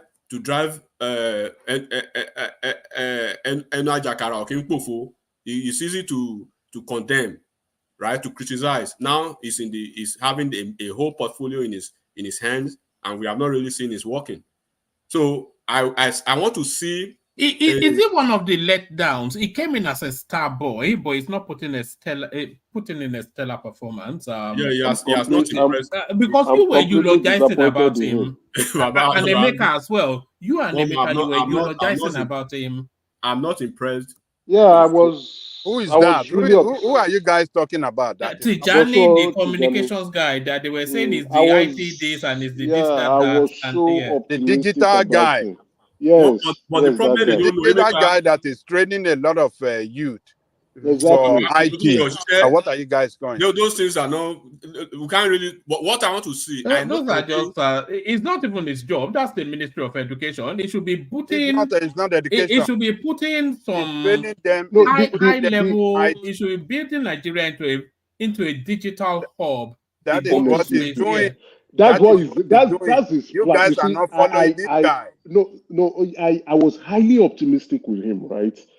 The strategic drive, I like it. But again, just like what Enigmatica said, communication. The last time because he was in Davos and I had him speak. Yeah, the last time he's doing something, but no, it's not propagating it. Communication. What are you doing? Even if there are challenges, come and tell us. Of course, there will be challenges. Let me say this thing. Some people who believe that they work in IT and Bosun Tijani is doing something. Even Bosun Tijani's, forte in IT is in the marketing and commercialization. That's his area, right? But of course, you could say he has a connection with Google and all those things. But what we are talking about when it comes to digital infrastructure, that is what I'm talking about. I'm not saying it's working in that regard. Things could work out, but look, either you like it or not, when you why is Alex Oti trending all over the nation? Because the obedient, right, are basically communicating and disseminating communication about his doings, even though we know most of those things are propaganda most of the time. But why are we not hearing the same thing from Anambra State in Soludo? They are not propagating because they hate him. So that is what communication will do for you. Why are we seeing what Umai is doing and Wike is doing? We all know what Wike is doing. Wike in the history of FCT, they now have a FCT Civil Service Commission. Enigmatic, right? You can't even count Wike's press conferences. Okay, over 20 this year alone. Apart from Wike speaking by himself, he has a director of information chief press secretary for himself, right? And then director of information for the entire FCT. So these ministers, they have look at Tunji Ojo now. All those ones you are mentioning, Enigmatic, director of information, we can't see them doing it. Wike is the one. Wike understand how communication works. But you understand the larger picture of what I'm trying to say. Carry media around. You see, you will see. Yeah, but it's been orchestrated, isn't it? By his phone. And it costs money to communicate too. If you really want to communicate effectively, have all those mainstream media. But Baba, you know what money. You in each ministry you have budget for all those things, but it be like say all these people they will just sit down for that budget instead of using the budget. Every ministry they have budget. They have their Ministry of Communication. I mean, their Department of Communication. Directorate of Communication. God bless you. So it behooves all this. Look at what Sanwo-Olu is doing now on a daily basis. Whatever Sanwo-Olu is doing is immediately is all over the place. So why would you be a minister of health? Nobody knows what you are doing. Nobody knows what you are doing as Minister of Information. I mean, do you know, Baba Aja, if I ask you now, do you know what the minister of that minister from Enugu State, the one in Emeka, do you know Ministry of the ministry that this man that just died from Abia talking State. about Emeka girlfriend, trade and commerce. Is that no, be that one. Emeka, you know this man that just died from Abia State, Onu Chief Onu, right? Okay, yeah. That's the Ministry of Communication now. He was a Minister of Communication before. Minister of Technology. Technology, science and yes. technology. Science and technology. Do you know anything that the minister is doing now? Nobody knows. No, nobody knows. Nobody So knows. that's what we are talking about. These They ministers. are really messing up Asiwaju. Honestly, let's be very What about realistic. this They're messing blue him up. ocean something? This blue ocean Nobody, something. thank you. Out of president brother, blue ocean. Blue ocean something. Blue economy. Blue What about blue economy. economy? It I should be never green hear you talk economy. It should once. be green economy That because guy it's just never talk collecting dollars. once with the press. He The never same thing talk that killed once him. with the Baba press. Ajah, the same thing that killed Oyetola as governor. He took It's the same thing. Communication. to the same talk. ministry. Do you know that ministry? That ministry is one of the most lucrative ministry in Nigeria. He has not even completed the entire gamut of the full appurtenances of offices of appointments in that ministry, like the DGs. Like they have like almost 13 or 14 directorates in that ministry. They have not had the full complement of the director generals in each of those in that ministry. So what I think Asiwaju should do, and then to Nigerians, all of you listening here, they have a website, right, that you can log into and go and grade all these people, review them, and you can be a part of the process too for the KPI that Bala. But enigmatic, those new military ministry like that of Bodsun and that of Bodsun's ministry is not new. Bodsun's ministry is not new. They are new ministry. I think we should give them time to grow. They have to put in place infrastructure. I don't have issues. What Asiwaju needs is Kolata to go on Channels television and go and rate them. So that they will see their score. Yeah, I think we should do that maybe once before the. But what Baba, I don't have issue with those. We'll do that in May when they clock a year in power. Then we will audit both the presidency and the ministers. So I don't have issues with each of the ministries, but I have issues, right, with their communication style. Look at they can copy from Wiki, but they don't want to spend money. For you to be relevant in politics, you got to spend. These people are so clueless about what information and communication can do to them. But who is communicating now? He said he's collaborating. He said he's collaborating with. If you have good, he said he's collaborating with some maybe US or some of these. I'm telling you. Okay. But we don't see him in the way we see Wike, Umahi, Tunji Ojo. So I mean, they're working equally. But let me ask you a question. They should their work. Let me ask a question. Now. Okay. Do you think if Asiwaju make it mandatory to them, like I want to, for instance, I'm just hypothetical, right? I want all of you, my ministers, right? I want to see you. I want a template. Wiki is my template in terms of communication. You guys will follow Wiki. I want to see what you guys are doing on a monthly basis in your ministry. If you don't do it, you are fired. Do you think they won't do it? Do you think we won't see a spike in communication in all the ministries? With speed, they will do it. So sometimes you need to be mad with it. Okay, look at, we have National Orientation Agency. Larry Issa Onilu, he held a Zoom whatever 2 days during the weekend. Enigmatic, 10 seconds, please. But if they are not showcasing what they are doing, can you, maybe they are even doing more than Wiki that is doing for camera. Don't you think that? Maybe they are working. They are not just speaking. What is the essence of politics? Enigmatic, give me 1 minute. I think the problem with us, give me 1 minute, please. I think the problem with us is that all of us in diaspora are more of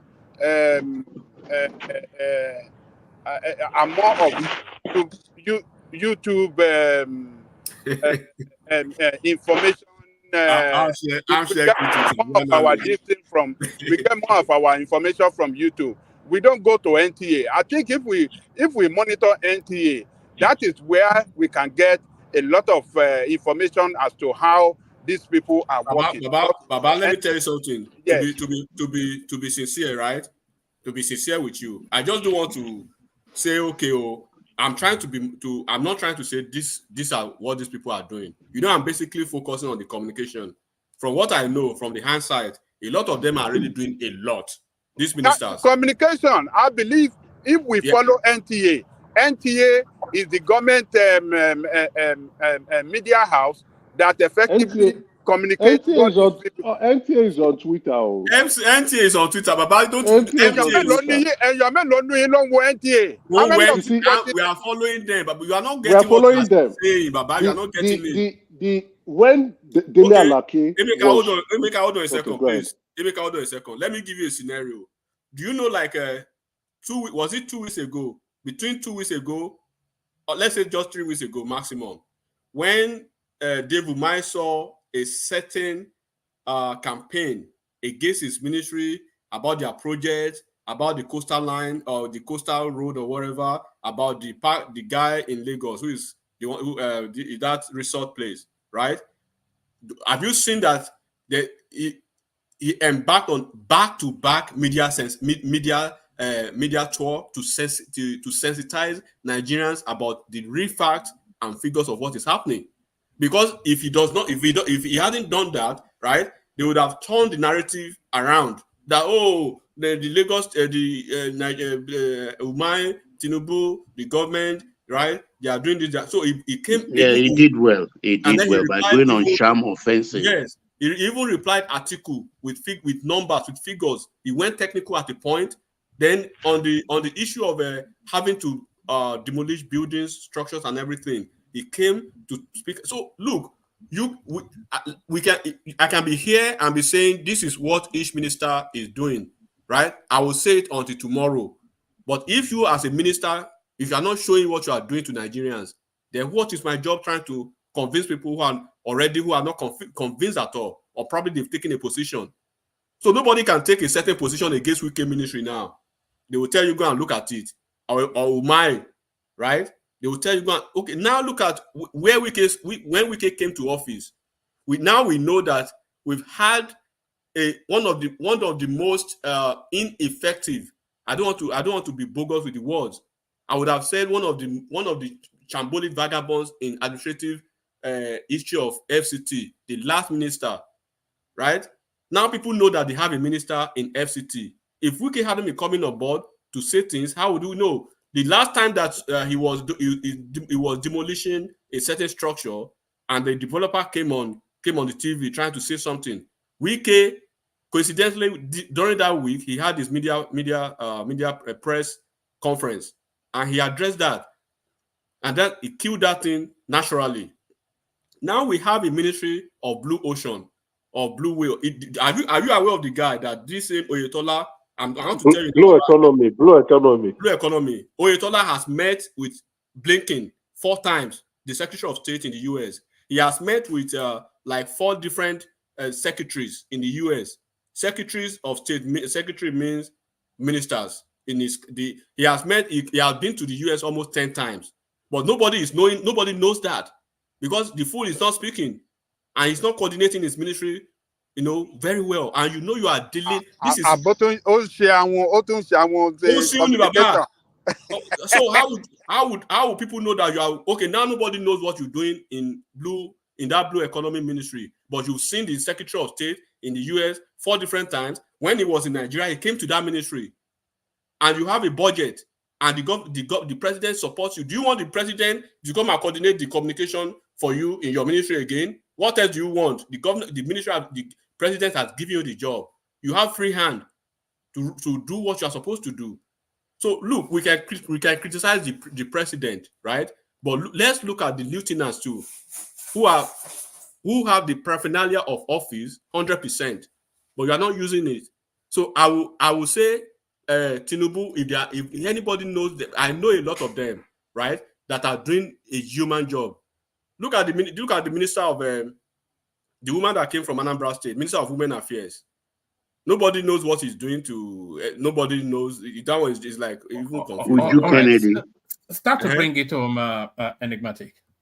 So this is what we have to focus on.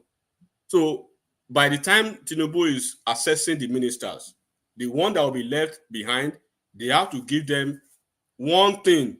Look, communication, number one. Number two, communication. Number three, communication. Because you are dealing with PDP, which are very moderate, they are very friendly, but you are dealing with, a bunch of headless mobs out there who are, their basic job is to go out and denigrate and tarnish the image of the country, regardless of whose horse is guard. So they need to look at that. Then, which other topic, briefly? Yes, a very brief one on this skirmish between Chinkuti and Simon Ekpa. I'm pretty sure you watched that space, but I think it's lining up to be a very delicious rough fight. Well, the two of them are two different individuals. They are on two different wavelengths. Femi Sheung we can say he's a freedom fighter. He has his own mind. He's anti-oppression, anti-establishment, and stuff like that. On the other hand, this one is a cash out person. Is a cash out lord. He's killing his people. He's not fighting for anything but for his pocket. Because and he's a coward. If he's not a coward, it should be as a soldier, as a commander, as a general. You be in the front, fighting from the front, not hiding in Finland. He's prime minister. Okay, prime minister. That prime. but enigmatic, you have to be careful because anytime people run Tinubu down here, people are always angry that you can't speak about the president of a country like that. So how can you speak of a prime minister in such a disparaging fashion? Prime minister of where? Prime minister of Biafra in diaspora. Online Biafra. It's the prime minister of online Biafra. Even this guy, that is why I'm. Oh, sorry, everybody. If he's the prime minister, what is in Nnamdi Kanu? That's the question, no. And he keeps saying he's a disciple of Nnamdi Kanu is ceremonial president. Yes, ceremonial. Is the Tafawa Balewa to Nnamdi Kanu's? They seem to be confused. They seem to be confused in that they are. So look, to be honest with you, in that their country, I listen to Sheung carefully, right? That's the Mecca country, that's the prime minister of Mecca. Emeka is a Nigerian, no. I'm a full Nigerian. I don't know what is going on with a solid green passport. I'm a complete Nigerian. So you see, Sheung basically, I would say if you speak like that, and if you react to me in that manner, the way Ekpa done, I would say, where's your sense of humor? Number one, and I would say, why are you so triggered? Right? Did I strike any nerve? Because Sheung was speaking to the fact. Do you have makeup on your face? Yes or no? The answer is obvious. So he was speaking to that, and then he went further to say, okay, blah blah blah blah blah.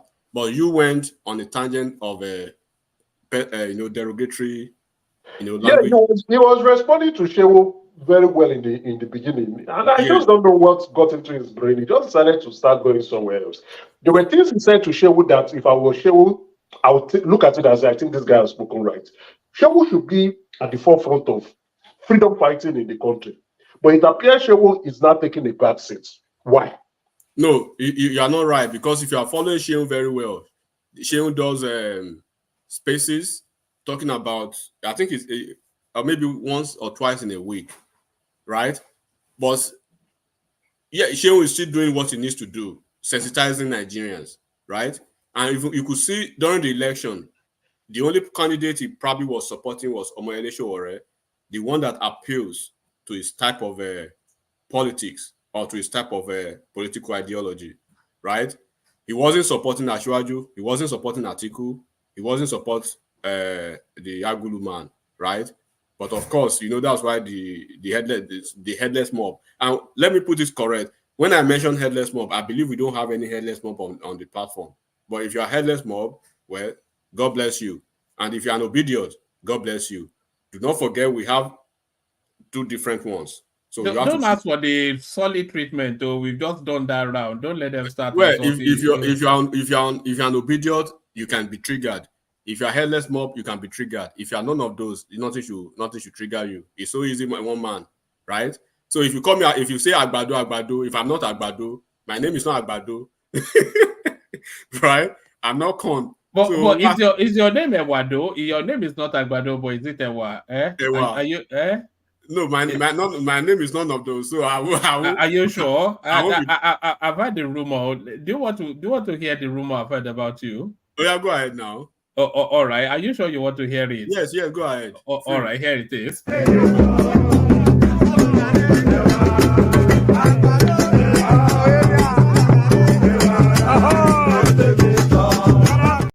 Yeah, so that's the rumor. Agbado Ewa. Well, sorry, I'm just being silly. Carry on. Bring it home, and then we go on to ego, and then Papa after that. Yeah, but what, my politics is so sweet when you have a free mind and you don't take all these people seriously. Like Prince Daddy now. I know Prince Daddy is a Trump supporter, but you see me most of the time, I'll take a jab at him, call him MAGA, right? And then even Joe Biden, they will call him Sleepy Joe and stuff like that. He would laugh it off, and then he will call Donald Trump Sleeping Don now. So when you have that kind of mindset, except the only thing is, and we will always say that, people will always say that I'm always cautioned to ensure that I do not have a personal confrontation with anyone, especially when we are talking of politicians. So Omoyele Sowore, yeah, I can talk about him in a certain fashion. But any other one, right? None of them they are all equal opportunity, nuisance, bundle of nuisances to me, and I will not sweat over them. But talking about these two guys now, I know Sheon will come back with a salvo, and Sheon does not back down. You know that one man. So he was trying to shame Sheon. Yeah, but I think Simon Ekpa can take him down, not physically. No. Let me tell you where Simon Ekpa will lose it. Let me tell you where Simon Ekpa will lose it. That he's already losing it. Sheon is a jovial. Is what he does normally. He comes on live, not wearing shirt, just his normal life. He's not poor, right? And he's wealthy, but he's not rich. And rap is marijuana. Yeah, so, right? So nothing stops him from doing what he's not looking for validation from anybody. He's not looking to sound politically correct. He doesn't want you to like him. He doesn't want you to love him. He just wants you to see things in a rational mind, with a rational opinion. That's what he wants. But where this guy will lose, Simon Ekpa, that is already losing now, is that he's getting emotional with his. She will never get emotional. She will go the robber. When you are robbing, when you are robbing the distance, iodine on an open wound. That's what she won't be doing. So she will troll him, and he will make a mess of himself. He will make a caricature of himself. Shion has nothing to lose. Shion is like very dark man, right? That the guy, but one man, right? That very dark man. Yes, I'm expecting him to come into that fight as well, because that's and of course, and he will support you. That the freeze will start to will have a lot of support, right? Maybe we should start doing those sort of streams, all these fele sort of whatever it is. So Simon Ekpa is already getting emotional. Why she will be laughing it off? Because it's like somebody who is already on the ground. Right? Where else do you want to push him to? Except you dig the ground 6 feet to put him there and bury him. That's shame for you. That's somebody like a very dark man for you. Unlike Simon Ekpa, that still wants his dollars from the Biafran people, right? That still wants to, remain relevant in that space. And then he gets triggered now because he called him out for his makeup and everything. Sheon does not come on live with any makeup. He doesn't even have a shirt on most of the time. He's smoking his weed, right? So those are the differences. So when you don't have nothing to lose, nothing will trigger you. When you have nothing to lose, you will never be emotional about certain things. When you don't have nothing to lose, when you don't have to validate, when you are not living your life on the terms of people on the terms of what people will say, how people will judge you, how people will you are not trying to make friends, right? But you are trying to make comrades. That's what Shehu is. If you are not in that capacity, then you may not be able to function in that level of his intellectual, conversation. So that's where he will defeat this guy, basically. And it's just it will be a fun at the end of the day. Let's look at it. All right, brilliant. We'll certainly be keeping tabs on that space. I'm excited by it. I love those sort of. I like it when it's those sort of elements. I don't like it when it's entertainment people, some Nollywood or those tonto. But if it's this sort of characters, which is on the cusp of the political space, yes, we'll monitor that certainly. So that is the majestic, enigmatic, of course. Face to face, normal. If it is boss to boss, this guy go buy. He go buy. He will tie one hand behind his back and give him the flogging of his life. He will buy. He will do He's built like a boxer, Yeah. All right, but excellent. So let's go to Igo. Igo, you're up next. It's been a while, almost a year since you last joined us, and then suddenly we resurfaced. We were going to put a poster out that are missing. How you doing now? What happened? I'm all right, man. I'm all right. I'm fine. I just surfaced. Man's a little bit busy. The country now, Nigeria is a funny place, Yeah, but you don't Japan now. No. They're around. I came back to Nigeria. I told you that they're about 3 months ago. They're back. All right. So you still the flex. Remember when you used to drive around? Where you go? When you used to drive around palace, boasting and showing off money. And we don't see a lot of this stream. Do you remember when you be in some beer parlor with some babes? They're showing off. It's just cruising now. You know us. Ego, where you go? Where you go? I can't let you go. Where you go? My warrior. Where you go? You come back. I know you'll be the first person to ask. Okay, tell us now where you go. Where you carry go? I traveled to Vietnam. Vietnam. Yes. For all these places, for this one, now Vietnam, you can't go. Where did they go? Of course, I went for imports now. Now, where you get business, you they go now. When I don't have any business in US, what do you expect me to come and do there? You're right. So you have business, you go to. You don't have to answer, but what's there to import in Vietnam? It's about the largest garment factory they have all over the world. A lot, one man is what you talk about. A lot to import from that area. More than office dresses women wear. They are mainly made in Vietnam. America is developing that place as alternative to China. Do you know most of the American businesses are moving to Vietnam? Vietnam is a big market now. Vietnam is a big market now. Yeah, most of the fashion in the fashion industry, at least 60% of the of those Zara, all of them, they make their stuff in Vietnam. Okay. For cheap labor. But what is that? But you can get it equally cheaper in China now, can you not? Whatever it is in Vietnam. In most cases, their quality are even better than China. Yeah. Their quality is sometimes superior than the Chinese. But brother, now wow, Vietnam of all places. You get of all places. They have better quality product there. They make better quality product than China. They have good workforce. That's why everybody is going there. Of course. To manufacture. Vietnam is a good country. They are a great country also. It's not only America, London, or wherever. What are the people like? How did they interact with you? Were they friendly? They are wonderful people. They are friendly. They speak English normally, apart from their Vietnamese language.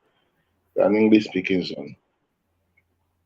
Even when you go there, you will still be seeing some of those areas that they use in fighting the US during the Vietnam War and all those things. They said they are trapped doing many things in the country. You will see some monuments there that are just kept, for tourists also to come and be viewing how they defeat the US. They believe in Vietnam that they defeat US now during the Vietnam War. So it's a great country and they are good people, very hospitable. Wow. So Let's let's move on to business. Let's talk about So Aerofire and welcome, Igor. Welcome. Nice thank you so much, Aja Aleko. Quite a long time. I really do miss you that. But sometimes I do come to the platform, I just enter briefly or maybe drop some comment, even when I was not around. I normally drop some comment once in a while though. Yeah. So one man.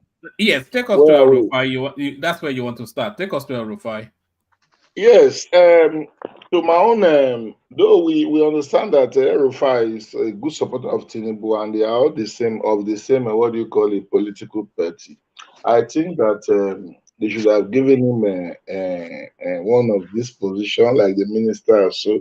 But if they did give it to him, I don't think that there is anything he's going to cause in 2027.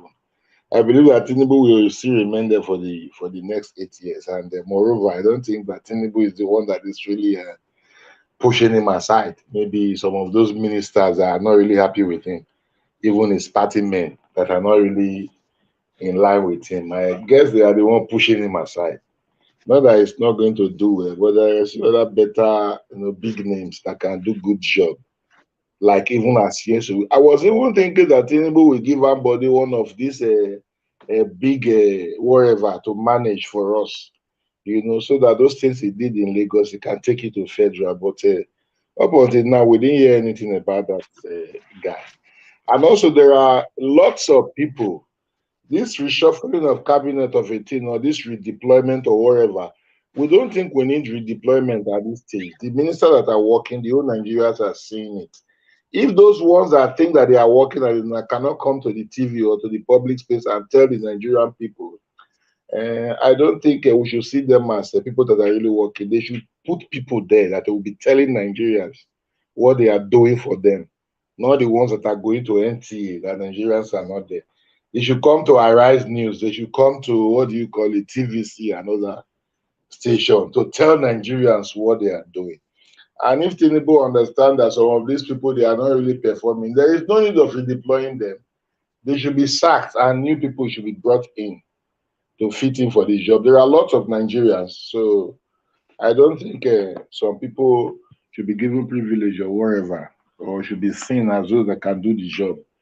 I believe we have lots of competence in Nigeria people, and just that the criminals are more than the whatever. The issue of Matawale, I think, is the thing of Paddy minister they give to him.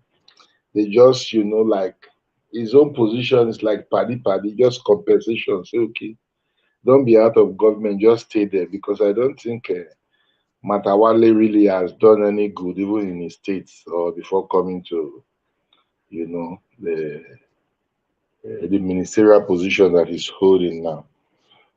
Going on to Samuel Ekpa, what he's doing with Shehu. Ego. But your man no disappoint us. So who? Wike. I told you he's a nice guy now. Wike is doing very well. Wike and Umahi, we are seeing them all over Lagos now. Even let me say, because Lagos is Tinubu's home or wherever, they are really changing the face of Lagos. If you come to Lagos now, all the bridges in Lagos, they are lighting it up. All bridges in Lagos, and they are retouching the whole of them. They are just trying to, as the home of the president. It's normal if you are a leader, some leaders tend to develop their state. Some not really they care. But here in Lagos, some difference we are seeing the difference. Come to think about it. The Wiki, Wiki from time, he has been a dogged kind of man. He does the things the way he wants it, and then he's doing very well as at today. If you look at people like them, what do you call this former minister of FTC? What is this guy? This guy in is it Bauchi? That Bauchi guy. Okay, still in the PDP. I think that one was the minister also under Goodluck Jonathan, yes, before Buhari came in or whatever. The whole FCT minister of all this time, apart from that time of El-Rufai, that he went on rapid demolition also of people's property then during the Obasanjo regime. The only minister we've gotten since then is Wike. They've never been any FTC minister. People don't even know what they are doing, you know. They just beard in, like those ones we are not hearing of now. Believe me, I bet you they are not in NTA, they are not in nowhere, they are not doing anything for this country. Let nobody just be blindfolding us or be deceiving us that they are somewhere, they are doing job, they are not announcing it. Wiki is too loud, it's a lie from the pit of hell. We want Nigerians want you people to announce it. We want you to announce it so that we can see. Because Nigeria now is what we see that we believe. We don't believe in what we don't see. You understand? So those ministers who don't think they need redeployment, we think they should be fired and the new ones replace them. So that's what Nigeria want. That's what Nigerians believe right now. If Tinubu regime will be able to deliver for us, but the guy is trying. The Tinubu himself is trying. Regardless of that, we need that. Let me ask you one question again. Wike and his boy for Rivers. What do you think? What's your take on Fubara? Rivers? Fubara. At the end of the day, I think what I think will happen to that guy, although he's trying to garner some kind of support or wherever for some of those political bigwigs also in Rivers. But what I think will happen to him is what happened to Ambody. That's what I think. Because these people like them, Wiki and all these people versus the Tinubu, because that Fubara now look like someone that is even fighting the presidency. So when you look at it, these politicians that are ahead before you, sometimes you don't just undermine what they can do. They can go and learn to just bring you down. So me, I felt at the end of the day, Fubara might end up being a one-term governor. That is where it will end, because these two people, they will never agree no matter what. The fight will continue. The exchange of word will continue. They will keep fighting themselves till 2027. So at the end of the day, Wike might end up defeating him because Wike still have a lot of, supporters and still very strong, in Rivers State as at today. That's my thought. All right, brilliant.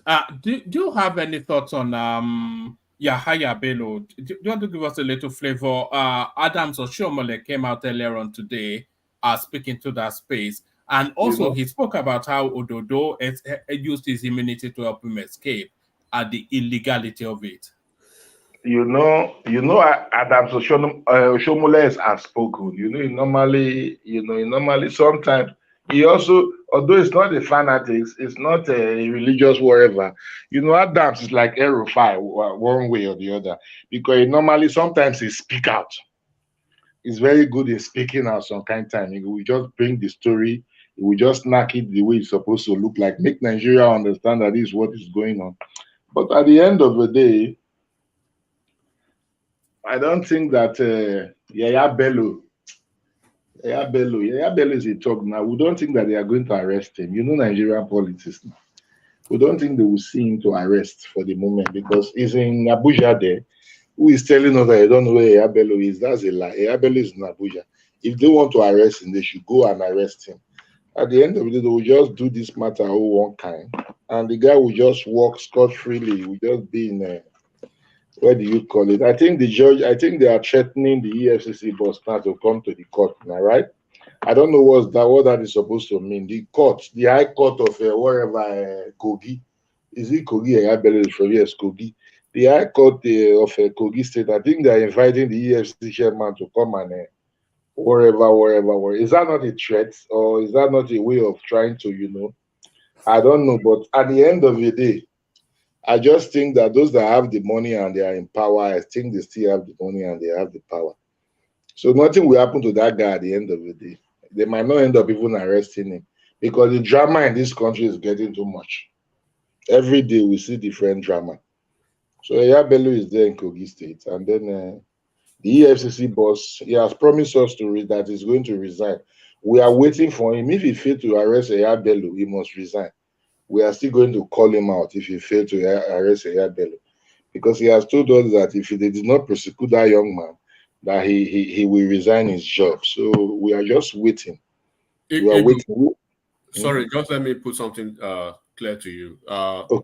As it is now, they don't really need Yaya Bello again. They don't have to arrest him anymore. Okay, they don't need him again, right? No, they don't. They have already they've proceeded to file charges against him, and the court process will continue, even if he has to. Because he's in Nigeria, but he's in the government house, right, in Kogi State. So they were trying to have him in there at first instance, but the way things have turned out, they've taken a new course. So under the law, they don't really need his presence, so they can proceed with the charges, and then they will continue. But don't forget that he's on a bolo already, right? He has been declared wanted, and when you are declared wanted, automatically Interpol is involved, and a couple of international agencies are involved. So that's just to put things straight to you. You know here in Nigeria, sometimes we can say whatever we want to say, you understand? You know here in Nigeria, it's not how it works over there that you are. That's not how it works here. A lot of things are going on in this country. It's only when the central government, right, is ready to shield you. Exactly. That's when it but nobody knows now if the central government is shading him or not. No, people are saying, this guy no send any one of them. Nobody knows. Yeah, because they are not making it public. They will not come and tell you. They are not shielding. I think Enigmatic is right. Yaya Bello has beaten more than he can chew. He has beaten more than he can chew. No, I'm not saying it's not. I'm not saying it's not right, and I'm not saying they might not end up arresting him. But we are just waiting because it's like a drama in this country. They don't need to arrest him. The way the thing is going now. Sorry, once again, let me just clear you one thing. Now, as I'm speaking to you, right? Even some Yaya Bello's colleague, governors, ex-governors, they are not happy with it because a lot of them are going through EFCC's prosecution under the radar. All of them, they are going through prosecution under the radar. They are doing plea bargaining behind the scene so that they won't. They are not. Thank you. Behind the scene, all these things will go behind the scene. They are not listening. Hold on. Don't be skeptical. Don't be skeptical. I'm telling you some things. Look, when you work with it's just like in the US here, right? When you work with the system, they will find a way to work with you. But when you want, like Yaya Bello, he has brought himself out unnecessarily. That's what I'm telling you. You are an ex-governor.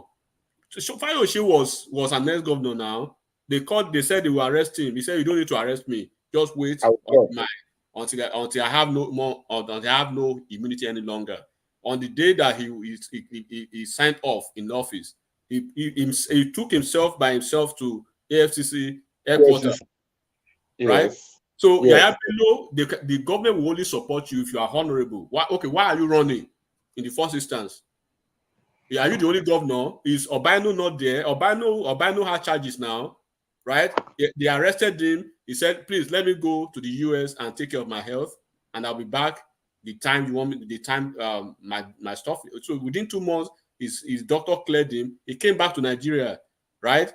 Then he has been able to secure his bail, and they are prosecuting his case. Almost 15 governors are going through the same prosecution. Delta State governor is one of them. A lot of them are doing the same thing. But which of the Delta State governor? Okowa? All of them. A lot of them are even in Ondo State. Like 3 different commissioners are the one who actually runs. That's true. Okowa cannot go scot free, right? So, but when you know you are a big man in the country, right? Don't try to challenge and then you want the president to shield you. What about others? Why are you different? I will agree with you, Enigma, but let's just watch. It's just now 4 years. Let's see if any of these folks will go to prison. Because here in this country that we are, we know how this country works. We know how it runs things. People have stolen billions and trillions. Nobody's in prison. We must understand all these things then. So let's just see. Prison now. I say Ojuzo Okalu is not in prison anyway. A lot of if we actually before Ojuzo Okalu went to prison, how many of them were they after? It was only Oji at the end of the day that they ended up sending to prison. They were after many of them after them. No Nigerian let me just say no Nigerian governor would have been working free if, of course, if Okay. Ceteris paribus. All Okay. things being equal. Okay. All Okay. things being equal. But we know You just said it all. But all of them are working freely in this country. If not that Ibori ran that time to London, Ibori will not go to prison. Even if he's here, before we stay in prison or go to the court for 1 year, his case will also die. So these things we know. You know, so this is what we are saying. Nobody goes to prison. They only tell us these things. They announce it. They do it one kind. At the end of it, they are all politicians. So we are just praying that you should think about Nigeria. They should put Nigeria first before their own personal interest. All right, brilliant, excellent. Thank you, Igor. So let's go on, Igor, from YouTube. Baba, who takes the floor next? If Larry is ready, or Ajanle Kuku, I'm a little bit tired. All right, Larry or Ajanle Kuku. All right, let's go to Ajanle Koko then, and then after Ajanle Koko, Larry. Ajanle Koko, are you ready?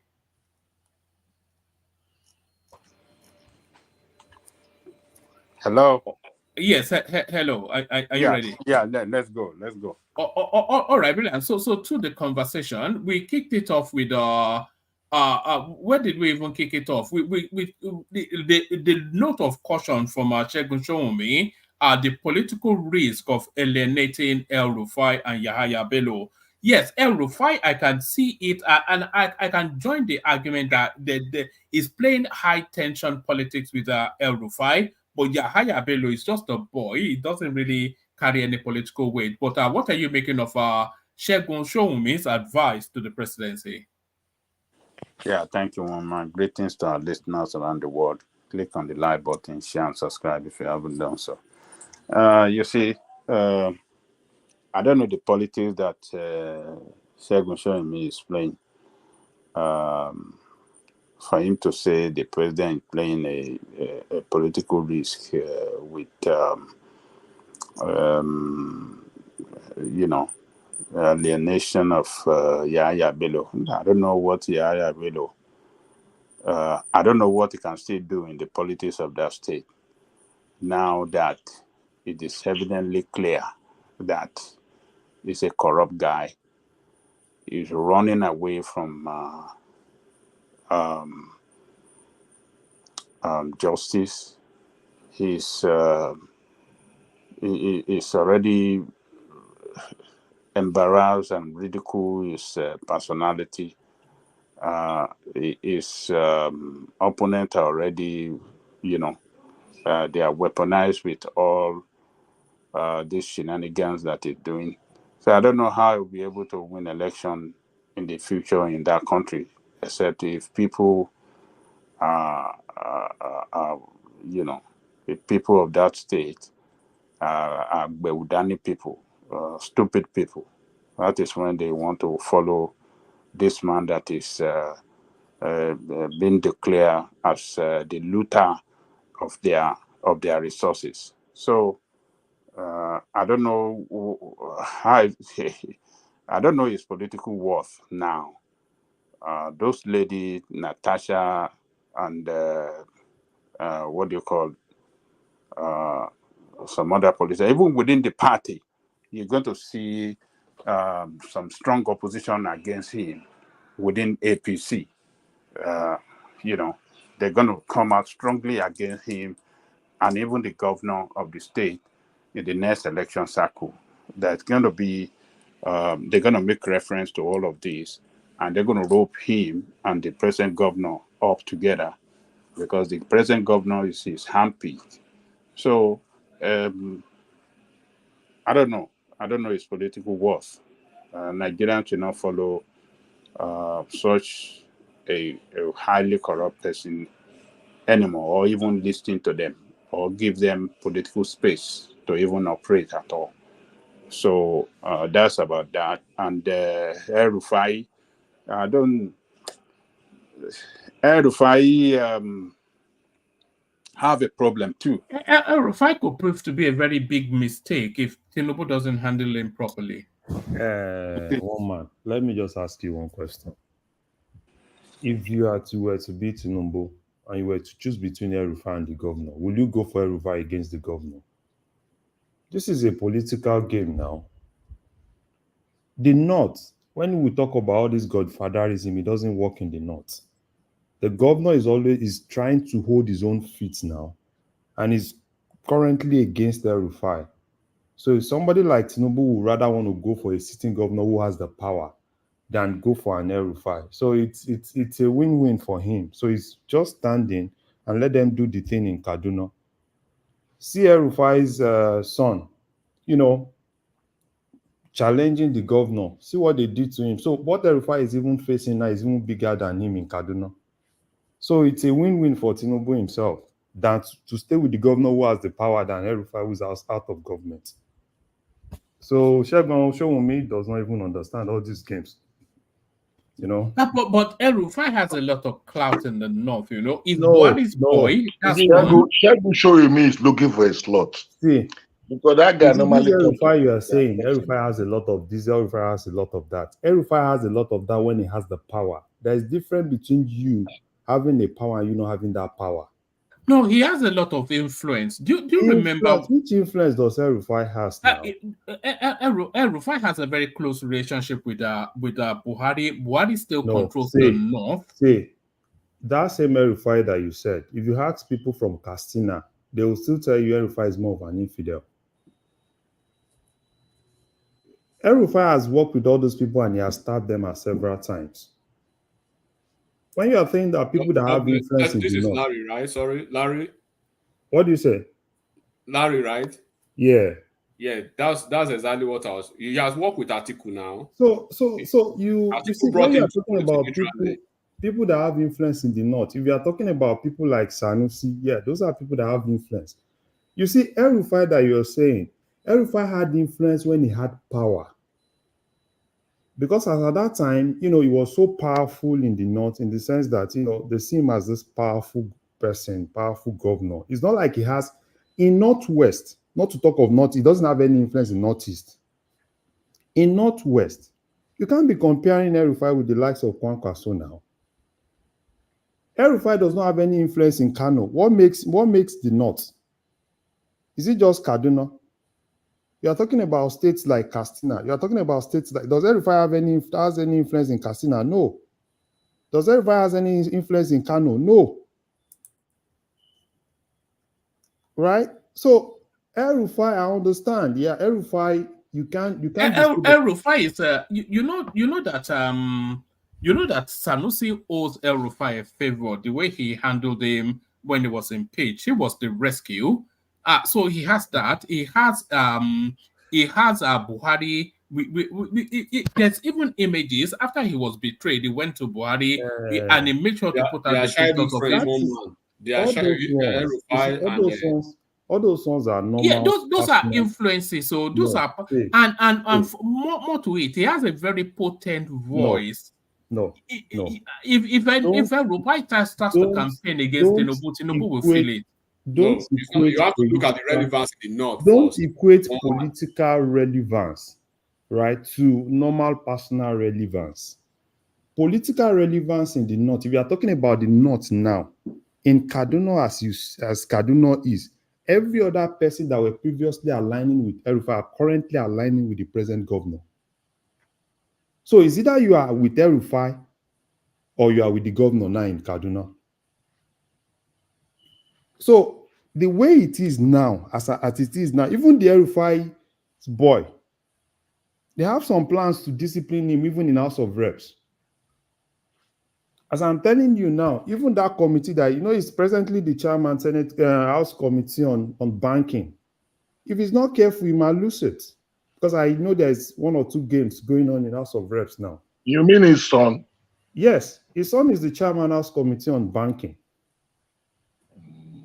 And it was the governor that, talked with Abbas, and that was how he got that. Because the governor was formerly chairman Senate Committee on banking.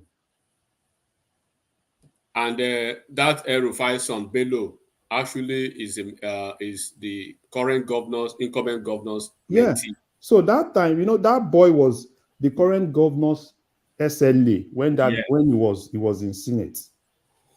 So all these El-Rufai, you see, all these El-Rufai, I understand the fact that El-Rufai is, you know, he has that influence. But he doesn't have that influence. Even in Kaduna, the way Kaduna is presently, right? If not for one or two things, you know, they will have lost Kaduna now, governorship.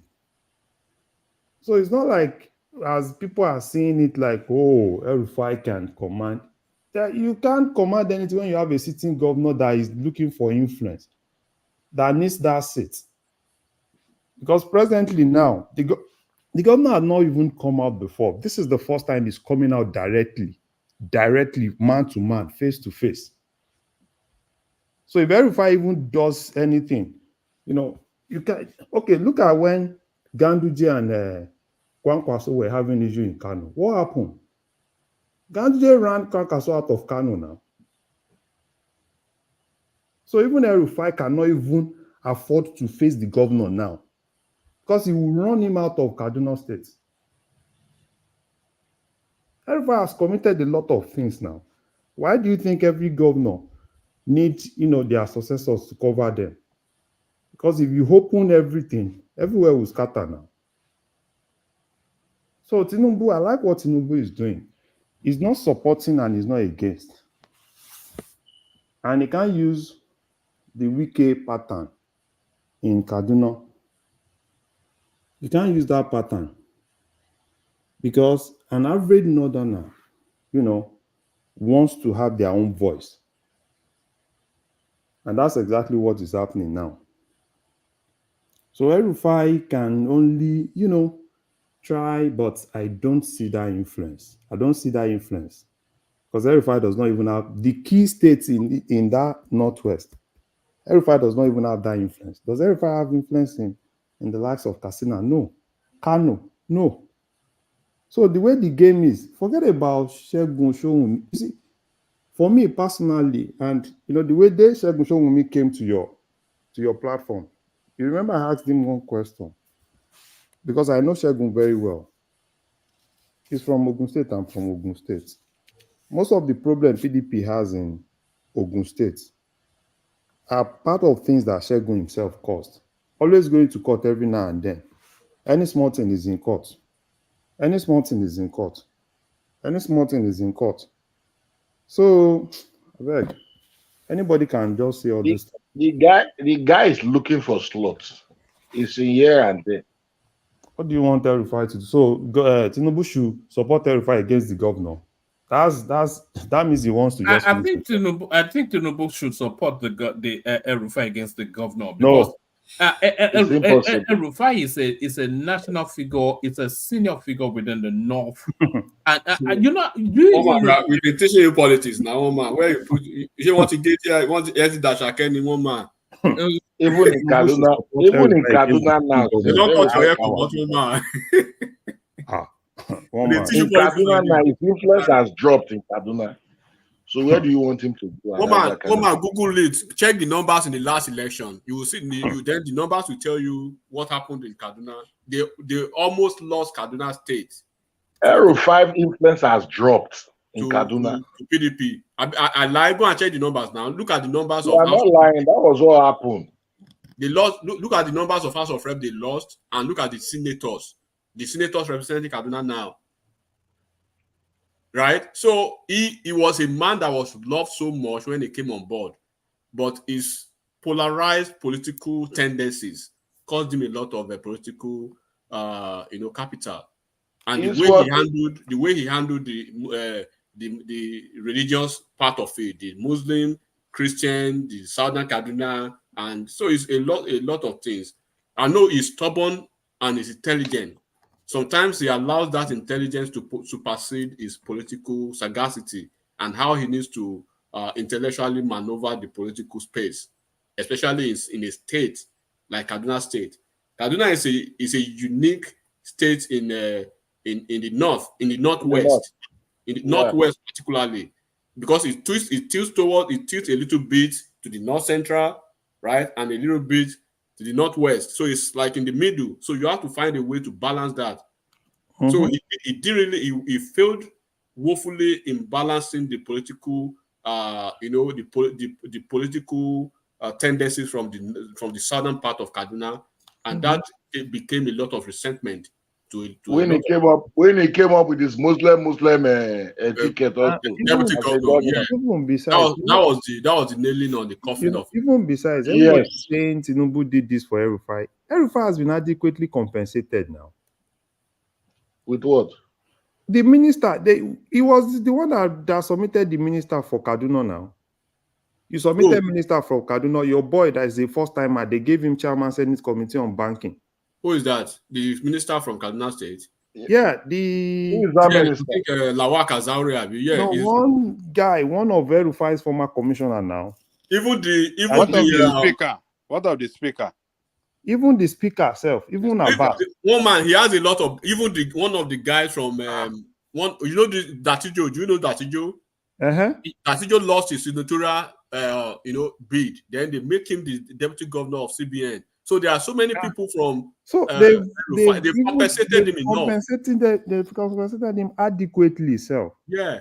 So will you go to House of Rep as a first time? How old are you that they will give you that high ranking committee? Banking, for that matter. When there are people that are going to House of Rep third time, fourth time, that they're not even getting. You know that one surprised me a lot, though. That small boy, chairman. You know what banking means? If he writes a letter, to Cardoso, they better bring his ass. Instantly, he can invite Cardoso. Cardoso must turn up. And then while they do all of them, they go. So a lot of people are just saying, "Oh, this, and that." What go wrong? Quick, go answer. Even Bala, Adiza Bala, she's still part of El-Rufai's. Yes, now. So what else do you want, one man? If Tinubu had allowed El-Rufai, in this government, El-Rufai would have tried to use that government to be one powerful minister from the north, and I'm telling you, El-Rufai is going to contest in 2027. And then El-Rufai will even give. El-Rufai will give. We have a lot of disrespect to the president, to the VP. So what I would say, El-Rufai, if El-Rufai had that opportunity as that minister, he would do everything. He would be that powerful minister from the north, and he would do that same thing. Just go and check. You just see that by 2026, he will start doing all this. Is northern. They will start doing northern. Elders Forum, northern this, northern this. 2026. And then, Larry, let me give you another angle to it. If he had been because look, even there are so many political considerations in one man. If El-Rufai had been a minister now, there will be a clash between El-Rufai and Shettima. Of course. Right? And do not forget, Shettima is a minority from the northeast. Then El-Rufai will want to leverage on the superiority power of the northwest to cause issues in his administration. And then New Ribadu, the NSA, is still there from a minority group to in the north central, in the northeast as Shettima. So there will be so many distractions from only one man. So it's better they have a ton of his lieutenants in the administration to show that yes, we are with you, but for political exigencies and political consideration, things cannot work this way. And they expected. That's why you see that they are measured to handle him. And if the people did handling him are not thorough politicians, they would have made an error, a mistake to actually miscalculate and put him on board. And by now, you'll be having issues. Enigmatic. El-Rufai was a trap set for Tinubu from the north, but he was so smart to have understood what was really coming. If El-Rufai had been that minister from the giving power, El-Rufai will perform. But El-Rufai will not leave the northern politics. By 2026, if El-Rufai will resign from that government, 2026, and there will be a lot of issues, even in APC itself. And you see El-Rufai telling you that he wants to contest. And you now start seeing that northern bias. So the way it is now, if you are facing somebody that you know is powerful, the best thing you need to do is to, like, number one, take out his power. Once you take render him useless. That's what they've done to him. Then you can move. Why will you, when somebody that you know that potentially this person might actually come against you, you want to give him that power? No, nobody does that. That's politics. You don't give somebody that you know that might actually potentially come against you tomorrow and give him that power. Nobody does that. So it's just normal politics, and he's playing the politics well, because the governor presently wants that power. He wants to be on his own. He wants to dictate things on his own. He doesn't want this El-Rufai. Hold on. Who's potentially likely to go against him between El-Rufai and Wike? You give Wike power now. Wike will not go again. Wike will not go against Tinubu. Never. Wike is in PDP now. He has even stated publicly that he will not. Even the Wike, why did they give Wike? Why trust did Wike like that? No. Wike, no, Baba, trust Wike. Wike knows the intrigues and the dynamics of politics than you think. It will not be a good He's no longer interested in being president. No. You see, why do they? Even if he wants to, Wike? know that going to the show will be difficult for him. So why didn't they give Wike any other minister than FCT? Because they know Wike likes power, and the best place to curtail Wike is to give him a place like FCT. It's like a governor now in FCT, and you see, Yes. Wike's ambition now is to be vice president in 2031. Yeah, Mm-hmm. Which is very possible. It's almost a certainty now. Because whoever, yeah, one man you will see Wike, you will see what Wike will do in the South in 2027. I was still discussing it with some political people. Wike will be the marshal. You know what? It will be the marshal of the APC and National re-election in South in 2027. Because what the South will be trying to do, they will want to position themselves effectively for the vice presidential position when it comes back to the North. There's a subplot. Sorry, enigmatic. There's a subplot to the politics playing as well, which people may not be paying attention to. There's the NEC meeting of PDP is taking place now, and it's a battle between Atiku and Wike who gets to pick the chairman. So if Wike wins through, which is likely to, what you may find in 2027 is PDP saying they endorse Tinubu. Yes. Even the governors, the PDP governors are already. One man. Do you know that you are missing it? It's not Wike against Atiku. It's presently Bala Mohammed against Atiku. But Bala Mohammed is just behind. It's Bala Mohammed against Atiku. And basically, it's the PDP governors forum against Atiku. They are tired of that man. So people are just thinking, oh, it's Wike. It's not Wike. Because those are the organs. Those organs, they want to take back the party.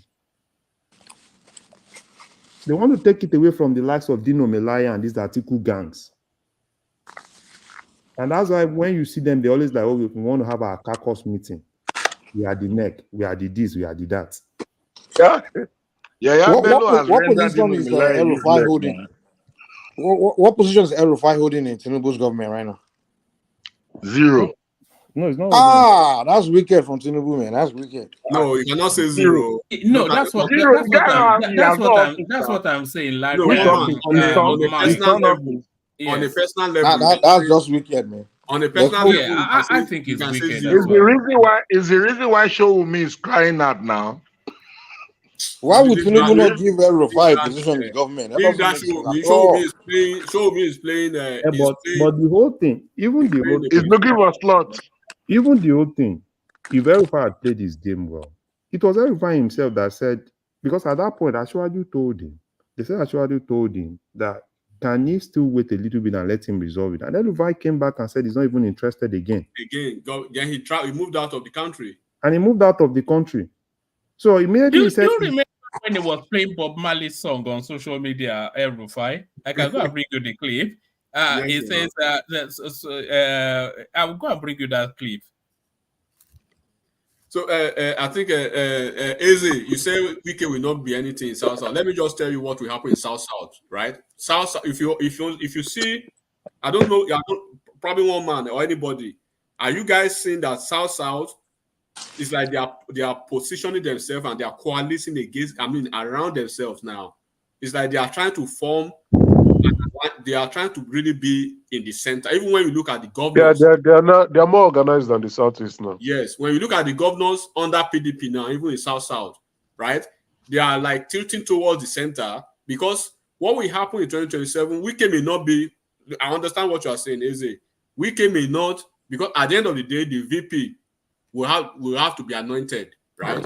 Wike may not be the anointed VP candidate, but there's a possibility it will be one of the top 3 in the South for that VP slot if it comes to the position of selecting who is going to be VP to a northern candidate. Then Wike will be on. If Wike is still, all things being equal now, let's put it that way, Cedric Parables, Wike will be a big contention for the VP slot from South, possibly Adams Oshiomole if he's still, all things being equal too, right? And then a very big possibility of Akpabio. Those 3 people, go and put them down.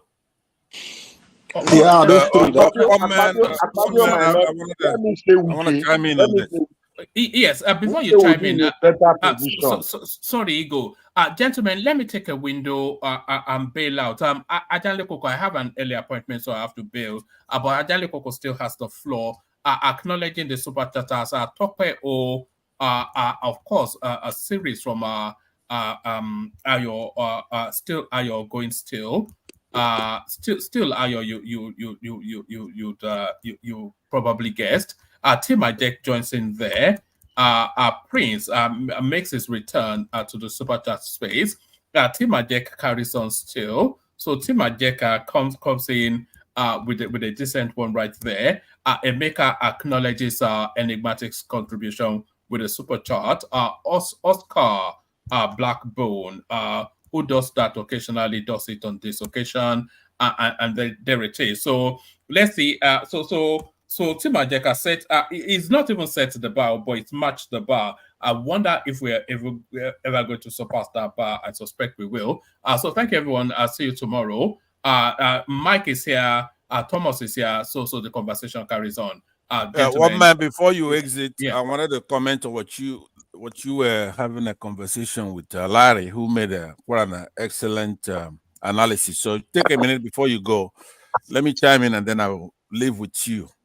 Now, I was enjoying the analysis that was brought in by Life's Good and then Larry, because they were calling it now politically purely on Wike. Of course, they didn't go to the genesis of it, which is how El-Rufai actually got power, which is through Obasanjo, right? So they stripped him naked.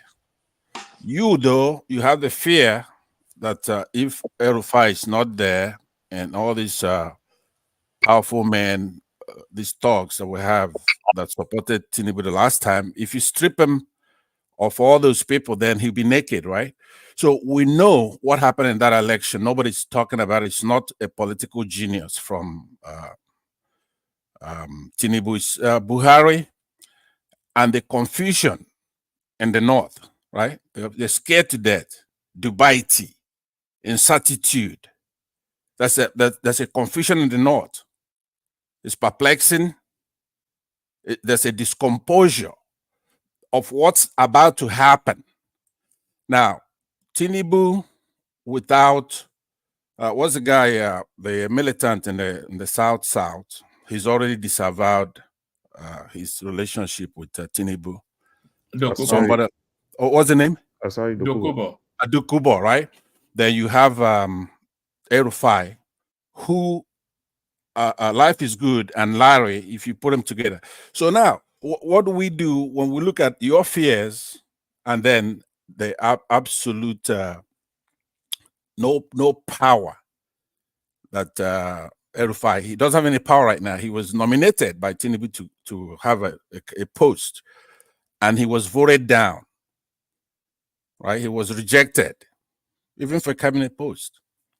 So now that you don't have Buhari anymore, when we come around to 2027, I mean, somebody actually said, hey, look, does the former Kaduna governor have power? He started naming out all the states, including his own state. Now, what is the boogeyman effect is to try to make the Abuja minister there to be such a big factor. His successors wrestled him to the ground already in Rivers State.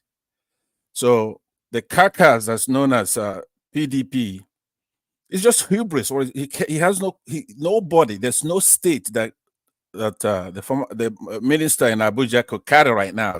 If there's an election, he definitely will not win his state.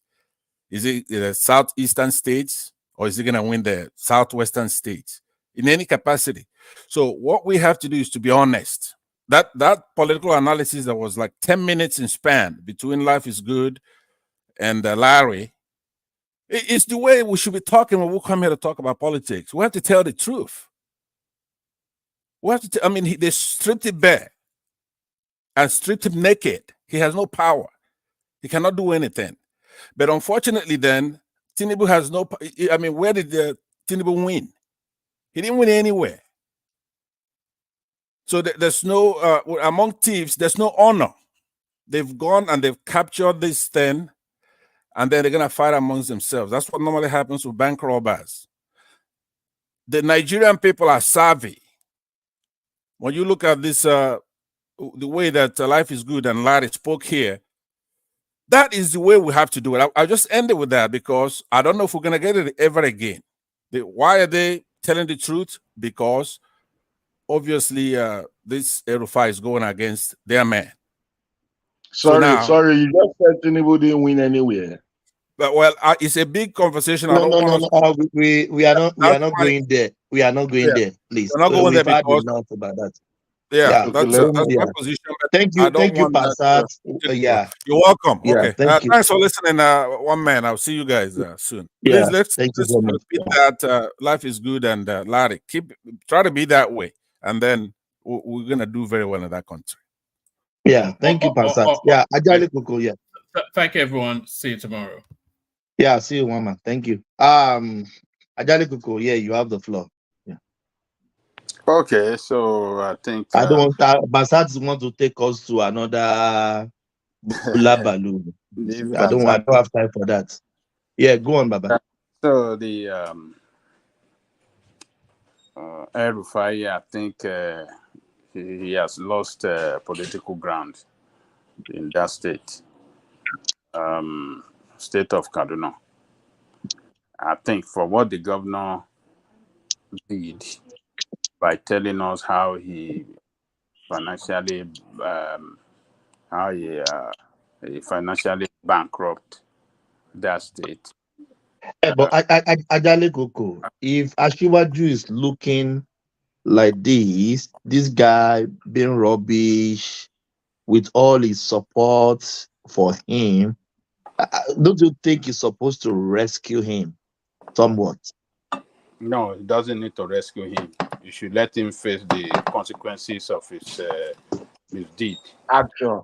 Yeah, he stepped on so many people's toe, and El-Rufai.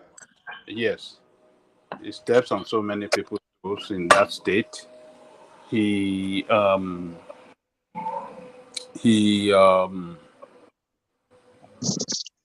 Christians, he bullied them and used his power as the governor, to disfavor the Christian, time. So such a man is not fit for a political position or executive position by any means. All these people like this should be taken out of the state completely, particularly a reckless person when it comes to the management of the resources of the state. He has put that state in a state of indebtedness that the state is financially handicapped to even pay the salary of workers, to even carry out anything now. It's a big problem. And if you compare what he said he did in terms of infrastructure against the loan that he borrowed to build those infrastructure, they are not commensurable. You can't. I mean, what did he do with the money? What did he do? Well, we all know that. Regardless of how he performs in state, whatever, but we know him to be a competent person that can perform because looking at the antecedents, I mean, being minister of FCT, and also, I don't think it's a good look on Tinubu for. I mean, like you got to. Erufai is not someone you just cut off like that, you know. I was talking like that. I was talking the same way some few weeks ago. But since that incident of poor management of the finances of the state, since it came out from the governor, and I think I changed my mind on him. I think it is not a good. Well, that's just the governor's He's not word. a good manager. He didn't give his own side of the story. Now we can't just No, take not one. side. There's evidence to that effect. He has borrowed so much against One the state. side of story, Michael. The state treasury is showing it now. The state treasury is down. They don't look. He has You go now. You talk like this. collateralized. Mike, he has collateralized Mike. the revenue, the internally revenue generation against debt. He has collateralized, what do you call it? The federal allocation against debt as well. So what is left after they've taken all these loan out from federal allocation and internally generation is not enough to even pay workers, talk less of even doing anything at all in the state. You can't manage the state. How can you do that? You can't. And some few days before he left office, maybe like 24 hours before he left, this guy borrowed 20 billion. For what? Otigbelo now. Took the money away. Otigbelo. So, look, these people, person like this, should be taken out of the stage. It's not fit for any purpose. It's a vagabond when it comes to financial management. He cannot manage anything. So all this noise we have been is competent. There are a lot of people that are more competent than him in that country. Yes. Look, Nigeria is 200 million population. Competent people. Can we ever imagine that the Minister of Internal Affairs can do anything what he has done now? If you want to apply for Nigerian passport or renew your passport, it's very easy now. And you don't need to contact nobody. You don't need to pay anything. You just go online, do your thing, and then you book your date of appointment, and then boom, it's gone. You make your payment from your house, from your house. Whoever thought that something like that can be done? And that guy assured us since day one that I will fix this problem, and he gave a timeline, and he fixed it without that period of time that he promised us. So what are we talking about? To apply for Nigerian passport now, you just apply from your own, and you don't need to show for biometrics and things like that. I mean, I don't get. No, you will show up. You will show up. Once you apply, you make your payment, you did everything, you post your picture, then the system will take you to when you want to go for appointment. They will give you date. Yes. Yes. You will get date. You will see available date. Then you will pick the date. And you won't be disappointed. You just go, the moment you pick that date, then you go and show up. And they will do your biometric, and boom, they will tell you your passport will come within, 8 weeks. You will get your passport within 8 weeks. So it's look, Rufai should be packed away. I'm no more interested in him since all this finances recklessness came out. And no more. I used to like him, but I don't like people that are so reckless and cannot Did he manage. steal the money, or is just the performance? Which one is this? He stole the money. There are so many projects that he claimed that he did that are abandoned, and he already paid for. Ghost projects. A ghost project all over the scatter everywhere. I beg, they call the Lord Jare is fit for no purpose. So I don't know what Shomi is talking about. That Tinubu has nothing to lose because the governor from his state. Even do you know? Look at the last election for the presidential election. He lost all the local government except one. Only one local government that Tinubu won in the presidential election in Kaduna State. Kaduna that people are not happy with El-Rufai in Kaduna now. Yes. People don't understand the politics on ground here. They are not happy with him. He divided Kaduna. El-Rufai is the one that divided Kaduna between Christian and Muslim. So the local government that Tinubu won is a local government that Tinubu went to campaign in the night. In the night, he went there to campaign, and the people were so surprised that they can come to campaign to them in the night. And that place is terrorist-prone local government. So the people, the Emir, and the people were shocked that, wow, for this man to take the risk to come and campaign, to come and talk to us, to come and see us, we will give him our vote. That is the only local government that Tinubu won. That was the only local government that Tinubu won. Among how many local government they have? Maybe around 30-something or so. He came to the screen and he was claiming that some people wrote result. Why didn't he write his own state result? He's lying, don't mind him. People have fell out with him. People don't like he step on so many toes, and people, we are getting back at him. Now, I mean, they got back at him during that election, just to send a message that look, this man is fit for no purpose.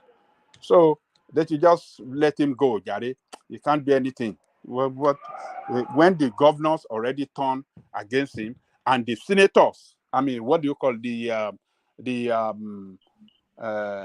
assemblymen in the state too, have turned against him. What does he want? What else remains for him? That is his political base. If you can't have the support of your political base, what else do you have? You have nothing. You have lost it. So that's the problem with Rufai. So show me he's just talking gibberish. I don't know what he's talking about. So Thomas, let's move on. Nobody has come from that Kaduna to defend El-Rufai or be talking in favor of El-Rufai. From that same Kaduna there, I've not seen one person. Everybody that has spoken from, like you said, Ego, everybody that's spoken on TV from Kaduna are all talking against him. So why? Against the So he's not a manager. He can't manage resources and he can't manage people as well. That is why you see everybody, all the political power weight in the state from his party are talking against him. So that you just, he doesn't have the support of the people. He doesn't have the support of the government. He's gone.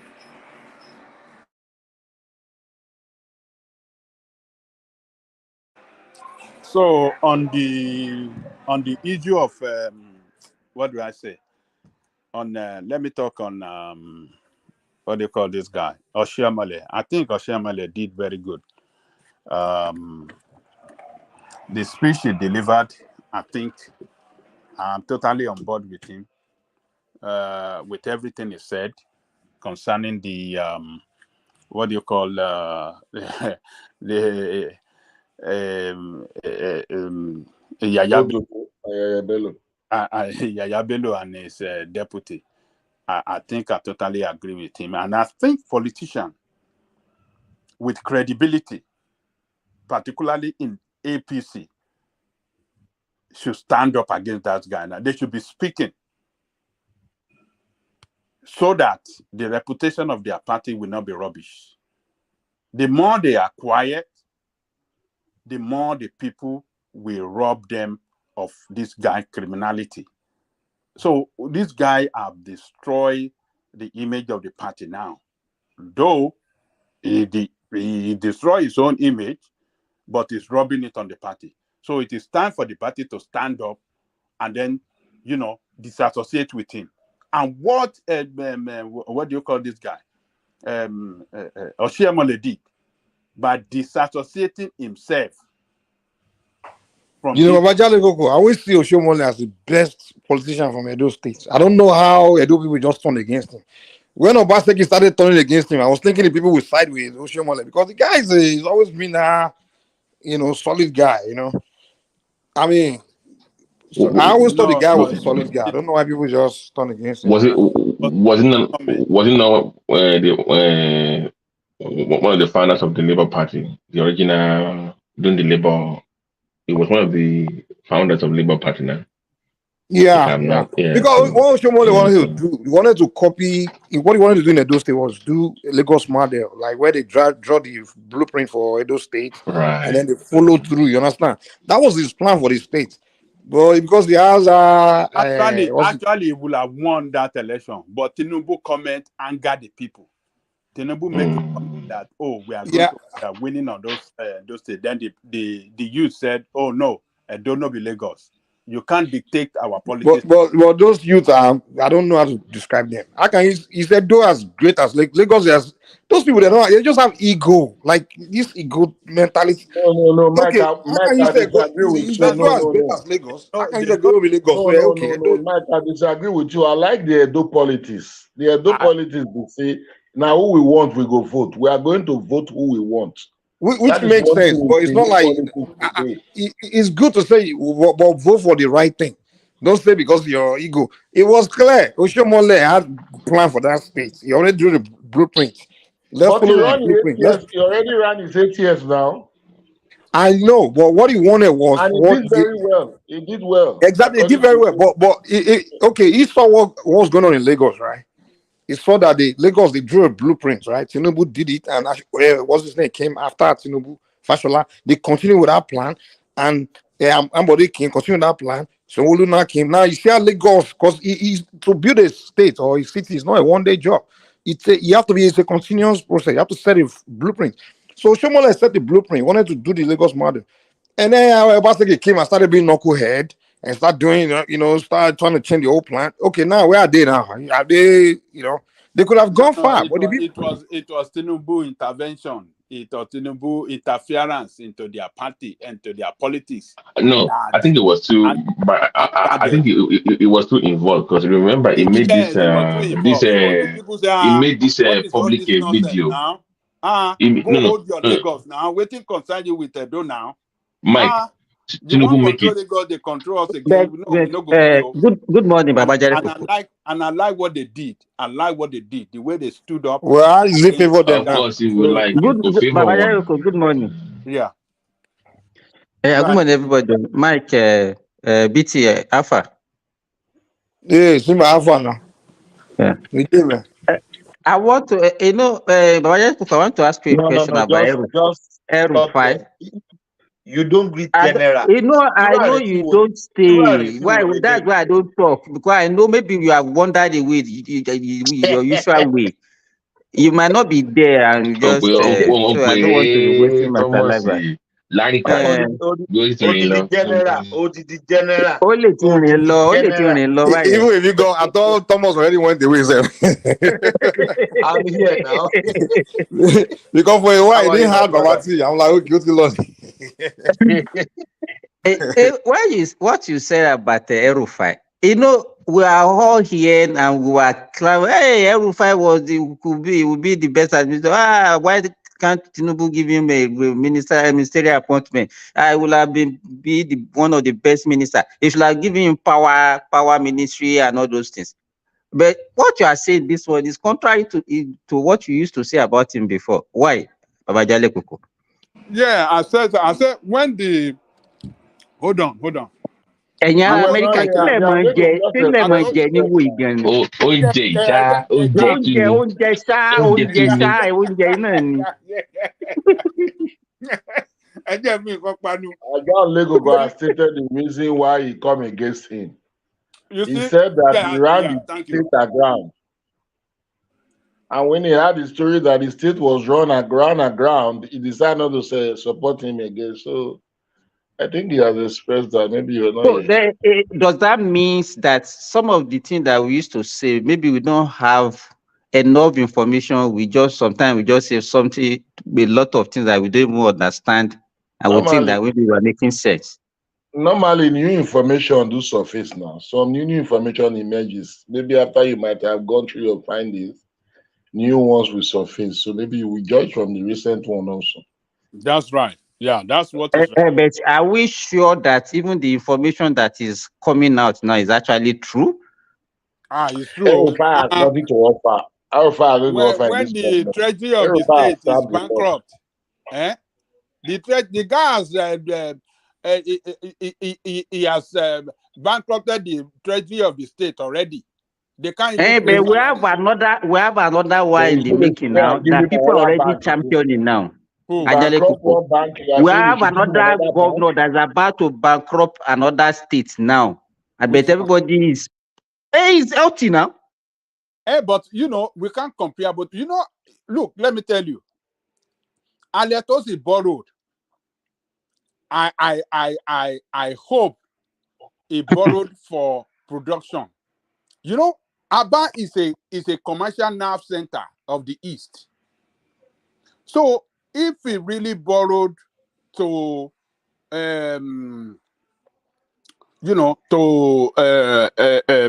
support the productivity in that state, yeah, they could get that money easily. They can get the money back, threefold. But that of Buhari, Rufai, they borrowed. He was claiming he was building some kind of project. A lot of projects are abandoned and he already paid. And yeah, so basically, what is the return on investment on the money spent? That is what is the return on investment? How are you going to get the money back? You can't compare that to Abba. Abba still has a chance. But I don't know. BT. What money can a governor spend on production that will have a good return on investment?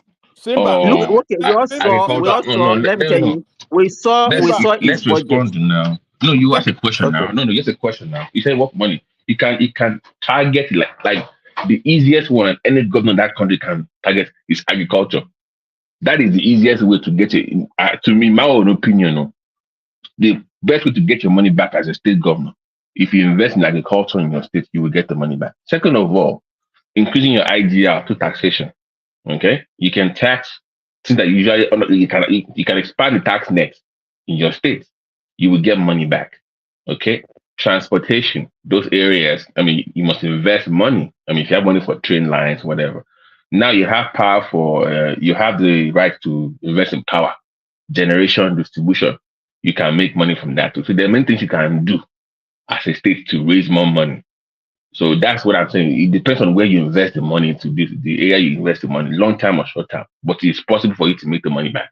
But to me, short term to medium term, agriculture should be the best you should invest your money as a state government because of the entire value chain of that sector.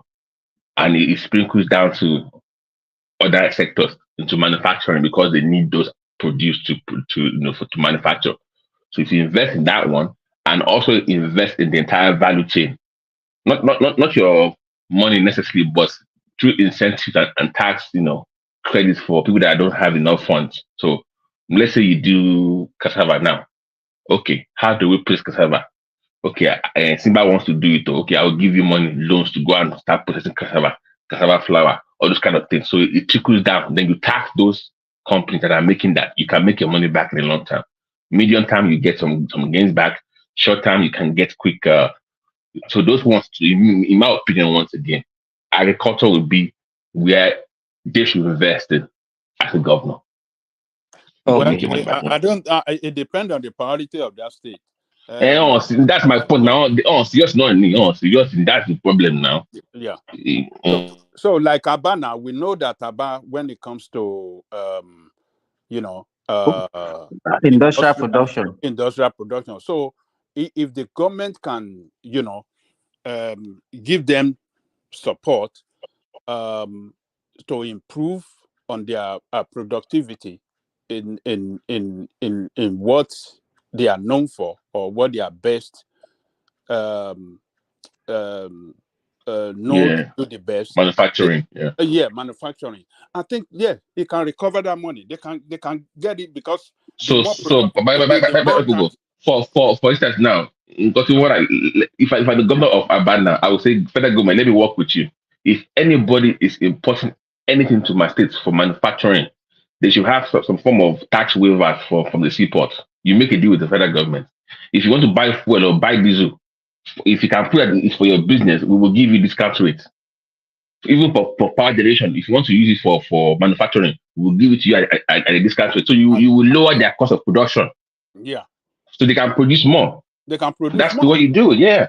Yeah. So I hope that is what he borrowed that money for, and not for. But we saw the budget now. When we analyze the budget on this platform, do we Yeah. see him in that direction?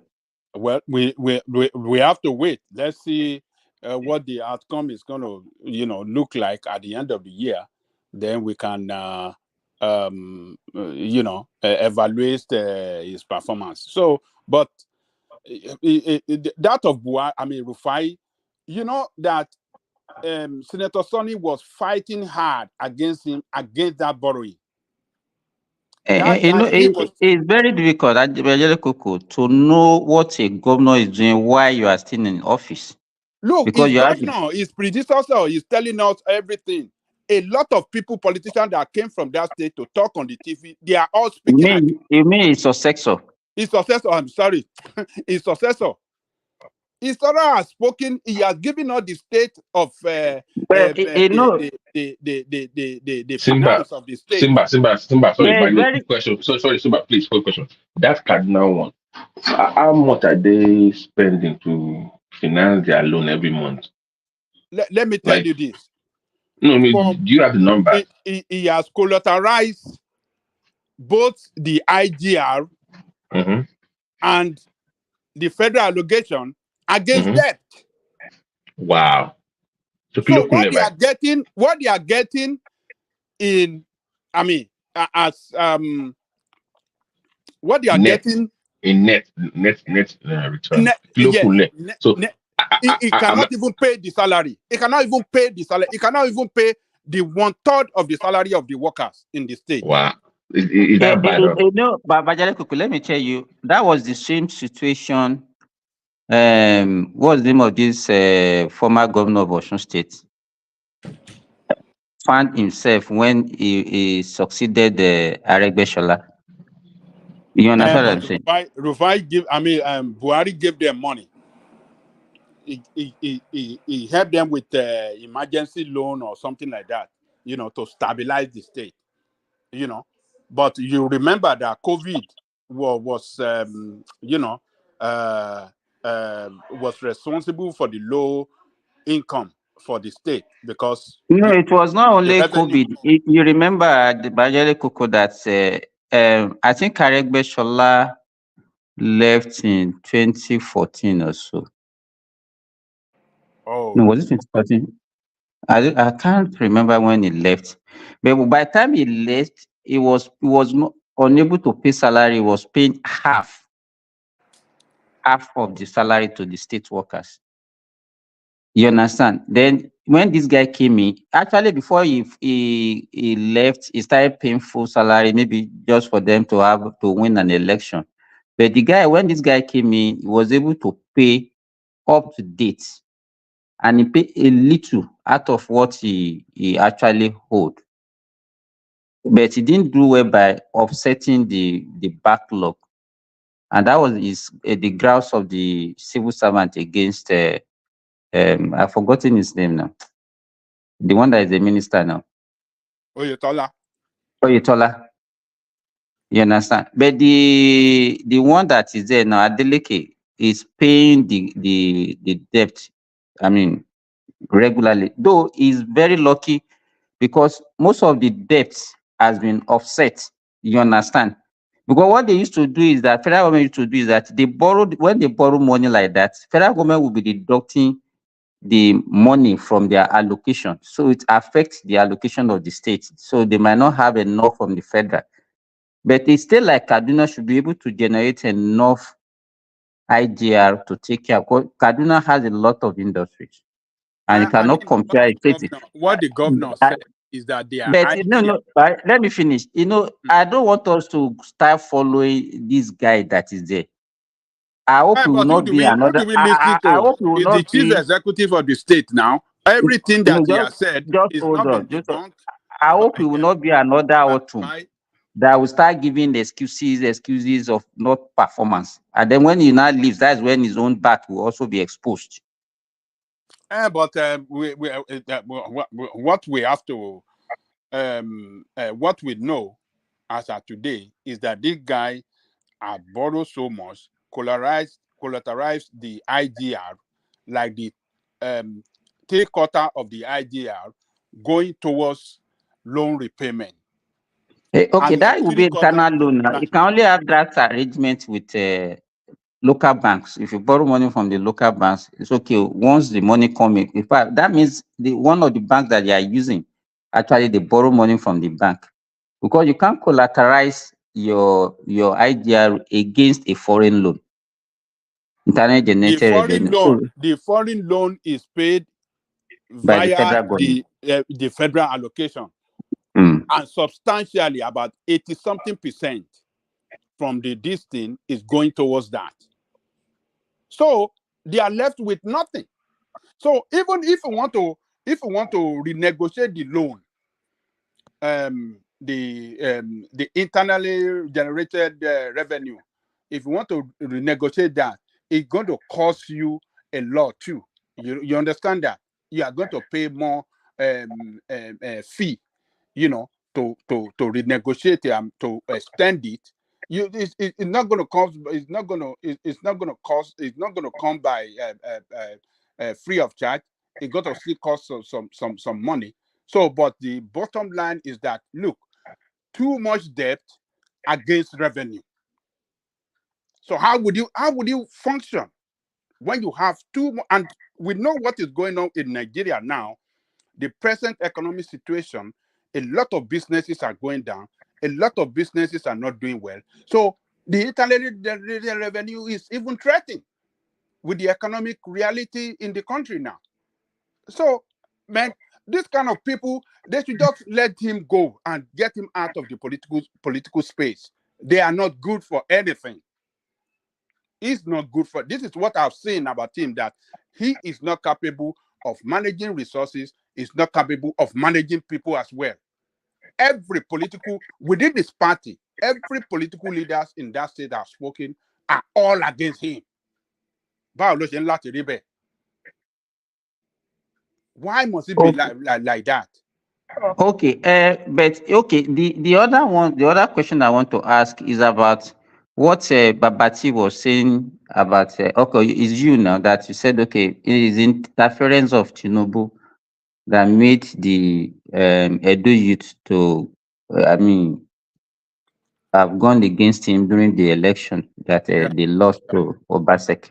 Yeah. And then King was saying that okay, that what they did was good because they don't want the kind of godfatherism. And yes, I would have accepted that okay, it's a nice step. But the problem I have is that even the so-called youth that we have, can they choose and choose where? Are they not also corrupt like the politicians? That okay, they can just do things not because they cannot even vote for the best candidate. They can only say, okay, because you said it, we will want to get at you, and that's why you voted for back. They are more of anti-establishment voters. They are more anti-establishment, but they don't know how to. But the good thing of that is that Well, okay, because if you see what is happening in Kogi State now, it's not the same you that are now. If you now look at the reaction that we are getting for Kogi, can we say that okay, the youth were okay with the performance of Yaya Bello, or because they have been bought, they have been given money to be staging those demonstrations? I think obvious. That's a political mobilization by the governor, just to showcase that the people of the state are still with Yaya Bello. No, the people of that state are not with him. If they conduct election with today in Kogi State, free and fair election, no vote buying, no intimidation, voter intimidation. They will defeat him. They will defeat him flatly. In his own word. In his own word, gone, they will defeat him there. But all these kind of people, they should just get them out of the state. They are not good. Look, the good thing that the Edo State have done, what Edo State youth did that time, I wish it can happen across the country. And we have it at every election cycle.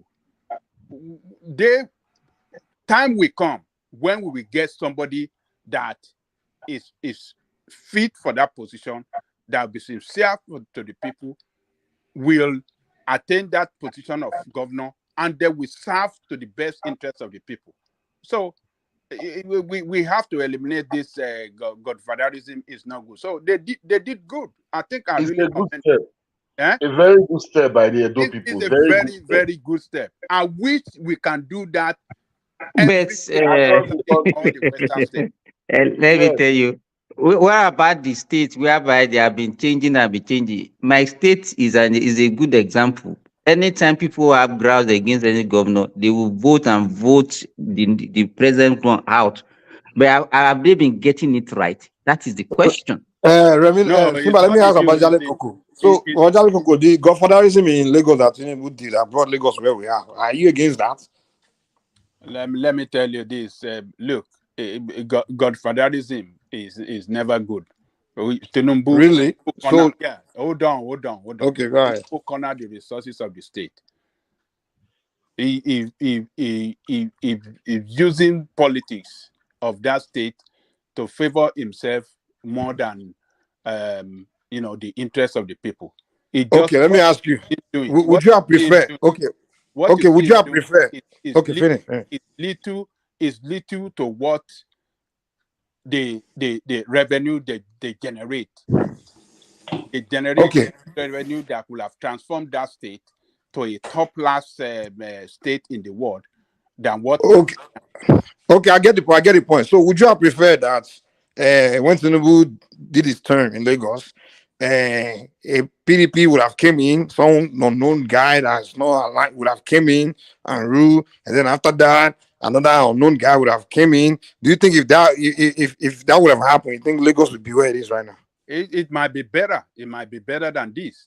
If you have one political party governing a state for a long period of time, I think what you set in, corruption will set in, favoritism will set in, a lot of things will set in that will not make that won't make it possible for the government of that state to deliver well to the people of that state.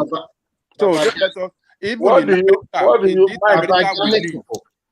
this America, hold on. In this America we live, you see the way we change government from one party to the other, and that have helped this America to grow. Is it not the same Republican and Democrats? Two kind of the same. Also. Okay, go ahead. Mike, what did you think Tinubu did in Lagos? Sorry, I think we have to look at the. Let me answer his question, Remy. Hold on. Well, he set the blueprint and they kept with the plan. He set the master plan and they kept with the plan. Why did they remove Ambode from office? Well, exactly because he wasn't going along with the plan. And do you see the result now? If Ambode was to be in office, Lagos might have gone better than this. No, I don't believe you. It's a lie. Why you don't believe me? Assumption now. It's an assumption. It's not an assumption. It's not an assumption because we see. Wait, the question is Ambode 4 years and Sanwo-Olu 4 years. Which one was better? Which one was more advanced? It was one of Ambode now. How can you say Sanwo-Olu 4 years? Sanwo-Olu 4 years was only touching roads that was done before now. There is no any. Have you seen Sanwo-Olu flagging off any road from beginning to the end since he come to office? Show me one road, major one. This is the road that Sanwo-Olu went to flag off from this crack and built it with drainage. Did you enter the blue line rail? Did you enter? Blue line rail, four coach after 25 years old. What are you talking? Can we? You are talking about four coach. four coach, I mean three coach. I Three think coach and only one lane. Only one train they have. The blue line is only one. Four coach. it's only It will one. take you there. It will take you back. It will take you there. It will take you back. My brother, we need to open our eyes, man. When this guy was doing things, he no show the there. The monument that guy built, he no show the there. They've left the thing to condemn. If that boy was to be in office, the whole of Oshodi might have been like Europe today. It's a lie. Because It's he has the not plan. so easy And as it what would, have, you thought. it would have gone further. There are lots of roads that guy started from scratch. They are still there like that till today. Can we interject you a little bit? Can I come in a little bit? Sorry. Please come. That is your opinion, to be frank. Not my opinion. Stop saying it's my opinion. I'm on ground. I'm saying Remy, who go live in Lagos now? Who go live in Lagos? I'm saying this thing. You are telling me it's my opinion. What opinion do you have? I also live in Lagos and I have a lot of family members. They are living there. If I can't there, they are Oh, live in Lagos now. Be Finland long way, but you are living in Lagos. I this room of evangelist to let them know. My nigga, can you finish? Can you finish your food? Don't choke on your food, though. Then sort of you delay me, yo. Actually, my brother, let let us tell ourselves the truth. Let us tell ourselves. Sorry. What you don't know is that a political party does not consist of one person. It consists of so many people. Actually, Lagos is the only luckiest state in Nigeria. They have people in terms of sound in capacity, intellectual and everything. Ambode was there. It's not only because it deviated from the plan. There were so many people in Lagos that get contract to clear the road. It jettisoned them in anticipation of bringing his own. The one he brought, they were not working. It still becomes so dirty that is not true. That is not true. Let me finish because we also allow you to talk. So when we just opposed 4 years of Ambode with Sanwo-Olu, Sanwo-Olu was able to manage people and also manage resources much more better than Ambode. Ambode was too arrogant, thinking he knows all and he can do whatever he wants. It's not easy like that. This guy, Sanwo-Olu, is a better politician. It's a better resource. It's a better manager of resource. So as you can see, he was able to put. Let's assume that Ambode have finished that blue red line under his 4 years. Don't you think by now we should have completed the red line and probably started green line again? He stopped them. And also, so without even federal government assistance, they were able to build 2 rail lines. This guy can see what is going to happen. And it's opening up a lot of corridor in Lagos. During Ambode time, it was not opening a lot of corridor. You can go to Lagos State now, most of their corridor, they have international hospital being built.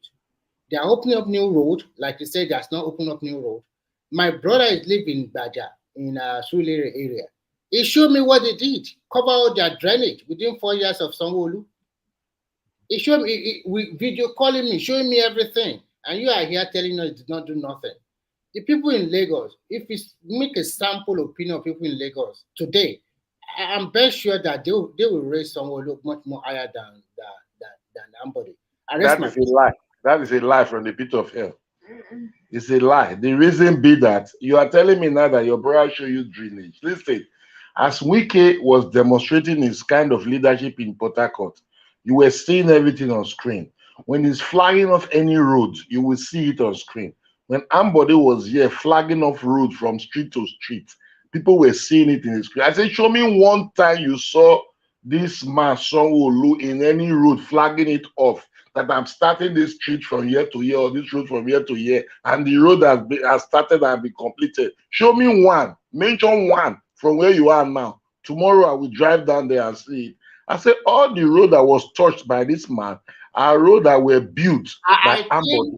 To say we have other people that live in Lagos in this panel today, it would have been better because I'm not living in Lagos, but I have family there. But people that are living in Lagos, if they're on this platform, then you cannot toe and toe with them. That would have been better because you are the only one here living in Lagos, so you can do whatever, you can say whatever you want.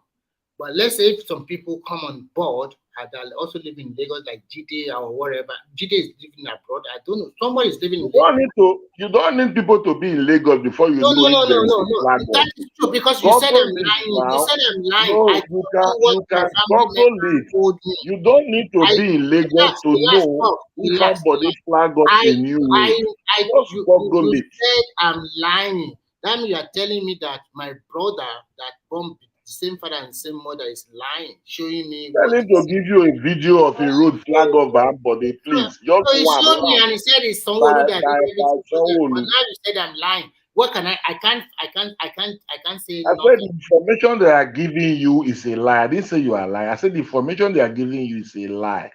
Because that is why? your opinion. It's not my opinion. You should be telling me that if I'm telling you this from US. If you have anywhere tomorrow, you know that this place was flagged off. If you have anywhere tomorrow that you know that this place was flagged off by Sanwo-Olu from the beginning and did it from to the end, just call the place. I will go there tomorrow and record the place, video it, and put it on. I want to ask you a question, King. And living in Lagos does not give you monopoly. Where exactly? I beg you. What is it not giving you monopoly? You are. Can you calm down, Mr. Rashida Mike? Come on. Stop this. Your thing. You always come here. You want to silence other people talking. You have started calm down. I'm not asking you any questions. Can I say something? You've been talking now, and I've been listening to everybody here. Ego has been telling you here he's on ground, whether true or not. But sometimes you want to superimpose yourself on other people. I don't know why you always do that, Remy. I know you guys are having a conversation, but he's trying to tell you that he's on ground. He saw what is on ground. I mean, we were here. We saw what Ambode did. Every one of his projects that he did, either he invited what's his name, Buhari, to come and commission for him. How many have you seen? This guy. What's his name? Sanwo-Olu. Besides the rail project, how many other ones have you ever seen? This is a guy. He was commissioning. No problem. They can learn. I'm not asking you to talk, but the point is that everybody can speak here. Not that you come here and override people. Like I see people's opinion, it doesn't really matter here. I'm not overriding him. He said I'm lying. That's what you've been doing. I've been listening to the way you've been carrying that conversation. He was even barely making a point. But he just cut him off. He said because he's been talking and he hasn't even barely said anything. Come on. What I said to this guy is, this whole thing is online and this whole thing are live. When Ambode was in office, he will go and flag off 12 different rules at the same time. He will stand in front of them. People will be there. Everybody will be saying it. I said, just show me only one occasion when you can see that Sanwo-Olu was so road that he flagged off and he want to fix it to the end. Just show me only one. Oh, and I responded back to you. I'm not. I said it's my brother that tell me this too, and he said he's lying. And I said, okay, fine. If that you say your brother said they did drainage, you said they cover all their drainage in Surulere. Let me. Do you know Love Garden? And then I say, show me just one single road that was flagged off by him. I'm asking you something. Do you know Love Garden? I want to be precise with you. Do you know Love Garden? Love Garden at where? Do you know Alayaki Street? Not very far to Suenu Road. What is Alayaki Street? Call the name of the area, sir. Do you know, first and foremost, do you know Baja Market? Baja Market. I'm talking to the king, not you, Rational Mike. Can you keep quiet? Baja Market at where? I think you thought you know Lagos very well. So you don't of course, I'm in Lagos. There are lots of markets in Lagos. They have the Dumota Lagos. They have the what do you call it, Badagry Lagos. Where this of Baja Market is? Relax. Not that area. That's where. I will tell you to make it easier for you because I thought you said you know Lagos very well. Now listen carefully. Do you know Teslim Balogun Stadium? Teslim Balogun, talk to Surulere here now. Talk where these things are. So if you know Teslim Balogun Stadium, if you walk back a little bit, you are going towards Sueni Road, and Sueni Road will probably lead you to Baja Market. And Baja Market is not very far to this big hospital they are constructing in Surulere. It's a very big hospital that everybody always go. So Baja Market is not far from Baja Guest High School. And if you walk towards that area, Alayaki Street, Love Garden is a place where they used to play football. It's a dusty field before. But now, There are lots of love garden in Lagos. There is love garden in where I stay. If you want to know that. So I thought you know everywhere in Lagos. But there this is place love garden in where I live, I'm Mr. giving you Man. precise and exact location. And Okay. they show me what transpired there. But you thought you know everywhere. And I'm mentioning all of these places, you say you are not aware of them. Don't say you are talking about rational mind that Mr. is Man. here. Mr. Man, listen, Yeah. let us not contradict. Let us not contradict things here. See, Mr. Man, I know so please. Where Surulere, Victoria I'm giving Island, you the Lekki, street. I give Apapa, you Ikeja, Ogba. You mention the name of the area before you mention the place. You can't just come now and call I asked somebody. you, do you know Swanu Road? Swanu Road is a big, it's a stretch. What do you mean by Swanu Road? Is Swanu Road the name of an area? If you are talking about area, you're talking about the whole of Surulere then. Of course. In Surulere, was done by what you should be saying. What you should be saying is that in Surulere, so things was done by this man. In Apapa, so things was done by him. No. So you stay first. You mention the area before you begin to talk about the streets. Okay, I mentioned You will just be in Atlanta now. You will just ask me if I know 22 Street without telling me where the 22 Street is, what area it is in Atlanta. Do you know how many 22 Street we have in Atlanta? Hold on. Babajale Koko, do you know National Stadium? Not Yes. Babajale Koko, do you know Baja area where there is one famous hospital in that area? Do you know? Yes. Thank you. Do you know, maybe you don't know Suenu Road or Alayaki Street? I'm bringing you to the exact location they show me. Thank you. So the back of Alayaki, there is two roads that leads to that Alayaki. You saw this low-cost housing estate. There is Suenu Road. Through that Suenu Road, you can go to that Love Garden, which is a dusty big field. Sanwo-Olu turned that field to a synthetic field and constructed a community center for them. And the third road that was there, he constructed a tar road, tie it for them, and do all the drainage. They cover all the drainage. And my brother showed me the video of everything. And I'm trying to ask the guy does not know this area. So if you are conversant with Lagos, these are places that people know easily. But hold on, Oremi. You know, what he is saying is that when you mentioned, what do you call it? Baja Market. Yes. You know, it might not Surulere very well, and the way around there, it might not know the name. It might even know that market. It might not know that they call it Baja Market. Actually, I'm not disputing anything with him. I am just trying to tell him that this is what one of my family members showed me and told me that it's Sanwo-Olu that did everything for them. But he came here that said that Sanwo-Olu never built any road. And I'm trying to tell him, I'm not on his particular place. It's so simple. I don't know why we are fighting. The Baja that he's talking about is my area. I know that very place very well. Are you sure you are from that area? Farabale. Okay,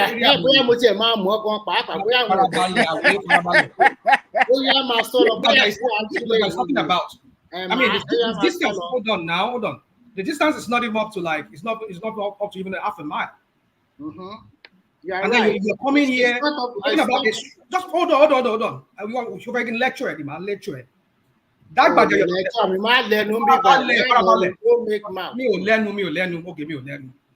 That Baja you're talking about, that is Baja Biamila constituency. Baja Biamila office is on House of Rep office. Whenever I come back from Abuja, could you not see Swenumbe? I mean, back of Sweni Lower. I forgot the name of that street. His office is there. So that constituency, that whatever project is being done there, I know should be about Bajabia Miller's project. Either you come and commission it. Okay, Sheikh, you want to respond? I will tell you, there's a Catholic church there. Catholic church, Catholic church here. There's this new medical center. All these people, I mean, I'm going from memory. Okay, Sheikh, decided for anyone respond. Let me just quickly respond. Hold on. No, just 1 second. Jackie, if I need response, Don't Ó respond. jọ pọ̀ Let mọ́ him àdúgbò finish. kan náà lẹ́yìn méjèèjì. Jackie, if I need Allow response. him to finish. Don't respond yet. Allow him to finish. No. I want to respond so that No, he can don't also. respond. Let rational mind No. finish. Listen, we can feel the same way he accused me. Now I can tell rational mind categorically that you are also not living in Lagos, and that means what you are speaking from your mouth is also a lie. Because you are not What's the living lie? there. What's the lie? What's the lie? That is what you accused me, and that is what the guy also accused me of. Because I you are did saying not accuse you. See, all the I don't projects. understand what you mean by All accusation. the project is from Bajabiamila, but it's not from Bajamiamila. It's this one is Sanwo-Olu project. And you are saying it's Bajamia. So even Bajamiamila project that last year, I guess, a commission. That's a street project now. That's should come under the purview of the Surulere local government. I'm telling you, it's not the Bajamiamila project.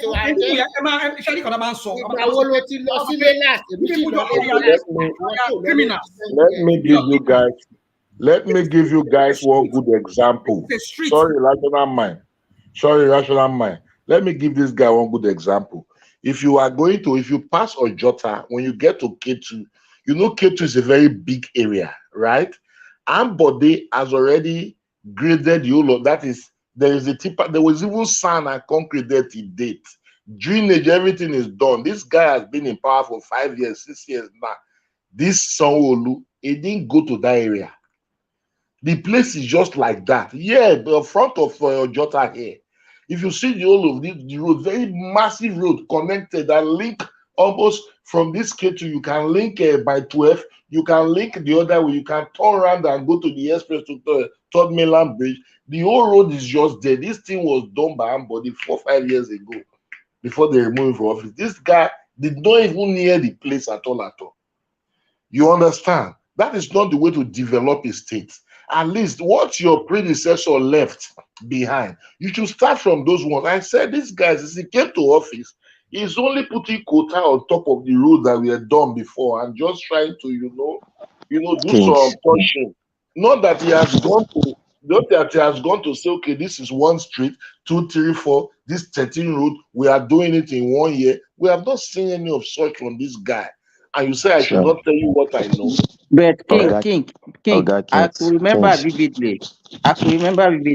When before May 29 this last year, that it was commissioning projects across the local governments in Lagos State. Are you telling me that all those projects I was commissioning were fake, or they belongs to the senators? I am not saying it's fake. What I'm saying is that some of those projects you see, they were already done, maybe time to finish. I said, show me one project this your man started. No, this thing that you kept on talking about. Do you have anything against? Do you have anything against continuity? See, the guy is my man. He's trying. The question I asked you is what you just kept on talking about one point that you started. Do you have anything against continuity? No, I don't have anything against it. I said it in this platform. I said the whole of Lagos is being lighted up. Start any road at all. I said all the bridges in Lagos are being lighted up. You understand? But when you mention the name of this governor, I said no, not that he's not doing his best, but he's not doing enough based on the things that I put on ground. Now, I'm now referring you to some roads that are not completed by somebody, and these roads are still there. It's not supposed to be like that. And these roads are linked with massive roads, linked roads. They just abandon them like that. A lot of economics are in that roads also. You understand? It will lead to many people economical improvement or what also. But these things are abandoned. And I said, show me just one road that you know that this guy started from the beginning to the end. A real road and commission. Then the area were praising him that you are the one that did this one. Just show me one. And then you are there arguing and dragging and talking and talking. I'm not arguing. You are not factual. What you are saying too. You are not factual. The whole of Lagos State does not mean Lagos mainland or not. We have Ikorodu, we have a lot of EXPL and the rest. And you say all the Lagos State. What are you talking here? It does not flag any road. What are you saying? I show you one. I did not say it's not flag. You said you are developing. You are here this. You do not know the place. It's like you are coming here that you know of Lagos. You know everywhere in Lagos. And I mentioned places and you do not even know. and you're telling me a particular. Where did you mention? You are calling Baja. It's of you to talk of. Either you talk of Kasim Baluku or you talk of National Stadium. You are mentioning Baja. Is Baja popular? What is Baja? Who tells Baja is not popular? What is Baja? Talk of Kasim Baluku. Talk of National Stadium. People will listen. They will know where you are going. Not Baja. So you will go to the public. So in US now, so wherever you are now, either US or Finland or wherever you are, if they ask you that they want to go to where you stay, you will tell them to go to Baja. You will not mention I'm giving you an example of what they show me. Real life. You don't need to give me an example. I said, tell me the name of the area. You say Baja. Tell me it's true, Larry. It's okay. It's okay. Remy and King. I think let Olajibe also put some things. It's okay. I think we have read the two of you. All right. Remy, please. These things are not things that you should be arguing with people. Okay, the facts are there. You can easily Google it. Search for all the roads built by Sanwo-Olu and the ones rehabilitated. It is very simple. Okay, I know very well that as at 2021, the man listed 51 roads that he started and he completed, and he listed 632 that was rehabilitated when he was addressing the state. And even his commissioner for works, was engaged on this topic, and they were mentioned. Yes, we can hear you. Okay. And they were mentioning a lot of roads that they built. For me, I think Sanwo-Olu has dwelt more on, easing the pressure on the major roads, like all these flyovers, trying to create diversions, trying to look at what happened around Ikeja alone. That bridge was not existing before, that they did to pave way for the rail, and that bridge is a massive project that can even finish. If you are to lay it down as a road, what they used in making that bridge should make kilometers of road. One that led to Baja and all the rest. Brother, that they didn't do it in your environment doesn't mean that they are not working. Okay, No, of course, and I know that's the what. bridge you are talking about. So that let's not put too much labor on this thing. Every government has its own strategy, and every governor has his own focus. If that man, what he has done, like what he did in Ikeja, what he did in this environment again, where the train is passing through, you know that he's developing the state in another direction. Okay, so let's stop these arguments. The man has laid out the facts. You can Google it. You might say it's not enough, that the number of roads he has built is not enough, but I just pointed out to you that every government has their own focus and their own direction. And if it's not according to the master plan for Lagos, I'm sure that the people that put him there will have pushed him out. So Ambode tried. He did these inter-street roads. Fine, we still have some of them there, and the ones that are bad, Sanwo-Olu is still maintaining it. And I think that is what we need, continuity. So while we are arguing, he's not doing roads, he's just doing roads. If you want to know the number of roads he did, let's Google it. It's not like I just Google some now, and in Koshofe local government area alone, he commissioned and executed 34 roads. Just one local government. Throughout the state, it's about 917 roads. And we are talking about year 2000. This is the guidance. Olajibe, beg and make you can do a job. That Ojo Thunder become the trap. And that Ojo, you cannot tell me that Ojo is not a major road. That Ojo was done since Fashola. Ojo road to Mude. May 2023. This is I don't know why government is doing road. Why they should neglect that environment. That environment is becoming a death trap So now. why are you asking him to do it? From Foz to down to Mude. From Vos down to Mude, that road. In fact, if Sowole is hearing my voice now, let him hear it. That road is becoming a death trap. Don't I don't worry. know why government should neglect such. That road is not a.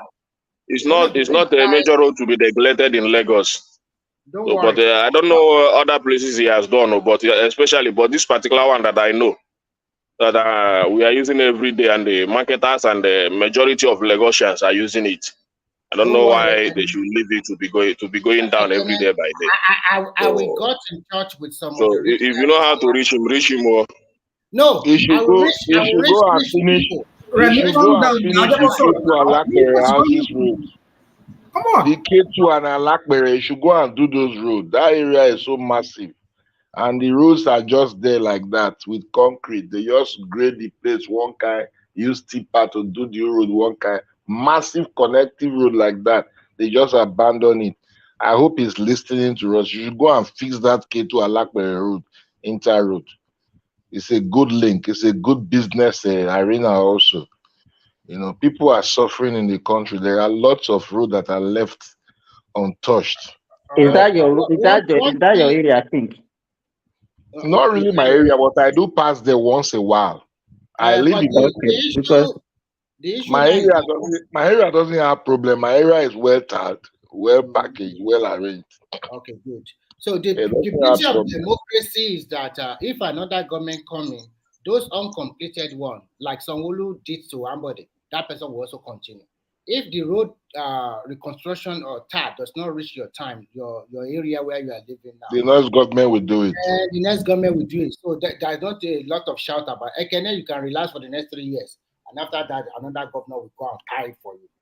Or maybe Why will Ekene relax for the last 3 years? Remy, if that road should wait for another governor, if we come to Ojo, we will not pass through Ojo again, though.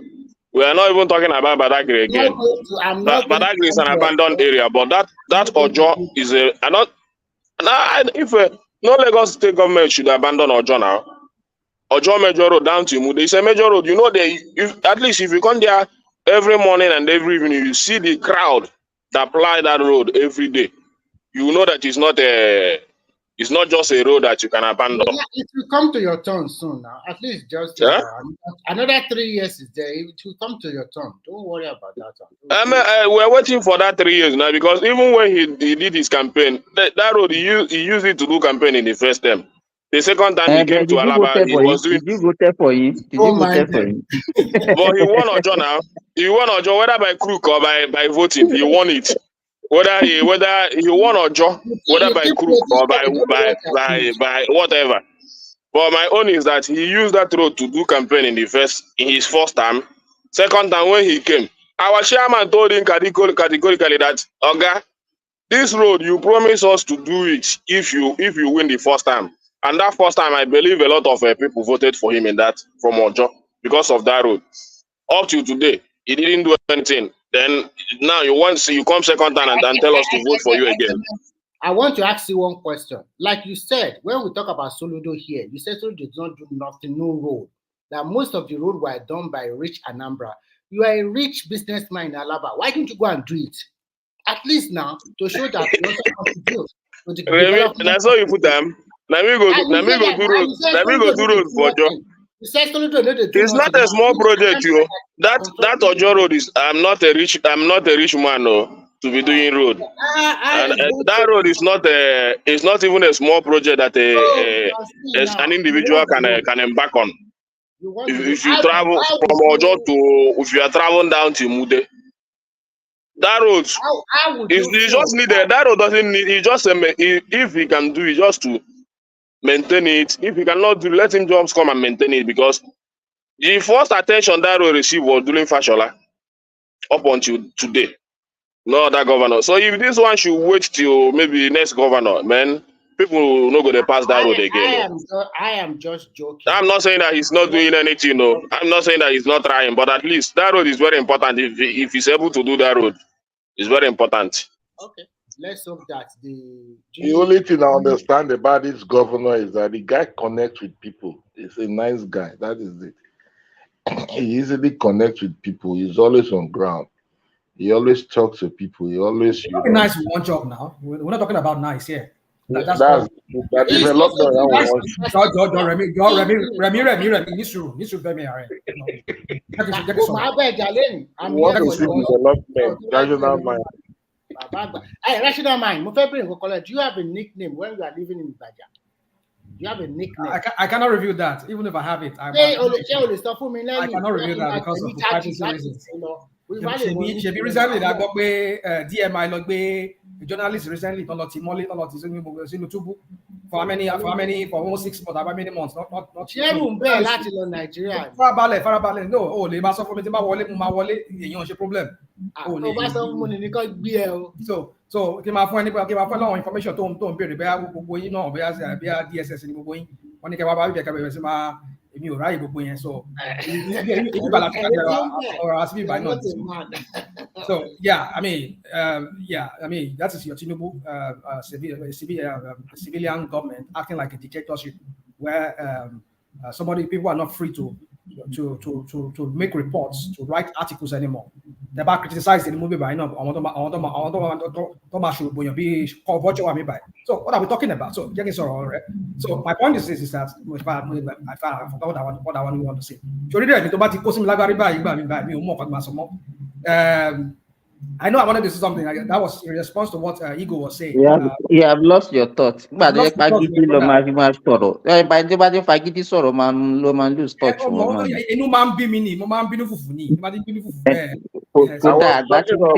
Àgbà tí ń dé sí ẹ̀ ó yẹ kó o máa ní sọ̀rọ̀.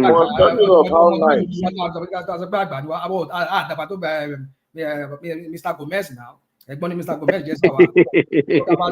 Tábà nígbà wà dàgbà káàkiri lábẹ́ pé àwọn bábà ti Mr. Gomez láti la fẹ́ pè wọ́n gbà yẹn. So yeah, I was talking about his niceness. Yes, so thank you so much. So not be nice with one job. Then you see, when we come here, we promote these guys. But I understand the APC Agbados. I know their politics. Anywhere they go, it's just to promote APC, promote Tinubu and his shenanigans and his crap that he does in Lagos. How can a governor be commissioning a street what's it called? A street road? That comes under the purview of a councillor, a local government. You see, when we say these people don't, you guys are. Remy Johnny's room. I did not tell you commission it.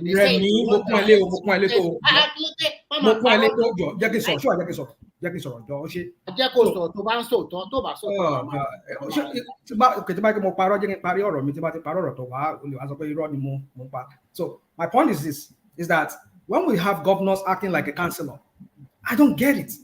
We've said it many times here that these people are just criminal enterprise. They're not running a government. They're just running a criminal business-like enterprise just to enrich themselves, make their name for themselves. How can a governor relegate himself to the position of a councillor? And now, but also even be brandishing this thing like as if it's some kind of badge of honor, because you tar the streets. And then you feel you can go and show yourself and make it look as if you're done something extraordinary. And some people come here and start promoting them like as if they're like. Can I respond to you now? Rational mind.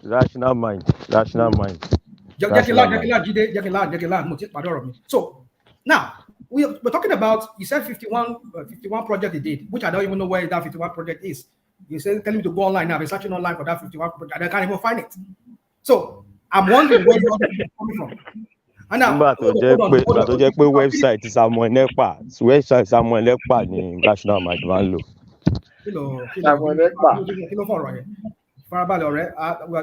We're having a cover. Obedient website. Obedient. Tomorrow, I only pay 51.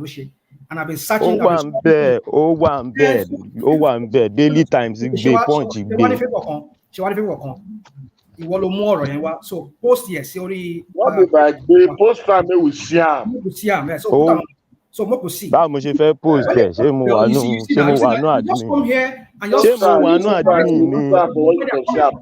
See, okay, wait. I can give even give you the newspaper. I can give you the newspaper and the dates. Okay, all right. Báwo lẹ ṣe máa ń tẹ nǹkan sí Google náà? Okay, a lè all ṣe right. tẹ nǹkan sí Google ṣe máa ń fòbí sẹ́yìn ẹ̀ ni ẹni tí ẹ bá ti fòbí sí latrine ló máa But gbé wá you, my brother, I'm sorry latrine. to say, but you, I'm sorry to say, are you not a Nigerian? So now, what in newspaper write for you? Now you won't come show us here. Newspaper. What are you saying? What are you saying? Newspaper. What are you Newspaper. saying? So I will bring you thousands of newspaper here. No, sorry, excuse me. This is where we start getting it wrong, yeah? When Obi says something, the newspaper carry it now. You read it and you believe it now. How Why come will now I that believe it? I'm not obedient. why would you not? No. Why will Either I you're believe it? obedient or not. Either you're obedient or not. This is the truth. Why will I I believe don't. it? See, we are all We. Nigerians. We understand the See politics me, they are playing us in this country. Newspaper is not enough for them to tell us anything. It's not enough. Okay, let me now tell you something. I'm a Nigerian and I live in Lagos. Okay? Tí mo ṣe ń sọ̀rọ̀ Lekki mo ń lọ ń sìn, I'm on my way. Mo fẹ́ join mọ́tò tó máa gbé mi lọ ibi iṣẹ́ ni. I live in Lagos. I see what is happening. At the same time, I built my house in Ogun State. And anytime on this platform, I always come and say the governor of Ogun State is not doing anything.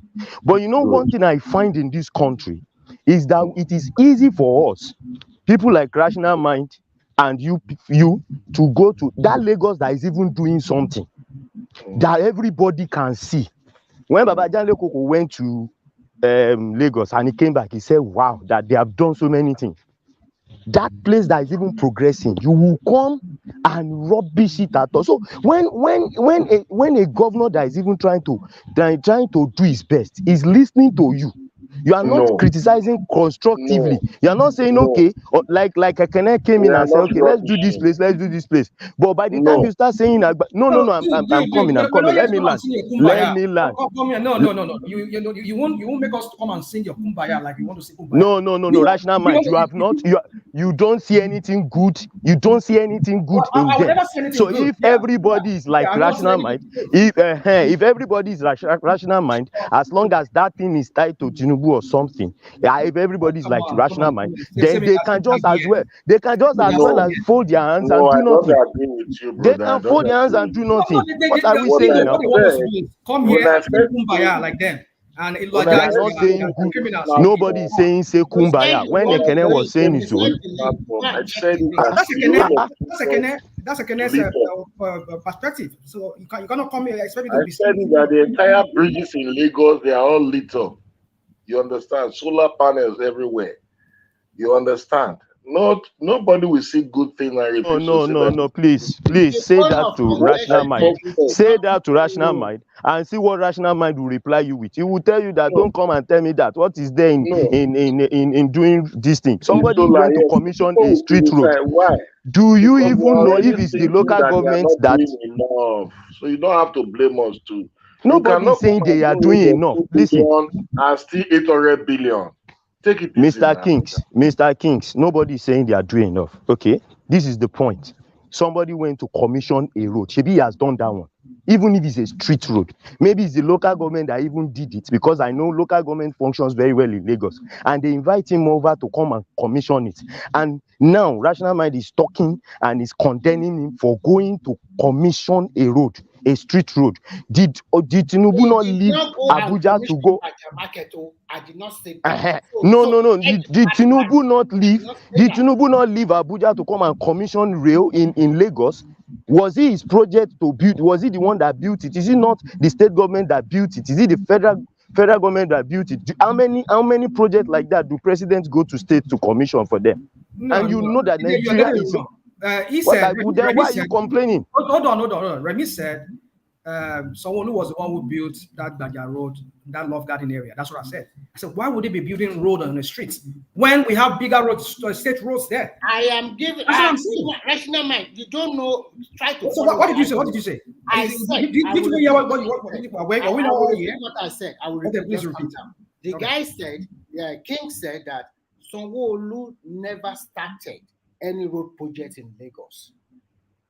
And I responded back to him that I used to live in Lagos, and my brother sent me a video of Baja area, which they have Love Garden, They changed it to community center, and all their journey road, he did it and cover all their drainage for them. I did not mention a commission it. I said that is what my brother showed me. And he's trying to tell me, I know it's a lie. It's not what my brother is telling me is a lie. And I'm telling and I responded back to him that you are telling me that my family member is lying. Okay, fine. And I don't know. And I started to tell you exact place where that thing is. And the guy did not know. And you came in and rational you know the place. I never tell you that, but someone will go there and commission it. And what later, he said was that I was the one who said he commissioned it. That he went to commission. What he I said did not was say he commissioned it. You said he built that road, that it was part of his project. And I said no. I did not say, oh, go continue solo Remy, we're all here now. We have you now. I did not mention. What was the argument you were having with Ego? Ego said there's no project. You correct me later. If I'm wrong. Ego said there is no project that these guys like Ambode did. He start from scratch and he finished it. And he said there's none that this guy has done, Sanwo-Olu. And you were trying to use an example of the Baja, that Sanwo-Olu was the one, your family member said Sanwo-Olu was the one who did the Baja own. And I was saying that, why would Sanwo-Olu be doing a street project? And you'll be telling us that it's something. But I did not say Sanwo-Olu commission it. And either I commission it or not. But okay, fine. You did not say it. I'm saying I said he commissioned it because if he was the one who built it, then of course. This one, man.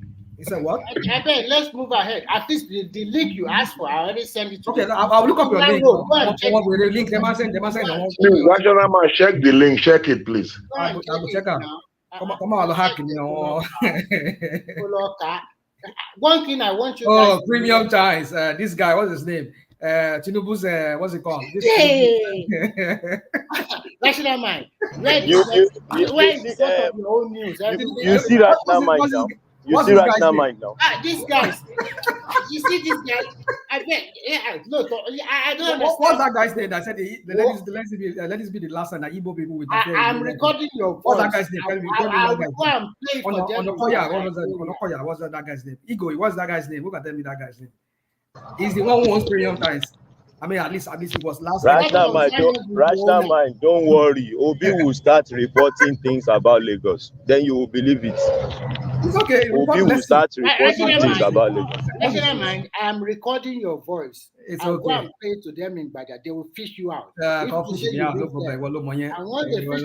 going to handle you as we handle. Remy. I will have everything that Rational mind used to preach on this platform. I will have believed him if he is not supporting any politician in that country. But for the fact that he's supporting Obi, Alex Oti, anybody against Tinubu, he will support the person. I mean, that is why I don't believe in his. I don't believe you. I don't believe you. You just have a personal hatred. That's what you have. Hold on. That was during election. That's the fact. If you've been listening to me in the past few days now, I've also been talking about Obi not being the panacea. I don't see Obi as even the. That is glaring now. But that is glaring now. Are you just seeing that one? That one is glaring now. I mean, I will tell you. If you're telling me it's glaring, sometimes in life you have to do a little bit of introspection. As at the time when the election was on, I see him as let me say viable, more of the best for me. That is in my own opinion. He's among the three thieves. At least he's the lesser thief. He's the lesser evil, like I use the word on this platform. So I would prefer somebody who's a lesser evil than the major evil that will come and do state captures like they've done in their own locality, like Tinubu and maybe the other one that call himself vice president. So we don't want people like that. We don't want criminals like that in government. That's why I opted for not as if I believe that he's going to come and solve the whole problem. Okay, let's get it right. So right now I don't have anybody, so I can criticize anybody now. I criticize Obi, I criticize Tinubu, I criticize anybody I have to criticize. Ọwọ́ tí bàbá àṣírí ti tú nìyẹn o. Àṣírí Obi ti tú nìyẹn o. Àwọn dáyà tó ti ń change o. People like you. No. Listen. I mean, I've said it. Baba Jale, are you on this platform? Àkàrà ti tú dépò. Go accepting to show a group. Hello, two as Akara Sepo. lóru ọ̀gànjọ́. Ta ló tú àkàrà ẹ̀ sépo lóru ọ̀gànjọ́ yìí?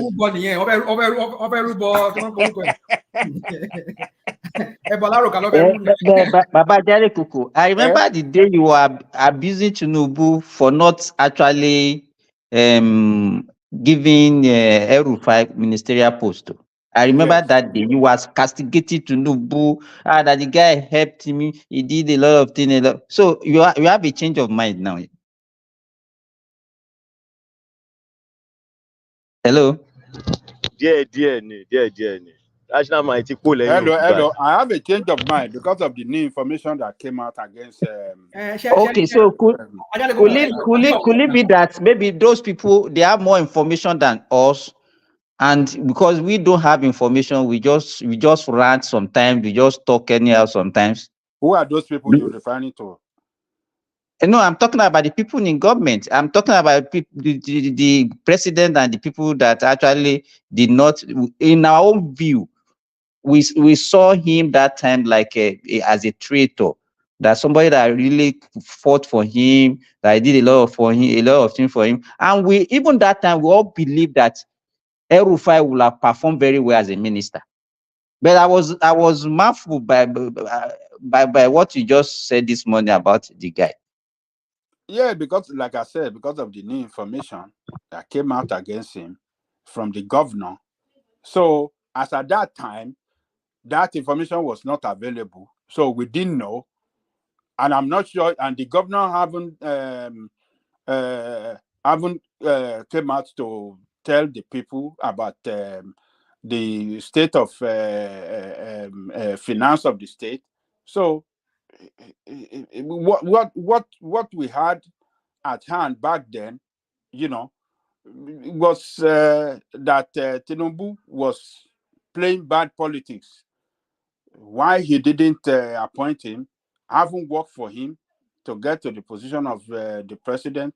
So, but with the new information that the guy failed the state financially, no, I will not support such a person. I don't even want him in the space anymore. Yes. Yes. You are the only true opposition on this platform. The truth is this. We said this when we were discussing this matter. Like giving rational mind a chance. Like we said this when we were discussing this matter. We said that probably there are some internal informations, and from some snippet of what we had was that it was even the northern sect that was against El-Rufai. So the northern sect could have been people from the state trying to point out that you cannot absorb this guy. Maybe they don't want the immunity to cover him again. They want to drag him seriously because of what he has done in the state. But now it's coming clear. It's becoming clear to everybody. If Nigeria is not a banana republic, why would the minister have immunity? Immunity won't help. You know, because Nigeria is a criminal enterprise. They're all criminals together. They transfer immunity to themselves, like idiot from police state. No.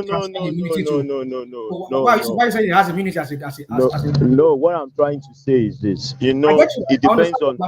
I understand what you're saying. It depends on your political power. You understand? Somebody like Betta Edu now, was she not taken? Did they consider if she was a minister or not?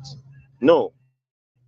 Somebody of El-Rufai's political power might be difficult to just pick like that. You understand? Once he gets that power, it's like you say you want to go and arrest, say, a Wike today now. It will be difficult. That's what I'm saying. It's not that really like ministers have won immunity or like that. Why will it be difficult to arrest Wike? Yeah, are you going back? Are you going back? Who is saying they should arrest Wike or what? What did they say? No. Well, I'm just giving an example that somebody like Wike, considering the political power he wields, and the fact that he is also a minister, it might be difficult. I never said it's impossible. I said it might be difficult for him to be picked just the way they picked somebody like Betta Edu. You understand what I'm trying to say? This is Yes. just that's what I'm That saying. Beta Edu does not even have brain at all. You have not even sat down at all. You started stealing over 500 billion. That one doesn't have no brain. We look. She will be regretting it now. She will be knowing that's the end of our She even go and give Thanksgiving. She even go and give Thanksgiving. Now that Thanksgiving on 9 day, that girl herself. One go give Thanksgiving, say God don't open door for you. They will give Thanksgiving and still pay tithe for of the you money for that sure. they stole. Yeah, wherever People I don't see use God. anybody giving People don't use pastor God money, play for this they content. don't Well. work for that money. Trust me, they didn't work for that money. Because there's no way you go swear for money. You're gonna go give pastor, and you go school. So it was obvious now. Abi now. Now only Mike. about literate kind of people when you say and they go work for money, they don't know left from right. They will carry the money, go to give pastor. But anybody who goes school like better, there's no way she goes swear for money, she can't carry go give pastor for Thanksgiving. Mike, is Yaya Bello, is he hiding in government house in Kogi? Or where is him? He says it's in his village. They should come and catch him in his village. They should go and arrest him wherever they is it not, he has been declared wanted. They cannot arrest him. Forget all this where they do. No, there is a court in junction. That one don't go. That matter don't close. No. That matter never closed. Forget they will. There's a court injunction, and after the court injunction, he will surely face the music. That is the end of his political career also. How come, my God? Dino Milaye will hunt him, man. I don't think guys around. Trust me. Dino Milaye would have found him. No, he taunted him now. He taunted him, showing all his own vehicles. He is also afraid now. Because you started too much, they also pick you up because he has a lot of space on his neck also. So my brother, Olajide, I still want to know what's the cost of high cost of petrol in Nigeria today. I've had a lot of, and I'm not getting the right information from the news. I want to hear. Yesterday, spent 3 hours. We don't hear you. Don't tire.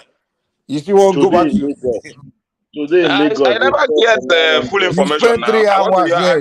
Olajide will have a better information. At least he stays in Lagos. If you want to argue with it, you was dealing with somebody else. You spent 3 hours talking about the same petrol. No, it was Remy. Remy didn't give me the right information. Remy and somebody. Monday it was 900 naira per liter. Today is 1,000 something. So, but I don't know that I don't know. The argument is that the government want to reduce the price of petrol. Some other people were giving a different argument. So I don't know the one to follow. So you don't have to what's the cost? You know, what I know or what I read it was 900, but today now we don't know. They say it was logistic problem, and then later we also know that they are doing a lot of renovation where they used to pick the refined petrol from Europe, from the factory or the plant. So we don't know. Let's discuss the topic of today anyway. What were the topics today anyway? I know that you can have some interesting topics today. Anybody remember? It's about the Air-Rufai. It's about the ministers that they want to redeploy, and then ministers that want to deploy Air-Rufai, and then Simon Ekpa versus Shehu Kuti. I think that was the subject of the day. I bet let's just put Simon Ekpa and Shehu Kuti beside Jari. They want to give Air-Rufai appointment. Kenneth, so we started then. Shehu Kuti started there now. I don't say you don't like Simon Ekpa at all. So now you say Shehu Kuti started with that, have you? I don't tell you. I don't tell Shehu Kuti. I don't tell Simon Ekpa. You know, those was my. Well, you know, I like Ekpa. I like Simon Ekpa, my guy. Those guys, those ones Naibo smokers. Naibo, they give them inspiration. But honestly, I think the highest than Shehu Kuti first strike. So I love the comment that Enigmatic made the other time. He said that guy called Simon Ekpa should be in the forefront of the war. He should not go and hide somewhere where people are dying. That's not how to lead people. A leader does not lead from far. You cannot be in one man and be telling people go here, go there. But me, I For would me, I will defend call you Samuel to God. Ekpa. Samuel Ekpa didn't start it. He To do it. inherited it. You understand? It's He an didn't start the whole inheritance. thing. Eh? It's an inheritance. Ekpa na my guy, man. The guy didn't start it. He just inherited the problem now. Nobody people can carry the problem put for their head. Nobody start the whole movement now. They just put up for their head now. So he It's every an responsibility. inheritance. Like I can excuse the guy. It's Why? But What happened? What happened? the guy actually declared Biafra. So that's why I respect him. You know, Why he was the, you know the guy He's the be prime minister now. He's the prime minister of Biafra now. once something happened in the southeast, you will hear his voice. That killing that That's the happened in prime Enugu minister State. of Ekene. He's not my prime your prime minister. minister. That's the Ekene prime minister. I know they even follow that guy, yo. I know they follow him. If I just tell him, I go just Are you not a anything we Biafran? get in logo. I know they follow that guy. Ekene, are you not a Biafran? I just love my people. Anything where I just love my people. So, but all those nonsense, I know they follow them. They do. I know they follow them. But I just love my people in the southeast and Nigeria entirely. So I know they. But I believe I know they won't follow good that leaders. one Nigeria should still be the best of country. All this kind of division, I believe that one Nigeria should still be the best of country. All this kind of division, rhetoric of how to destroy the country, I don't think all these things matters. I don't think any. After all, our forefather did not scatter this country or divide the country to 3 or 4. So I don't think there is any basis. We should think of how to build this country together. That for some people, But the problem is that they're not thinking of it. They're making it. They're making it worse. They're making it for people to believe that separation is the best every day. One just come from nowhere. He just declared president of Oduduwa Republic. Abena Benita Abiola, which be her name. So you see that the country is turning into a jungle. Somebody can just sit somewhere and declare himself president of the whole nation inside Nigeria. And the next thing they begin to make noise. No, these things will not work. If you look at the Northerners, for example, if you go back to history, you understand that the North, not that the North are bad people, the North are very good people. The Northerners, you see that they are very good people. The problem they are having in the North is even the Southerners, where they try to betray them from the earlier stage. If not for the North alone, we'll remain one country and we'll go run this country properly. Those are that I say that they are segregating their mind, they are doing this, they are doing. If you are complaining that they are segregating the East, what do you want the minorities there to do? Those that they are burning them in their land, killing them in their oil. The problem of the North is that it's very hard for not to believe somebody, but once they believe you, forget it. They are very peaceful and nice people. The North. Yeah, they are one of the that's their problem. They are one of the You go tell them, now which are they come here, they come fight. They tell them every day, they don't want to hear me. They go to describe Northerners. I say now the Northerners be the worst people for Nigeria. When me I know for a fact, Southerners are the worst. Their leaders, now their worst pass. The only thing that the Northerners need, the only thing that the Northerners need is the whole Nigerian leader that's bad. Hold on, Ekene. Now their leaders, now them worst pass for that country. But the leaders across the board are bad, man. The leaders, the whole Nigerian leadership is bad. They like political. Their leader power. is the most corrupt in the whole Nigeria. They don't more know corrupt than Southeast leaders. They have they love political power. They want northern leader more corrupt than they don't know how to use it good for the betterment at of least their people. Southerners try in education as some part, but this one they deprive their people everything. Which both education. Now governors send you go school. I mean, nobody your send you go school for South. Nobody our parents they send us go school. And I go the only time we send a certain governors they send us go school. Now our parents now because our culture was South, so we can't attribute education in South to governors. Family but at least if in the South, if you don't have a public school that is working, you will see a private school that is working perfectly. But even their elites, so now certain governor build private school. I don't know why. I don't know the reason. I don't know. The leaders are all useless across board. Mike. All the leaders are useless. Mike, yeah. All the leaders are useless. I want to say what you have said is right. All the leaders are useless. But like Babajale Koko said, you see, if you look at the antecedents of these northern leaders, they are extremely greedy when it comes to their own turn. And I want to say this: if you look at the era when Southerners were there, most times the Southerners try to do everything just because of the political power that these Northerners wield. Right? They try to do everything to sort of cut them, to bring them to the understanding that I'm still with you, something like that. But when it comes to their turn, they really don't care. They really don't feel they need you as a South. So they can do anything they want. But Jide, if you look at the cabinet, Let me give you a clear example. Okay, look at what Umahi just said. I was shocked. And that statistics is still making me angry. Okay, the federal government wants to fix roads, federal roads across the nation under Buhari. And the man shared it 20% south, 20 something percent southeast, the northeast, 20 something percent southeast, 20 something, and he shared everything 2020 up there.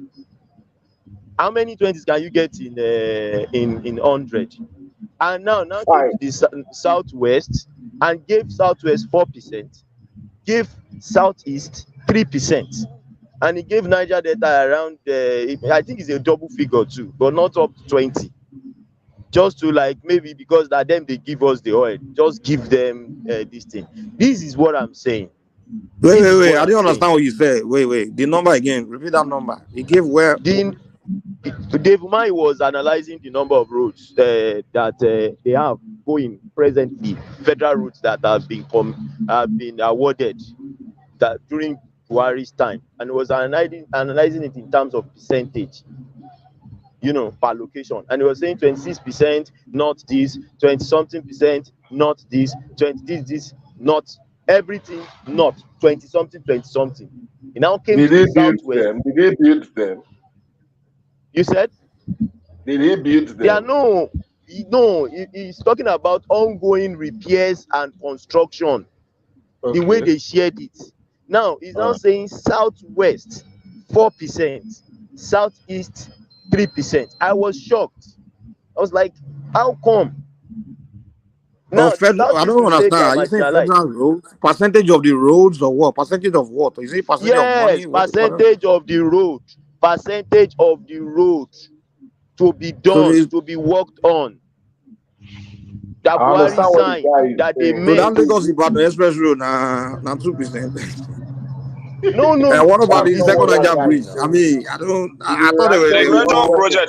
That's the only major project that's in the south now. That Lagos Ibadan. But when I went to even some Southeasterners, they're telling me a lot of the federal roads in the south I saw in the south where they were worked on. I'm sorry to say, almost every federal road I saw in our south, except maybe towards that. People were telling me maybe towards that on those side or something. But that I saw, I didn't see everything, but they were worked on. Fashola was No. Have you traveled from Ibadan to Oyo, Ibadan to Osun State? Yeah, they to Ondo. They worked on all those roads. Trust me. I go from Lagos all the way to Kwara, man. I go through Osun, everything. Which work did they work on it? Road where they work on all the federal roads. I'm telling you, man. Road where I still travel, which day where my brother they do wedding. I beg. Which road? Do anything. The federal road. Ondo. Yes. Federal road is good in Nigeria. From Benin to Auchi down to Abuja. If you travel to that road, you will cry. Oh my God! And that's the federal road. Going to Abuja. From Benin to Abuja. Going to Abuja. If you travel to that road, man, from that road you will just cry. That is what I'm saying. They just share everything to favor themselves because they don't care. But that's what they tell us, man. A lot of things we hear a lot in our south. I'm not saying you are wrong, but nowadays it's very hard for me to swallow because, bros, let me say this. The reason why I'm saying this is because for a long time I hear so many things, man. like now they will say about they had the cheaters, the this and that. But after a while, I begin to investigate. I started discovering that a lot of things I was told was propaganda, And also I begin to Mike, change my mind. When people tell me anything now, I have Mike, to see before I Mike, believe it. Mike, I can tell you that during Oh, Obasanjo's Mike, regime, he's talking there are about several rules. rehabilitation, not. Yeah, but That he say she say because I'm go most of the time now. You're going to But support no, I and think people that do no, actually wait work we do on it now, to each other wait I love in now. Nigeria. I'm not saying it's lying, Oh, but I have to see it. I'm not saying like so many things we say about each other in that Nigeria, especially Mike, the three major regions. I'm on Paramo Rawagon. Ah, no. Wa amosoro paro lele. See, I'm not saying you are there's lying, but nobody I that mean is. you too, you heard it from somebody now. In your color software.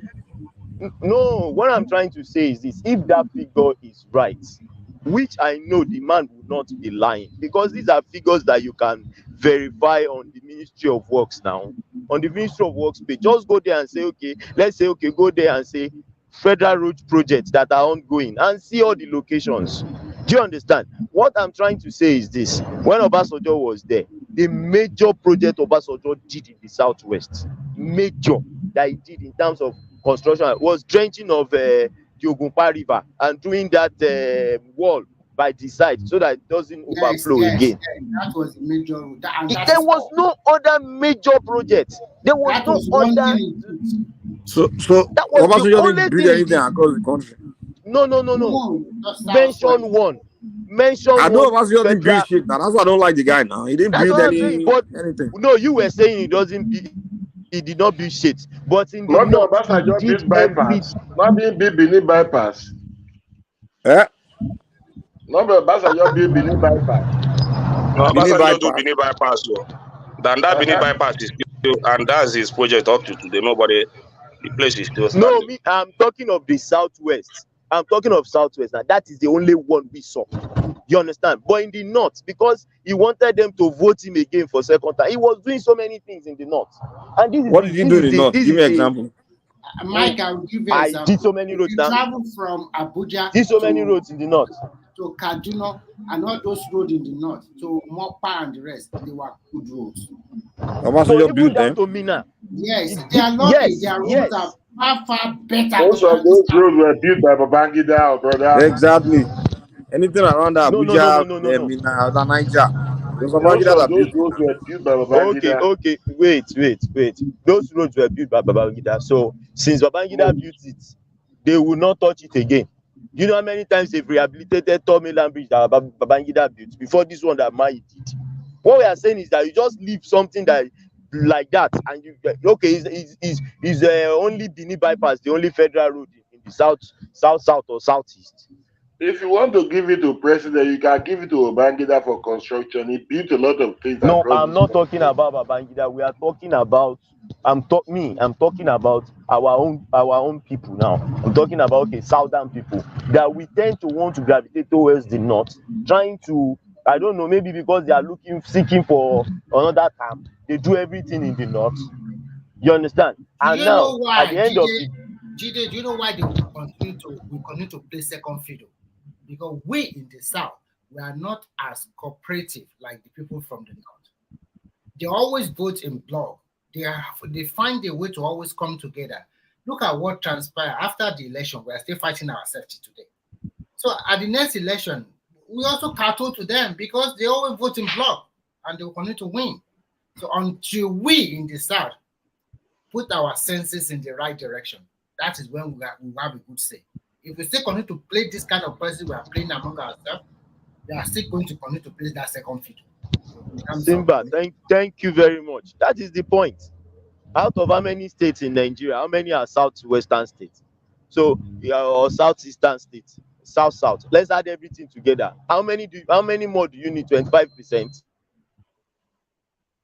to get your to touch and win. If the south can come together like that, then the political power will shift. The political power will shift. Then we will not be peddling and seeking for their approval all the time, all in the name of we want to get a re-election done for us. You understand? These are the issues, and you now see that they will abandon everything in the south and now go and fix almost everything in the north. Look, now Tinubu is doing something again that I really don't like, but because it has not started, that's why I'm not talking.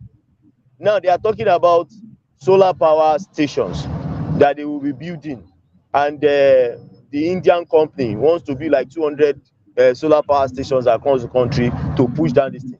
Now they are saying it's going to be for rural environments, rural areas that are like towns and villages, so that they can take those ones off the national grid and supply them electricity. Do you know that when they were mentioning the north again? And I was like, what is all this nonsense? Don't we have rural whatever here? But I know it is because of this re-election bid. If only we in the south can come together and we know, okay, But from the the north south is alone, part we of have Nigeria, and a gentleman. no. The north What is I'm trying to Nigeria. say, okay. The best The roads north in is Nigeria. the best roads in Nigeria, where do you find them? They're also in the south now. Not be your south of all bill coastal highways. Oh my goodness. When do you know that coastal highway, this is why I'm saying what Umahi said. Umahi was saying this to justify coastal highway, saying that they have to do that coastal highway to join up all the south. That was what the man was even pushing, that they want a situation where the south two will be linked together.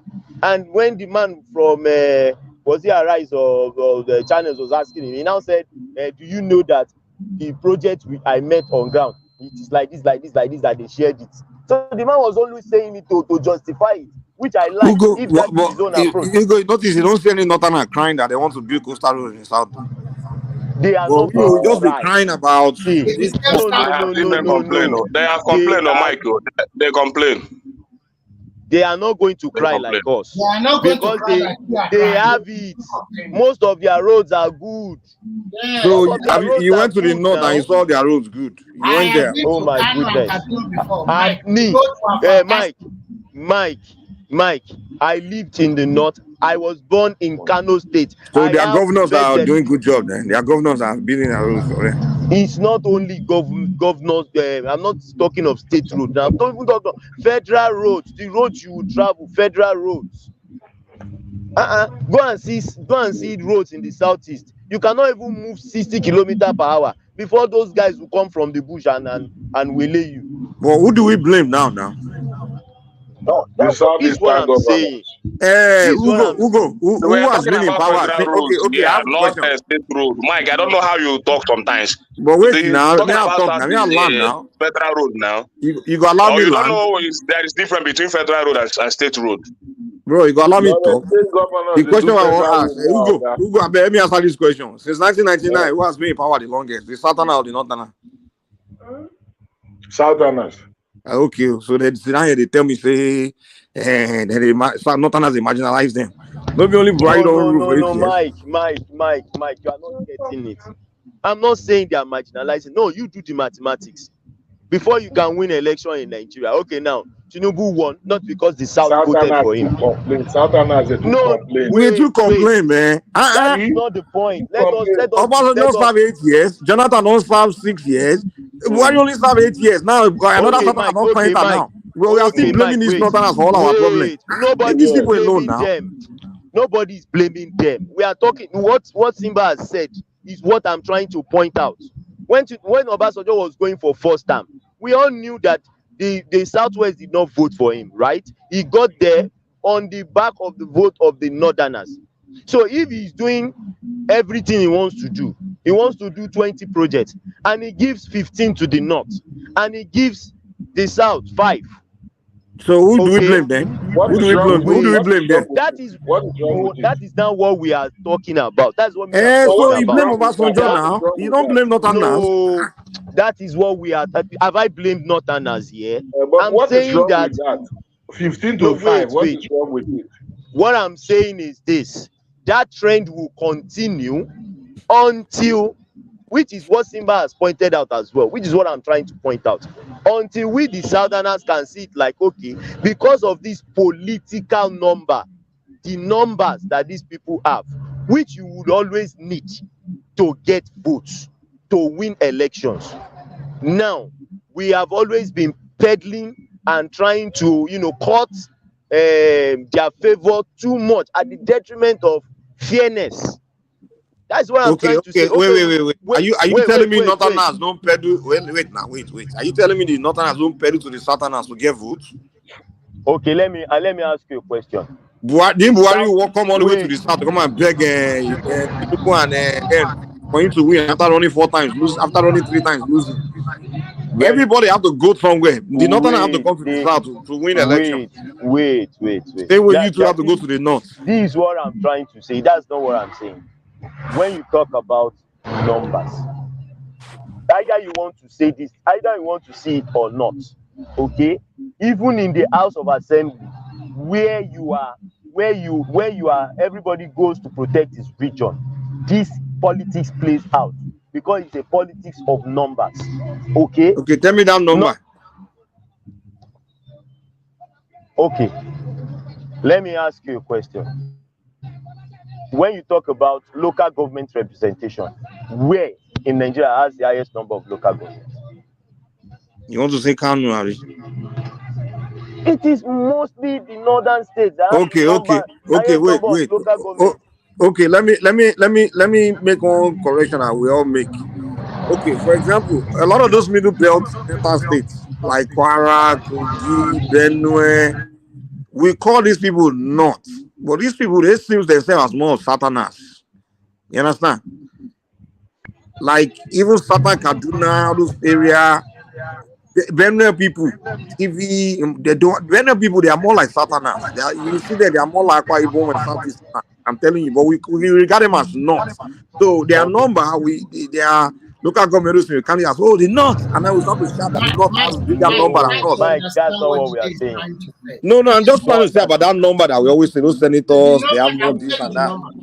19 states is from the northern part of Nigeria, south, north, central, northeast, and northwest. But that's what I'm saying. Okay. They have the number more than us. They have the number more than us. Okay, Remy. Okay, north has 19 states. How many states do we have in the south? 17. Okay, 17. So among that 19 states, don't forget that Kwara is northern state too. Kwara is the northern state. You know that, right? Wait. Kogi is a northern state. Benue is a northern state. But if you go there, those people let people talk now. I allow you. But if you go to those places, those people say themselves as Southerners. I disagree with Mike, are you really? Who go? Who know Nigeria very well? Simba. When it comes to the politics of it, those people gravitate towards the north. Simba, the Kwara people, do they regard themselves? Do they see themselves more as Northerners or Southerners politically? No, they see themselves as Northerners. Northerners? Believe Northerners, me. No. Hold on. They see themselves as Northerners, but what I'm saying is that, like, who do they relate with politically, they align with the Northerners. All those South Yoruba people in Kwara. Politically, yes. No. Okay. That if you excuse me, if you look at Kwara, you understand. You discover that the Ilorin Emirates, which is actually the one controlling the state, has about 5 or 6 local governments. Kwara has only 16 local governments. You understand? Then the Kwara North, all these Barupa, the Nupe people, and they also have like 5 local governments. So the people, the South, the Kwara South people, the Ofa people, really, all those they are the one that we can say. That can say okay, they have okay. Let's say we divide, we split it, right? We can fair. It can be. It's not. It's like 2/3 of the Kwarans believe they are Northerners. Okay, what about Kogi? Kogi, the Yoruba, Kogi are minority now. They're minority. No. I'm not saying Yorubas. I'm not saying the Yorubas only. No. People of Kogi, that let me tell you, the Ibira people, the Gala people see themselves more as a Northerners. Come on. Zimba, I know these people very well now. I know these people. I know these areas very well. Don't be Yaya Bello people. Don't be Yaya Bello people. You want to tell me that Yaya Bello will believe he will see himself as a Southerner? But those people don't see themselves as Kanu people. Are you saying those people relate with more of people from Kanu, Sokoto than they relate with the South? Let me tell you what happened. Especially Kwara, I can say more Kwara. I've never lived in Kogi, but Kogi was actually part of Kwara before. You understand? Yeah. Well, let me tell you, even Or are you telling me Benue people? Benue, where they all these hold on, Mike. two-faced people? You know what? We know why they prefer to be. They think that if they are with the Northerners, they have an advantage rather than being with Southwesterners. They think that by the time they are part of Southwesterner, they're like they will be marginalized in terms of everything because of education and everything. Because let me tell you, the first lawyer produced by the in the North was actually Kwaran and a lawman. You understand? So they have that advantage that they are in between the Southwest and the North. They have that advantage in education, which favor them to be part of the North because it gave them a lot of advantage. Okay, let's put it this way. Are you saying, okay, let me ask you, are you saying they are in bed with the rest of the North to marginalize the South? Even the politics that they have been playing, look at their political leaders. Where did they align more to? Look at Saraki. Saraki, Abi. Like. But when it comes to the greedy, when it comes to the greedy of it, those people say, let's say, want to vote issue of North, South, those kind of things. When it comes to the greedy of it, those people are not going to join them in marginalizing the South. And that is your own imagination. But what and even okay, look at election. Okay, now you know where I will get you. How come the Southerners have always been winning those states and the Northerners? I don't understand. What do you mean by the Southerners winning those states? For example, Tinubu defeated Atiku in other states now. Yes. Exactly. So that proves my point. Tinubu and Obi defeated Atiku in those states. Those Benue. Tinubu doesn't just defeat. Now, the northern governors has already made it declared it that they're going to. Forget that one, man. Forget that one. So where they go towards the even Jonathan was doing. Let me tell you this. If you look at the middle, the north central states won by Tinubu, especially Kwara and Kogi, we know the reason why Tinubu won those states. If you look at the present governor of Kwara State, what is his name? He's actually helped by Tinubu. Tinubu helped him to have defeated the Saraki dynasty in Kwara. Do you understand what I'm saying? So that one actually favored Tinubu to have won Kwara State.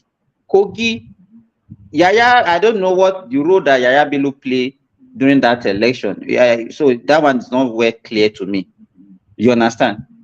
Even Benue was close between Obi and Kini. And we know the factor of Benue because they are predominantly Christian. You understand? Exactly. Then but we can see, but what I'm trying to say, we can agree that that middle belt is neutral. Unrest that is going on in the states. But we can agree because I know Nigeria very well, especially that area, that middle belt, that Abuja. I live there. Like that area, those people they are more. They don't see themselves. They are neither here or there in a sense. You understand? They don't see themselves as Northerners or Southerners. You see themselves as middle belt. They kind of like in between. Like if you go there, you don't feel like. Okay, let me give for example. This man Sanjay Awoniyi. Do you know Sanjay Awoniyi? He is one of the Yoruba leaders in Kogi State. He was in fact, I think he was the chairman of PDP at a time. You understand? He's a Yoruba. He's from the Okun, the Yoruba speaking part of Kogi, but his allegiance is to the north. No. When they're doing northern, I think Simba, you have to understand something. They are doing northern governors forum. Of course, you're going to be in the part of the northern governors, whatever. Yeah, we get that. So they're doing regional meetings and things, but does it mean that they are all kind of like together like that? It's not really that case. So when people are saying that, you think that if they ask them now that, okay, where do you want to belong? You want to belong to the south or you want to belong to the north? You think that they will say they want to belong to the south? Are you saying Nigeria is splitting? No, I'm just asking you because that's if Nigeria is dividing, they are coming with the south. They will pick the south. Who wants to go and join the poor north? Are you kidding me? These people are more with the South. I'm telling you, I know them very well. I know this area. These No, people, I these people. understand your argument. I Even think when what our leaders, let me tell you, but what Jide was talking about, I think our political leaders in the South should try as much as possible to penetrate, especially the North Central, exactly, and see if they can woo them and match them with us politically. I'm not talking about this geopolitical zoning that would somebody have put up for us. yeah, that geopolitical thing is just geopolitical. It doesn't mean that the people. Okay, for example, when we say South, like really, like the issue. Let me tell hold on, you, let me say this. Mike. When we say South, for example, the Edo people, they don't relate very well with the Cross River people like that. They are far apart from each other, but we just put it in geopolitical But zone. I understand, Mike. I want to understand. I understand what you are saying because it is easy for a Southerner to convince the Middle Belt. Yeah, exactly. Because those people, they relate more. I mean, they relate more with the Southerners. I'm telling you, they are youth. Look at Two-Face now. He's from Benue. Very So easy many, to get him if you can like so convince them. many other areas, but they regard those areas not. But then we start to say, oh, they have 19 northern states. The north is bigger.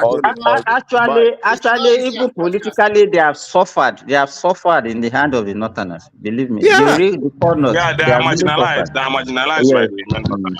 Yeah, even if people in Southern Kaduna, they complain now. I lived in all these. I lived in that middle belt area before now. Mike, this is what I'm trying to say.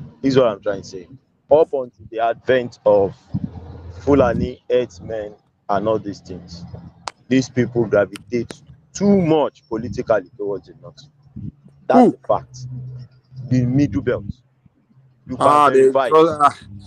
I don't know why. No, that's the fact now. No, Mike, you cannot dispute that one now. I'm not What talking of Jide just Two-Face. said. Two-Face does not have any political thing. Two-Face is like a flavor in Lagos. I'm talking about the Benue, the TV, the Doma people. Culturally, those people are Southerners, man. You know, let me tell you, if you look at the history itself, most of their leaders, they pan towards Northerners. So give me an example. They have been there even before right before independence. If you go and look at history now, people like Solomon La, people like all these. But that's because they are put together with the northern region, regarded as northern region. So of course now you are in a northern region. So when you meet in the middle, when they meet, they have to meet together now. But it doesn't mean they see themselves culturally as them. No, culturally they didn't see. But when you look at it, it's kind of like before, for example. Culturally, the Northerners penetrated because when you get to most of these states, look at Plateau State. Go to Plateau State, they speak predominantly Hausa. Go to Nasarawa is Hausa. Go to Jos? Me. No. You go to Jos, go to Nasarawa today. If you speak Hausa, everybody will understand what you are talking about. I get it, but Jos. I think, Mike, you don't understand Nigeria very well. I'm sorry to say. You will never go nuts. You that never left the Southwest. You're telling me I don't know Nigeria very well. I've been to Kano and Kaduna before. You say I never left Southwest. I served in Enugu State. Well, have you spent time in the Middle Belt? I spent time there, not a lot of time, but I passed through that place. Politically, the North Central, they align very well with Northwest and Northeast, more than the South. But when you talk about religion, and 3 states in those 6 states in the region, Plateau, Benue, and Nasarawa, because they have a huge chunk of Christian, they can align with your southern part. But Kwara, Niger, and which one are Kogi, predominantly Muslim, they can align with the with any Muslim also. But when you talk about politics, forget it all.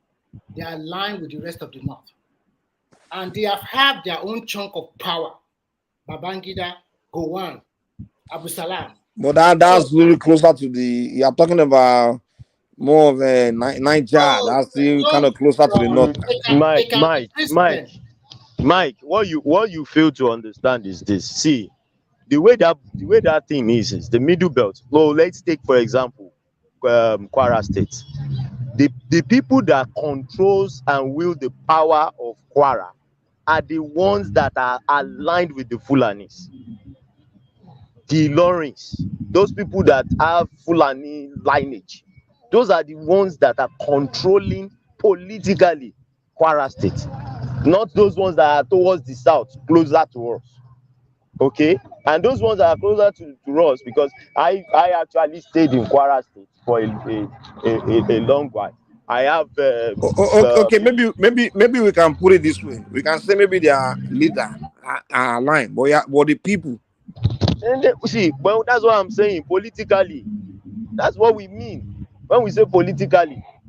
And you know what their leaders control when it comes to power. Do you know how many years it took to break the jinx of Saraki, and his father in Kwara State? You know how many years it I will took? put it this way. Let me put it this way. People like those in Nigeria, right? People that are seen as minority kind of people, they want to align with strengths, right? Where if you are somebody standing alone, you look at two sides of a divide. The one that looks like they're more organized and functioning is the one we want to align with. So don't you think, because when they look at those people in the middle belt, when they look north and they look south and they see how well organized northern politicians are, they have reason to say, okay, let me just align with these people they are where they got their things together. Than these southerners are just confused, just a bunch of liars, they don't know how to be honest. Maybe that's where the reason why you see them more like, sitting on the table with the northerners, because they still not call northerners as people that are well organized in their politics and they are more honest. But when the south, a middle belt are now look in the south. Where does he want to allow the southeast? Would they even? Mike, Or you want, or the it's not southwest are just, it's not So that maybe that's why. I don't think in their hearts they really just. No, Mike, like you know. he did point out. Let me ask you a question. I want everybody this back. Do you think if Dino Malaya is from Oshun or from Oyo or from any of these Yoruba speakers, do you think he will become a senator? What do you mean? Do you think Dino Malaya with his attitude and everything? Do you think they will choose that kind of person if he's from any of these 6 southwestern states? Do you think he will be able to become a senator? Will become a senator. I don't understand your question. Do you think the Yoruba people will let people like Dino Melaye to become a senator in any of the southwestern states, which is way up? Why not? Because, which is what? He won't get it. Let me. So how did the dancing senator become senator? Then? Put it very well for you. If you are from Kwara and you are well educated, your chance of rising in a position, whether civil servant or politically, is much more better than from the West. Because this west southern part of Nigeria is all about, I have to say, the politics is not so straightforward like that. They always backbite, and the northern people are well organized. So you're making my point then. What I'm trying to say is not only about well organized; it's also about where you think you have a brighter chance. If they stay exactly, that's how politics works now. So whenever you see any smart politician, when you look where you see a brighter chance, you go there. Not follow south at all. If I'm in a position with middle belterners, however you want to pronounce it, if I look, as much as I like the southerners, I want to align with the northerners politically, because I know that's where I can flourish. Because looking at the southerners, you can't flourish aligning with any southern politicians now. First of all, they are so divided. They don't even. They are not honest. When you talk about their culture, it's all a little bit similar to the other Hausa or whatever. Who is snoring? Dalon Horn. Who is snoring? I can. I mean, talk say one go shop. Why in the snoring? Ugo is the one that's known to snore. I know Ugo for a long time. My name? It's not Ekene doesn't snore. We know Ugo for that snoring behavior. Ugo, you see there? Sorry, come on, snore. I know it was 2 years ago. He always snored. Mike, I want to tell you now. Say if you get family for UK, this time if immigration grab you, they go East Africa, it's straight away Rwanda, deportation. That is asylum seeker now. Well, either asylum seeker or whatever. They will most of them, they already ran to Dublin. I've never seen such a policy. So that Indian guy become prime minister, I can't deport people. Because his chances of winning an election is not bright. So he has to pan to all these nationalistic movement. Immigration is our problem. And actually, if you come to Europe, it's already aged society. Yes. So they need people. You even going out of the EU, it affects them a lot. And you still need people where an average age of a Briton is already more than 55 or 60. It's an aging society. So I just think if our leader can get a heart very well, well, these people they don't mind though, they will also go to follow you to Africa. They don't care. So the problem of Western world, well, I don't know. It's not easy also out here. There, so many bills, so many things to do at a time. So some of them that are smart, they are moving to Dublin already, seeking asylum there. Isn't that what they've been doing so before now? Mm. They've been going to Dublin. And Dublin need people. And before you know it, Dublin people already started protesting too, that we had enough. We don't want any more. What are you people talking about? I don't understand. There is you know that in England they don't want to In receive UK or England? UK. They don't want to receive a lot of asylum seekers anymore. So they strike a deal with Rwanda that they will move them to Rwanda. So some of these asylum seekers, because they already know that they will move them to Rwanda, some of them that have money, they just cross over to Dublin, and there they can seek their asylum. It's not due to the economic situation that they are doing that. Apart from economic situation, political move is also there because you have to. But this is not the first time. Is that not what they did when they went to Australia some times ago when they started shipping prisoners to Australia? Yeah. Prisoner. Yes, now that's what they did to Australia. Now. They shipped prisoners to Australia. Yeah, it's true. They ship them there, and part of.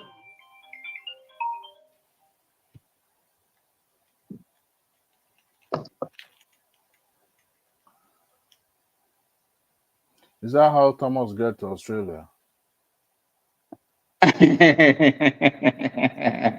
Thomas got to Australia from Nigeria, not from England.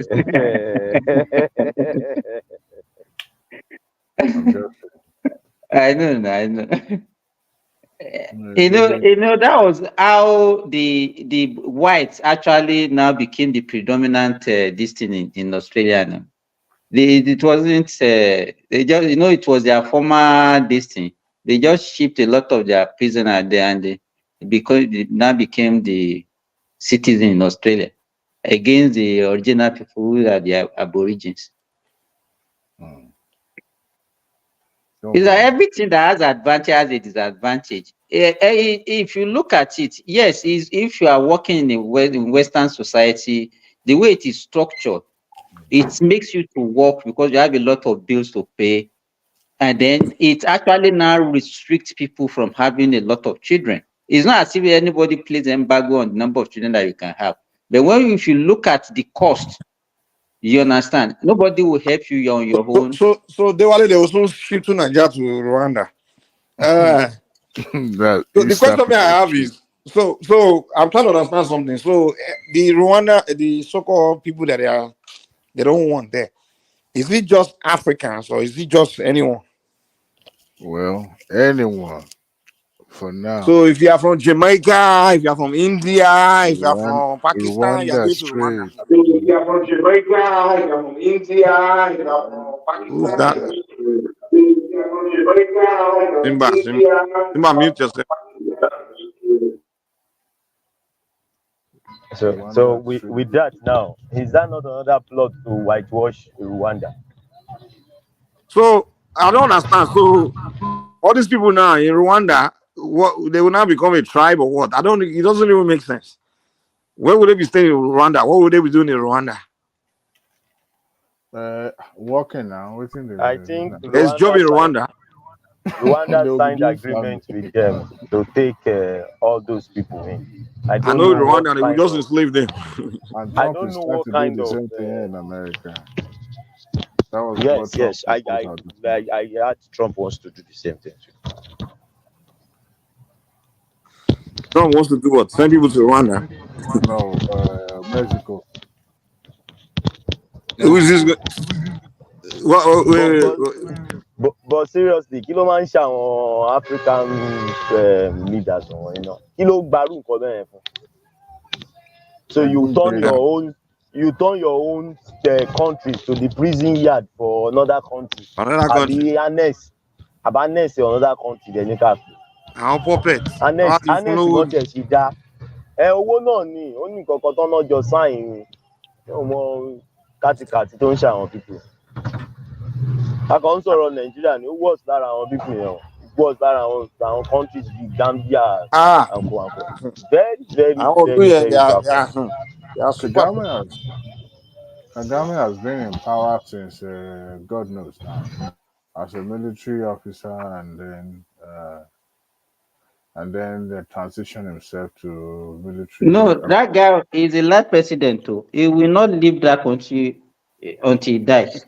That's why I look at Nigerians like we lose the election, we are crying. Some countries don't even have chance to run. Or say if you look at that East Africa, Rwanda is not even East Africa now. Okay, look at Rwanda, look at Uganda. Uganda, since I knew a country called Uganda, Museveni has been ruling them. Since the day he took over from the Amin now.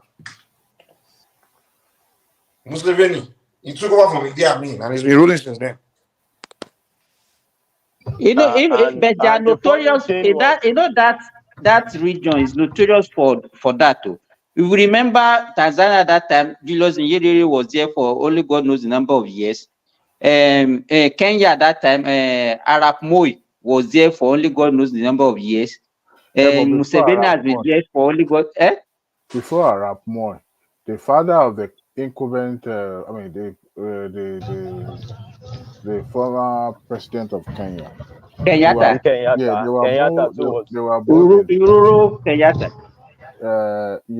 They were both in trenches then before the independence, and his father was the first president. So when they took over, Arap Moi took over. Arap Moi didn't stay too long there. You know, they also had military intervention as well. Their own was just not that much, but they had their moment of struggle too, when they were trying to get independence from the UK as well. You know, but Museveni continued to perpetuate himself in power. Even Kenneth Kaunda in Zambia. No, Kenneth Kaunda was democratically elected, and his term. It was not a dictator. Kenneth Kaunda just died not. I believe just died not quite long ago. Yes. Yeah.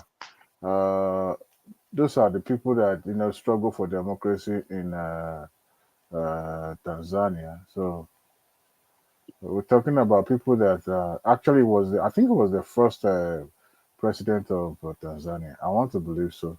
No, Nyerere was Tanzania. Kaunda was Zambia. Yeah. Oh, okay. Yeah, Kenneth Kaunda, yes. Yes. I think this Rwanda guy, he signed a pact with Britain, and I think they gave him some money. That was why he's doing all this rubbish. There are the same people that are enabling him to perpetuate himself in power. Nothing more, nothing less. If you see, there's no voice. So it's like you can't. There's no freedom in Rwanda. Now everybody just talking about him retaining his seat as a president. They are the same. No opposition. No opposition. I said this foreign government are the same people backing him up. So it's like saying, "Leave our boy. This is our boy. Don't touch him." How they roll now. That's how they roll. Even up to Nigeria as well. You guys know. Adewale, do you think that this foreign country did they really love us? Anybody that is ready to do they just want their interest. Yeah. Because they tried it in Nigeria, just didn't work for them. They always look for that one guy. It's baffled me when Nigerians will now carry play card in UK, US, and say, okay, come and save America to come and save them. All these They say the UK should come and help them conquer their government. Brainless idiots. Simba, the reason why they're able to succeed with that is because we depend on them on everything. Everything. Tell me that thing that has been provided or produced in Africa that is that is mainly in Africa? Nothing, zero. And Yeah, but we can always go to Asia now to it get was it. the Asia of people, if not now, they were not, their foreign policy has never been about making, having an extension of their government outside the shore of their land. They were not like that. They didn't want any controversy or any confrontation with the Western world. ẹ jọ ṣé gúdù wà nù ọmọ ẹlẹ́dẹ̀ ni àbí bọ́ọ̀nì kí ẹ wà nù ọmọ ìyá ọ̀fọ̀n ó ṣe tí ò ń ṣolè nínú gbogbo wọn. Even the so-called China and the so-called Asia, are they not the one causing trouble for us again? Just they are even more barbaric in terms of the way they treat people. Just they take your mineral resources and they'll be flogging your citizens. Àwọn yẹn ò ní wá flog yín, wọ́n máa jẹ́ kẹ́ ẹ máa kó fún wọn ní ọ̀ǹtí tó bá tó di kó dogun ẹ fẹ́ fún wọn ọmọ náà máa tó kó bọ̀ wọlé. So who is even more civilized láàrin àwọn méjèèjì? So for me, it's just a matter of knowing that they are all the same thing. And this is what I was telling somebody. Russia is this, BRICS is that. Oga, Russia is not different from America. Lọ́dọ̀ tèmi o, they are all. Mike, do you have access to the platform? Yeah, well, I'm using my phone, sir. I can't. Well, you want me to play something? Or? No, not playing. I want to quickly do something, go out and come back quickly. That's what I want. Because Thomas is no longer here. So Yeah, I have access. If you know anybody trying to seek asylum in Europe, UK, tell them they are going to Rwanda straight up. I was going to say something. The reason why they really find it difficult to impose a dictator on Nigeria that will rule us for ever is because we have those three major regions where will the dictator come from? You understand? Is it one Yoruba man that will make a dictator and the other region will just be looking? Now this one Yoruba man will rule us forever, or is it a northern now where the southwest and the southeast will be looking? So it's just not possible in Nigeria. They try to do it now. We just frustrate their life. They're trying to use maybe one northern guy to rule us forever. And Abacha tried it. Babangida tried it. See the way we frustrated Babangida out of office. Obasanjo want to try it also. Obasanjo want to try it. Is it the northern that we still be looking, or the southeastern like Yoruba man? You want to rule us forever? You know one thing, Mike? Honestly, if not because of the southwest part of the country, we will still be ruled by the military or by one Hausa or one Fulani. But because we are the one that we are too sophisticated, and that was the reason why it seems southwest was the only part of the country that was in the forefront of the struggle for democracy in Nigeria. The rest of the country were not really bothered. They didn't care. Some collected license, and they even got appointment with the Abacha. They didn't care. They were just doing their own. Is it the northeast that will go and tell Abacha that it doesn't have any mandates, or is it those who are benefiting in the south or southeast? No, south was a little bit in turmoil at the point. Yeah, south and southwest. You want to pull up the struggle. It was south and south. No, the southeast. Those ones they were still licking their wounds from the Biafran war. So just they were the ones collecting left and right. They are using the southeast as a pawn to dabaru everything. Yeah, that's what they use. I mean, I don't blame them as well, because sometimes when you're in a minority, it becomes a little bit harder. You just have to do the bidding. You guys will remember Daniel Kanu, 1 million march. Yes. Abacha, youth earnestly has for Abacha or something like that. Oh yeah, I remember. Yeah, that's what people I'm started making fun of it. Yeah. That's what I'm talking about. So they knew that. Yeah, they used to really use the southeast a lot. A lot of their people, they knew they're the majority, and they had no choice, than to comply and do their bidding. Yeah, it was the southwest. They were really like, we can't take. I mean, if it was this generation of southwesterners, they probably would have just overlooked it. But because no, let me tell you why. Let me tell you why the southwest couldn't swallow it. They couldn't stomach that being ruled by someone from somewhere, because you have to think about it. We're one large empire for a long time. You understand? like your empire, or this one big empire, this and we have this our tradition, all this. So now to now become all of a sudden, because Nigeria is just a new something, a new entity, 1960. So around that 1960 wasn't too long ago. So they're looking at themselves like, how do we come from this big empire of people to be now be ruled by someone unknown? We don't even know him, you know. So we just couldn't stomach it. We couldn't stomach just being ruled by, you know, somebody from the north or somewhere else like that. So that's why they have to fight it. Like, no, we can't take this. Nah, no way. And Yeah. apart from that, I think the Southwest, that Babawolowo really helped the Southwest. We must call it spade a spade. Look at all those. No, we've always been sophisticated. It's very rare to see a Yes. Yoruba man being dominated. It's very. Is it the people of Ogun State or Lagos? Lagosians have always been known as a socialite, but Ogun State are very, very known to be a shrewd business people, and then educated as well. Is it the old Ondo State people that will be writing petition and writing all kind of? Adewale, I was listening to a documentary by a white man. I think it was last year. Do you know what they called the Southwest? They said there is a new set of intelligent black people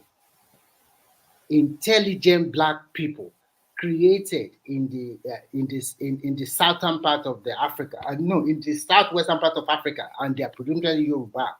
And because truth to stay, you can find them in other part of North America or something like that. That documentary, they really document very well that they say you can see them in every field of human endeavor. And that thing has helped us to today. And that is why you guys living in America, you're also giving a good example of Yoruba man. The white people want to know, why are these still Nigeria? Why are they so excellent in whatever they put their head in? Because Nigerians always send their best to America. That is the point. How do you see? Apart from sending your best to America, an average Yoruba mother, they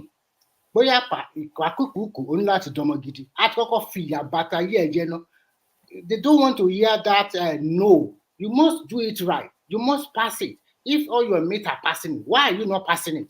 Why are you not doing it very well? Even if I don't have money, you still have to come out good. You can say, okay, I don't have money, but that is not an excuse for you. If Gary only I have, I give you, but still you must give me that good result. And they continue to pass that thing from generation to generation. That is a good thing, because if not, we'll have turned around. It will have been totally miserable something. And unfortunately for us, it's started to creep in little by little. Look at the generation we're having today.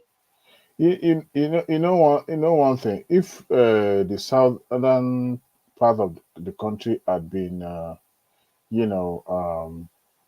as vocal as the south, you see all these mumu comment, all these South people always make, and some Southeasterners. Fulanis are using you. They are using you. How are they using us? How are they using us? Because we are winning in Nigeria. You say they are using us. You that they are not. These people, they don't have sense, man. They are using.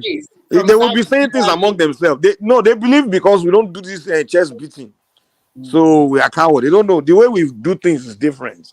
Yes, the way we fight is different. So we don't fight with mouth and chest beating.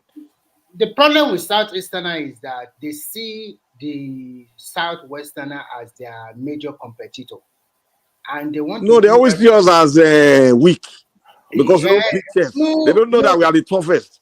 We play the game with intelligence, not with chest beating, and you know. But unfortunately for them, Mike, if they can stay in their region and develop it and do whatever the Southwestern are doing, they can beat their chest more. But unfortunately, they still have to go outside of their No. See the comment this guy is making now. I don't want to it's always like that. So that's what I'm saying. Also, Fulanis are using you. How Fulanis using? Please, somebody explain to me how Fulanis are using Yoruba. Look at the last 16 years now. The last one Nigeria. Call in and come and explain to me how Fulanis are using Yoruba. Just come and explain it. Mike, don't argue with Fulani are using. The problem is anybody that is ruling Nigeria is Fulani that is using him. Yes. So Exactly. what I want to See. you see, wait, These guys don't have sense. if it was Obi that was there now, who will be using Obi?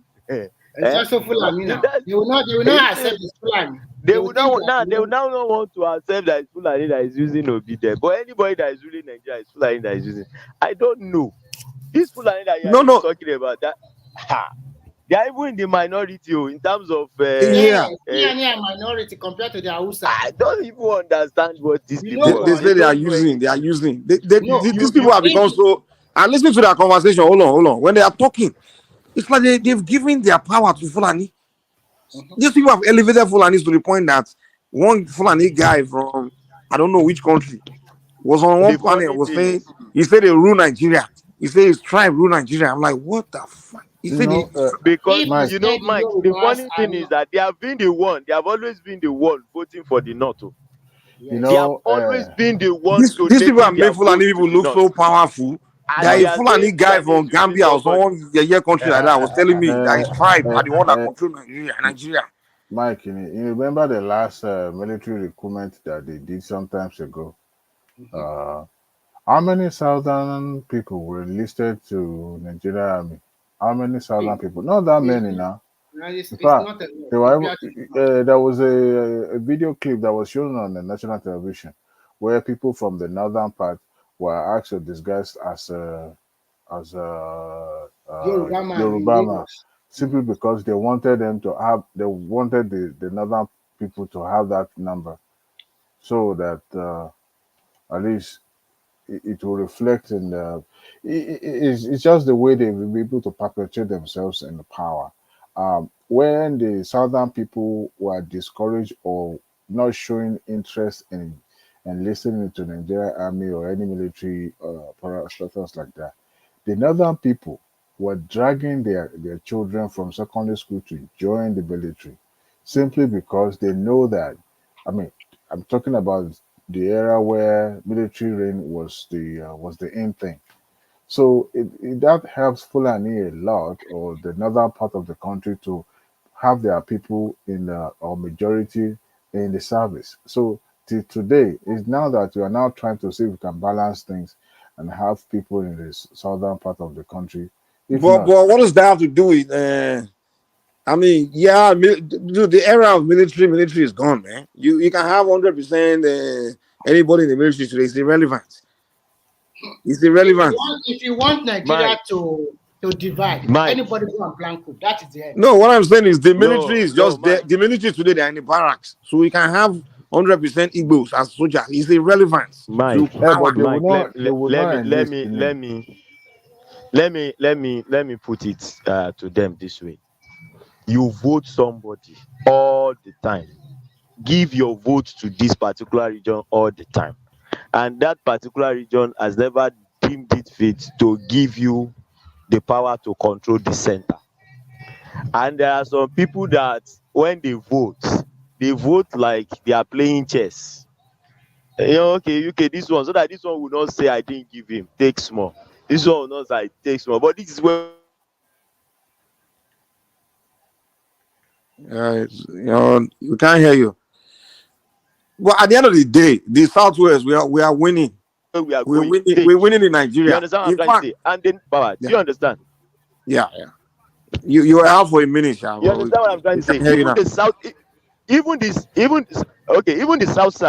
the South South are even playing the game better. Look at what Wike is doing now. I'm telling you, what I believe. It's only some of them, but most of them are mumu, especially those. Yes, they're those. I believe what Tinubu is doing. This one Nigerian guy here, just do me, leave it. Apart from Oshiomole, leave them. Leave Edo people. They are always controversial. You understand? They don't even know where they come from.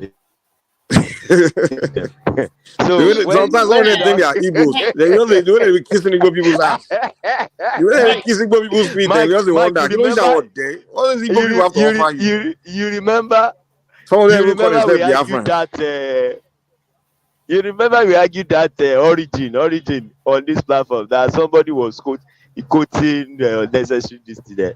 You know, one thing that is funny is this: there are a lot of letters that former Edo kings wrote to the Ooni of Ife regarding him as our father, our father, our father. So I don't know who did that thing. They just started throwing that thing out on the internet. And coupled with the fact that internally they have this issue with the Ogisho people, those people are trying to claim back that their land is like the Oba of Benin has encroached into some land that belongs to them. So those people now started exposing them. Now the truth that they have been trying to hide now is coming out. When they saw that they formed, Jide, can we be petty? Let's be petty for a minute. let's be petty, yeah. Mike, did you see the Lagos will now be celebrating Yoruba Day? Yoruba Week now. Every September. In Lagos, did you see that Lagos State Government. Yes, now. Yes, for 1 week That's every good, year. man. Yoruba people are starting to impress me now, man. Honestly, we need to focus on ourselves, man. Leave all these the last week of September every year will now be Yoruba Week now. It's for 1 week, not 1 day. 1 week we need to get back focus on ourselves, our territory, and just leave this mumu, because like the disrespect is too much. All these mumu south, southeast, and all these, just leave them alone. No. I don't even have issue with the south. You see, the south people are some of them. I know half of the south people are cool. The other half are just complete dumb. Yeah, they are cool people. It's just the Edo people. And you see, it's funny. Something is funny. You say you are, even if you say you are a kingdom, you are a Edo kingdom. As big as you say you are, your territory does not enter into Oyo kingdom. And do you know how big Oyo kingdom is? Even as far as Dahomey. That's how big Oyo kingdom is. Now you now say you are the one that you are the origin of those other people. Didn't you see their chief? One is bigger. How come you give birth to a son? Jide, I had their chief even in front of Oni that was saying that no, even their chief was saying that we admit that we came from you, that they were admitting to the Oni that we came from you people, that their king came from them. So but they are politically they are making the mistake now. They are aligning with the wrong. They are aligned with the Igbos that have nothing to offer them. Igbo people that don't care about anybody. Those are always even insult them. You know one thing. Mike, you know one thing. Everywhere, nothing back. Those ones always insult them. Yes, they will still be pandering to them, still kissing their feet. This one saying Yoruba people are kissing their feet. This I don't get here in the comment section. Say we have Yoruba kissing by this feet. Don't mind them, Daddy. You know one thing. They were supporting the Igbos to become presidents. When the Igbos turned to them and started abusing their Oba, they turned again. They say no. We are not part of them. We are not part of them. They are roots. They are this. They came back again to where they are coming from before. You know what? The lovely thing I love the most about Awolowo was letting those people just go when they wanted out just of them off, man. Just let them go. It doesn't matter. And Igbo people deal with them, man. When Ojuku invade their land, Ojuku invade their land, man. He put flag there. He make it. You know what Ojuku did? Jide? He took over their land and he called them a new republic. Something I think the Republic of something or something like that. And he made an Igbo man president. No, don't mind them. And so they will now start talking. I now asked them, I said, when the colonialists came, they only recognized two empires in the whole of Nigeria. There are only two kings that rule over empires, and that is the Ife Empire and the Sokoto Empire. So every other king, as far as you are not considered an empire, forget it. You are under the rest. You understand? Empire. So Ife has an empire. It was your empire. Well, anyway, I don't know. That's a whole different this thing. But here's the deal, though. Here's where I get confused with something. When they are talking. Sorry. I think my network keep dipping. I think when they are talking about kings in Nigeria, they only have two paramount rulers in Nigeria that is recognized everywhere. No, That is actually, no, no, no. recognized by. No, No, the no, no. upper I'm not ability is talking about. recognized. No, no, no. I'm not talking Nah, about you being must recognized like way. that. When you say by, in terms of what the colonialists meant, it's only above Ife and the Sokoto Caliphate. Forget the rest. Even there's a documentary on this, their bronze and brass casting that they were talking about. Very like that. They even recognize that they learnt it from the Ife Empire. That they Nah, it was consider that they this. learnt. It was. Let me tell you the history. It was Oromiyan from Ife. It was one that established the Benin Kingdom, the Benin Dynasty. It was Oromiyan No, now. you know they keep shouting. And Oromiyan, you say Oromiyan was the one that also left Ife to establish Oyo Empire. So that's the simple history is there. Their forefathers know that history. All of a They say sudden, that them because get a Igbo good people started comfort. mocking them, they want to change it. They will say,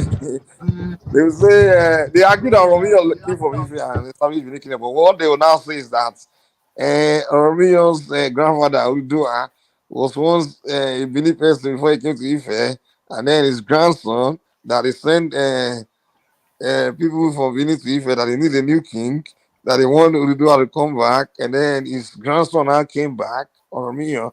I'm like, what kind of story are you guys making up now? Are you kidding me? Man, Nigeria people.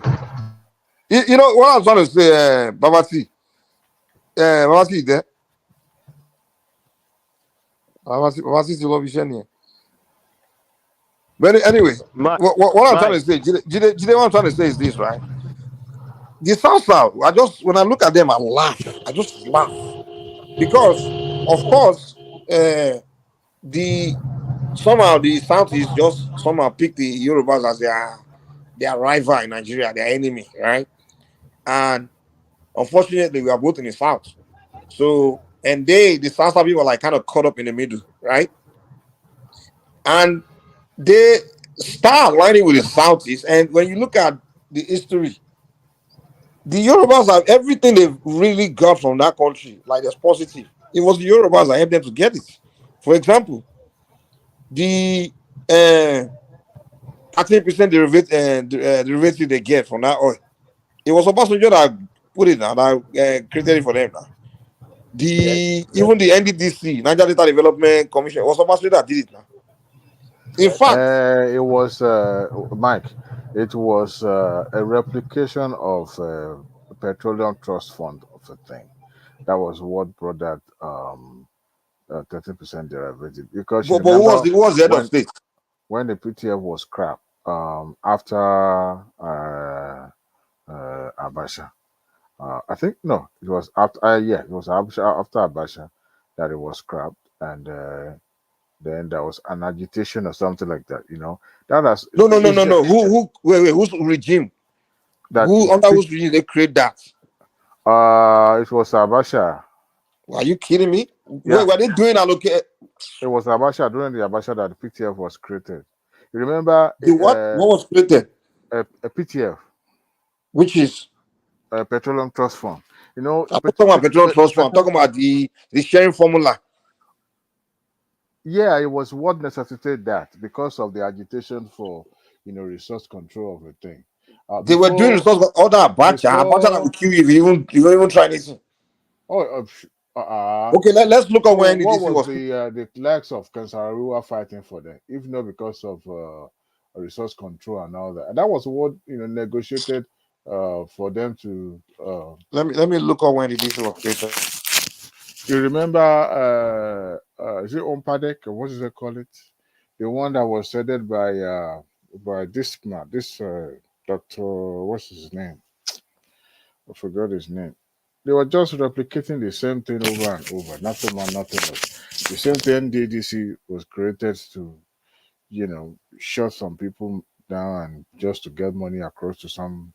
Okay, I just look it up now. It says NDDC, Niger Delta Development Commission, established June 5th, 2000. So what are you talking about? Who was the president? NDDC. I didn't say NDDC. I didn't say. It's an offshoot of even the PTF that I was just Dude, talking let's about. not complicate things, man. I'm talking about whose regime did they create NDDC? The National Data Development Commission was all about Obasanjo. Was Obasanjo that Yeah, created it was. See, when the PTF was scrapped, okay, that was what necessitated for that. Before then, they've had numerous agency or numerous commission that oversees that space. I'm talking about, is it OMPADEC they call it, during the time what's his name? This guy Buhari was the Minister of Petroleum there. I want to remember the name of the agency. They just kept I don't know what renaming. you're talking about, man. It's the Let's not same forget all thing these other over. things you're talking about, PT, all this. I'm saying their region, no one cared. Like the Northerners didn't care, even the Southeasterners didn't care. In fact, where I was even going is that most of the things they lost, even in the beginning when we're doing regional system where they could have had control of for example, even these Edo people and the Delta, they were once their own region. I will let them go and give them their region. The Southwest supported them to have their region. They had it. They were in control of their resources. Who destroyed it for them? It was not. It was the Southeasterners. Now it was the ones that destroyed it for them. He handed it, took their power from them, and created a unitary system. So the point I'm trying to make is that, and even the rivers, all those areas, when they were part of the eastern region, when they wanted to have their own freedom to control themselves, their resources, the Southeastern crushed them, took what belongs to them. You know, so throughout the history, the Southeast have always never given a shit about them, always crushed them whenever they cry for they wanted what things for themselves. But the Southwest always supported them, giving them things they agitate for, they wanted. Even when Kesariwa was being what's it called? Was being hanged, was being prosecuted. It was a lot of the Southwestern that were the one agitating for him, and they showing cars and all these people. So the Yoruba have always stand up for them, but they just hate us. Like, I don't even understand where the hatred comes from. You know, how come they just have this hatred for the Southwest? And I'm like, dude, what can you point out the Southwest has done wrong to you people in the South? Nothing. Well, resource control has been in for forefront of agitation of this people of the South. Yeah, no, the agitation is there. But I'm saying who now created it, who gave them that? It was Okay, that is Obasanjo. That's the point. Obasanjo Yoruba man administration. You're right, Mike. You're right. Anyway, You telling me you're gonna tell Northern that you want something? They will hang you. When Sariwa was talking to Abacha just hang him now. no, that man that real Chris man. You go and tell Northerners you want to control your resources. They will hang you. Yeah, it was only when the Obasanjo was the one that listened to them. Now he said, okay, we'll create. It's true. It's not fair. You have the petrol, the hell, and it's okay. The sharing formula we have to increase the one that goes to the oil producing states. Obasanjo was the one that gave them. Now give them all that stuff. Can anyone one thing the Southeasterners have done for them throughout the history of Nigeria? Nothing. Those ones always crush them. In fact, those ones I'm telling them that listen, you must be Biafra. And those ones once they get up Biafra, they rule over them, they will dictate to them. Anyway, sir.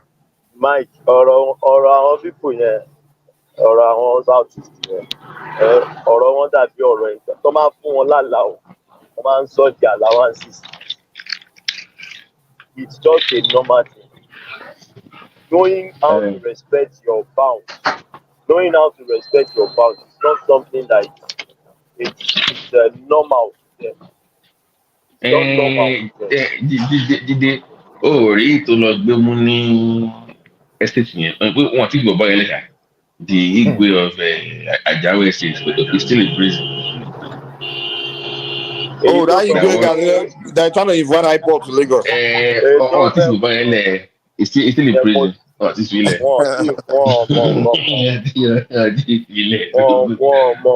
The guy he thought you were a coward. You were trying to scare us. the problem is pé torí pé just because we are not always the aggressive Don't type. beat your chest and all those things. You know, they always feel that that they are very, very tough. They are very strong. But Jide, apparently that Yoruba weekend in September is been approved by other states in the southwest, except for Lagos. Until this body button happened, yeah, no. We need to do this. You know, that's one of the problems. Those people that own Lagos, àwọn ọmọ Èkó gan fúnra wọn, àwọn gan ń try àti play game wípé neutral kìíní làwọn tẹ́lẹ̀. But So bá Jide tó ti wá dógún mọ́ ọ lọ́wọ́. ní kí ló ń ṣẹlẹ̀ tí wọ́n bá fi lè tẹ̀rí sí if they wọ́n wá divide the one from the other Yoruba people they will be weak in numbers and they all them Don't say láti mú. let's not put it on indigenous of Lagos. Oh, Libra Yoruba ni, just Libra. Oh, But Dele there are some. Farotimi, even on this panel, you are Koko, they are too Libra. So it's not really Lagosians. I will Lagosians. I'm gonna anyway. We don't, it's the Libra Yorubas that migrate from Ogun State, all these places. They just. Àwọn Délé Fárótìmí yẹn, àwọn yẹn, mo máa ń wo máa yẹn bíi pé fine you can have Even an Afeni opinion. very. I was there. They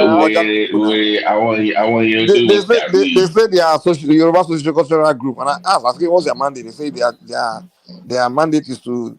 I asked Better Onajale Nigeria. Koko here, and he told me that their mandate is to stand for the interest of Fairness, the Yorubas. And I'm like, okay, so why were they only standing for the interest of equity, Obi? If your equity mandate and is to stand for the fairness. interest of Yoruba, why are you going to stand for the interest of Obi? He's Obi, a Yoruba man. Èmi ò tiẹ̀ mind yẹn tó ṣe jíde mi ò mind yẹn but sí bọ̀bọ̀délé yẹn he said one thing one day to bá mi lẹ́rù and if they want to offer draft to be the next leader of afẹ́fẹ́ nǹkan tí wọ́n ń groom ẹ̀ fún nìyí tó bá mọ̀. Who? The guy said Dele now that's what they are grooming him for now. Oh, one groom ẹ̀ they are grooming him for to be in that level now tó bá tásìkò now that's the whole plan now. But this is my concern. These guys said can't remove indigenship code in the Nigerian constitution. We're supposed to be residency. We're not supposed to have indigenship at all. So you can just move anywhere and you have the same right as everybody that live in that area. No, this guy is very dangerous. This is a very dangerous man. And he's a That's why lawyer. we the Yoruba conservative, we need to rally ourselves and start dealing with these liberals, man. I'm telling you, we need to start dealing with them because these guys they are just terrible, man. They are dangerous. Kò lè pay Yorùbá now. Jíde Yorùbá ò travel that much. Ọ̀rọ̀ mi yẹ, àwọn ò máa move that much. We don't even go to other people's territory to say you want to go and pump chest. They won't allow you now. I think what is happening is Dele Farotimi, bọ̀bọ́ yẹn kàn ní hatred fún Tinubu because that's the fact. I begin to look at Also, it like exactly ó kàn ní ó ti láwọn ibi tóun àti Tinubu ti jọ ní ìṣù tẹ́lẹ̀ ó kàn fẹ́ ó kàn ní Jide, what does that have to do with now saying you want state what is it you don't want state of ó ní nǹkan origin tó ń anymore? wà What does that have to do with Tinubu now? ó ní nǹkan tó ń wà because bó ṣe wà yẹn they feel like pé Tinubu owns a firm grip on Lagos yẹn dẹ̀ ló ń bí wọn nù. Generally, I don't know if you take away Lagos from the southwest, let's say Lagos today is removed from Nigeria, I'm telling you half of the problems even southeast don ní pẹ̀lú southwest bá lọ because one of those things tó ń bí wọn nù náà nìyẹn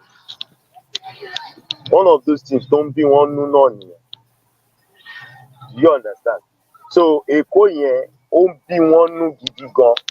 Èkó yẹn ó ń bí wọn nù I see your comment. Is that true? No, I've heard that him and this other guy, let me put the other guy's name, that that's what allegedly, I don't want to say it in public, but that's what I heard. Let me put the other name there.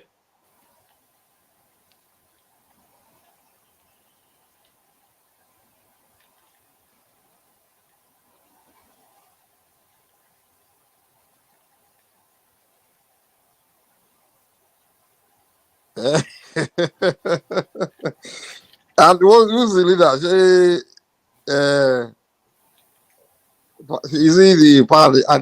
Who's the leader? Sir? Yeah, wọ́n ní òun náà. a ti máa Mọ̀nsí náà. mọ̀ náà because bí bọ̀bọ̀ yẹn ṣe Mo máa ń ní ṣe ẹni wọn pọ̀ ọmọ mọ́mì aráfumi náà pé èmi ọmọ náà fura mọ́mì pé ní tí wọn obìnrin ló máa aráfumi gbé náà. díẹ̀ dànù Oh, bó ṣe ń ṣe gbàgbàgbàgbàgbà yẹn. let me type this comment. This away. No. Mo ní no one dàbí òkọlẹ̀ confam ẹ̀ but I've heard that those two of them they are half and all ṣe.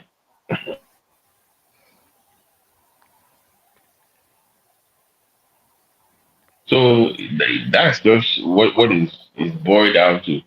Today, I don't understand. I subscribe not to the Yoruba Elders Forum now. Ribi, away. Anything we type here. That to mama what you am about me. I'm going. Major problem gangan nìyẹn. Àti bẹ̀rẹ̀ mi ò get it but nígbà tí mo mọ̀ ní abájọ ẹ náà tó lẹ́nu ṣe máa ẹ tó máa ń rán wá nìyẹn náà pé kó wá bá mi jà. Nǹkan tó ṣẹlẹ̀ gangan la ṣe ń sọ yẹn and ó dìgbà tí àwa generation wà ìlànà ìgbà because mo ń wò in the next 50 years if we continue to show this line of liberality wọ́n máa farabalẹ̀ pa ìran Yorùbá run wọ́n máa pa ìran Yorùbá wọ́n máa parun pátápátá náà ní níṣe náà máa yẹ kéèyàn wá di ẹrú ní orí ilẹ̀ because ọ̀nà ìkúdì àwọn táwọn sọ̀rọ̀ wọ̀nyí wọ́n ní ta plot kan kí lorúkọ ẹ̀ minister for power ń sọ̀rọ̀ kan jọ o ó ní lára àwọn problem táwọn ní tó ń béèrè pé kíní kan kò hàn ṣe kíní kan sí south east wọn ṣe ó ní lára àwọn problem táwọn ní ni pé káwọn fẹ́ rí high tension lásán ó ní high tension kan tó ń fẹ́ rí tó yẹ pé láti days láti gba Ọbásanjọ́ ni project ẹ ti wà lẹ́ẹ̀tún ó ní just because pé ọ̀rọ̀ right of way téèyàn kan ní ilẹ̀ bàbá dádì òun pé wọn ò gbọ́dọ̀ níbẹ̀ táwọn governors wọn kó wọn dẹ̀ fún wọn bákìn wọ́n dẹ̀ bẹ̀rẹ̀ sí ń fa wàhálà so that is the kind of people tá à ń bá dì lò àwọn yẹn náà máa sọ fẹ́yìn bíi pé káwọn fẹ́yìn gbórí yín sílẹ̀ káwọn máa gùn kẹ́ẹ̀dẹ̀ máa sọ̀rọ̀ that is just it èmi ò mọ bí táwọn tiwa ti ń rí gbogbo àìdíà òṣì tó ń rí o liberality human rights kí ló ń jẹ́ liberality àti human rights wọ́n fẹ́ ọmọlúwàbí generation ọmọlúwàbí ló ń jẹ́ bẹ́ẹ̀. You see all this liberal, yeah, Mike. If you look at them very well, they are not full-blooded Yoruba. Honestly, trust me. They have, yeah, that's the fact. You see, Shemo, you see, táwọn èèyàn ṣe DNA yìí, ó dáa gan. Àìmọye àwọn èèyàn tó yẹ kó lọ ṣe DNA ẹ̀. You understand? Gani ṣé o rí di private comment mo fi bẹ́ẹ̀ ni orúkọ tí mo fi síbẹ̀ ni ó yẹ kó o rí nígbà tí mo fi síbẹ̀ lẹ́ẹ̀kan. Láti ìjà wo lè dìbò ní àwọn kọ́mẹ̀ntì ẹ̀. Wọ́n ti rí ayé ẹ̀ kí abájọ lọ aráfùmí èmi náà sọ pé gbogbo takàn torí èmi gan ní ìsìn tí wọ́n bá yàn agé ní ìsìn I need to find out from them to know where they stand on some issues. Once you know what they are into láti yẹ pé don't even waste your time. Eléyìí ó ti ní kọ́ gúrùmùrù délé fáròtì nìyẹn Yínká grandson wà bẹ́ẹ̀ tó lè kú fún Yorùbá wọn á lọ gbé irú délé fáròtì. Because it's not polished, it's not educated, it doesn't speak fancy grammar. We Yoruba we like the fancy grammar. Kàwé yìí ó máa ń jọ wá lójú gan. So Yínká grandson ò kàwé.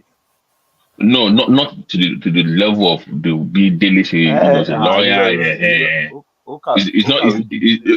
But it's not. You know what I'm saying? It's not like a radical. Oh no! Listen to what I'm saying. It's not threatening. Threatening. It's very. Even if you don't like him as other people, you will still listen to him. But Grassy comes across. No, wait now. It comes across very confrontational. which is not appealing to the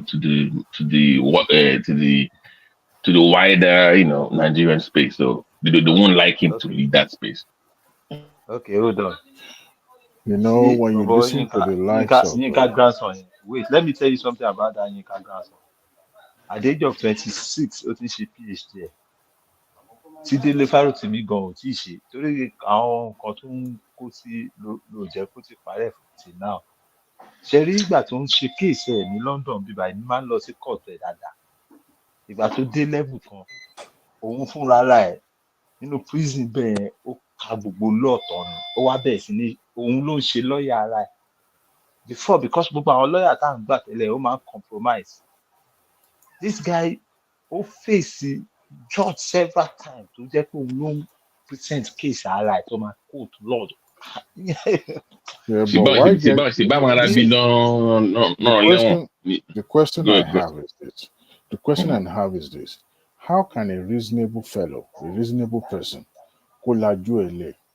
and knowing fully well that what he's going to be talking about or getting involved is going to bring some liability, all right? Civil liability or criminal liability. Why would you? I mean, a knowledgeable person who I believe is an intellectual like him shouldn't have engaged in a situation that will, landed them in prison. So many times on this show and in other places, I'll caution people, look, name dropping can easily open door for legal issue. And that is why we need to be cautious. We get so passionate about Australia or me, but that person cannot be sued. Anybody can be sued. Do you know the case to gbé bọ̀bọ́ ẹ̀ dé prison? Kì í ṣe nítorí àwọn ọ̀rọ̀ tó sọ yẹn, wọ́n kàn dẹ̀ lò yẹn mọ́ ó ń fẹ́ cause wàhálà. Ìyàwó ẹ̀ the case to gbé lọ sí prison. Ìyàwó ẹ̀. Yeah, that was a woman issue or terrorism. I know they added that one. No, wọ́n charge ẹ̀ fún terrorism, but later wọ́n drop ẹ̀. Wọ́n drop case terrorism. This guy used to be best friends with Mayegun before. They used to do shows together back on Facebook days now. Before that one saw the money in that space. That guy used to be a very radical Yoruba, whatever. Now it's all anyway. Just go back to your grants. Babati. Yeah.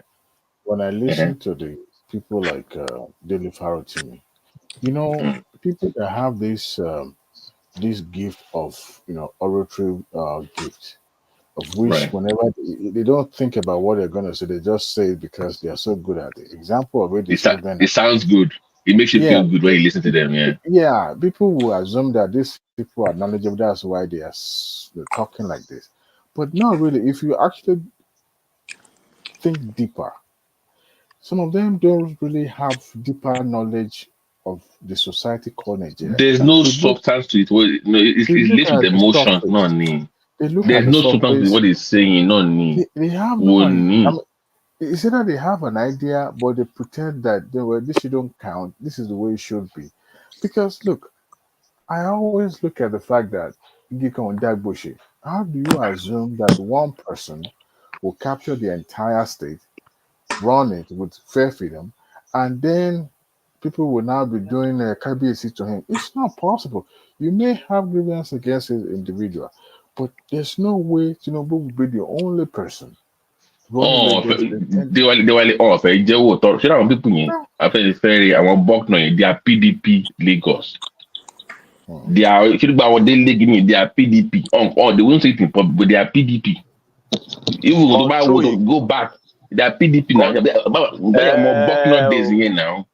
PDP now. Problem. Control. Care about Nigeria now. Care about Nigeria. Control. So wọ́n dẹ̀ feel pé ọ̀gbẹ́ni yìí gbogbo nǹkan làwọn ti ṣe àti yọ agbára ẹ̀ kúrò ńbẹ̀. Ó dẹ̀ máa difficult láti yọ because bàbá fẹ́ sọ̀rọ̀ lé ní Nàìjíríà tó máa ń sọ̀rọ̀ state gbogbo state náà ló fẹ́ dàbí Èkó náà fẹ́ fi compare Èkó. Olóṣèlú máa ń bí nínú táwọn rational mind tó jẹ́ pé bóyá Ọ̀ṣun ni rational mind ti wà àbí bóyá Ọ̀yọ́.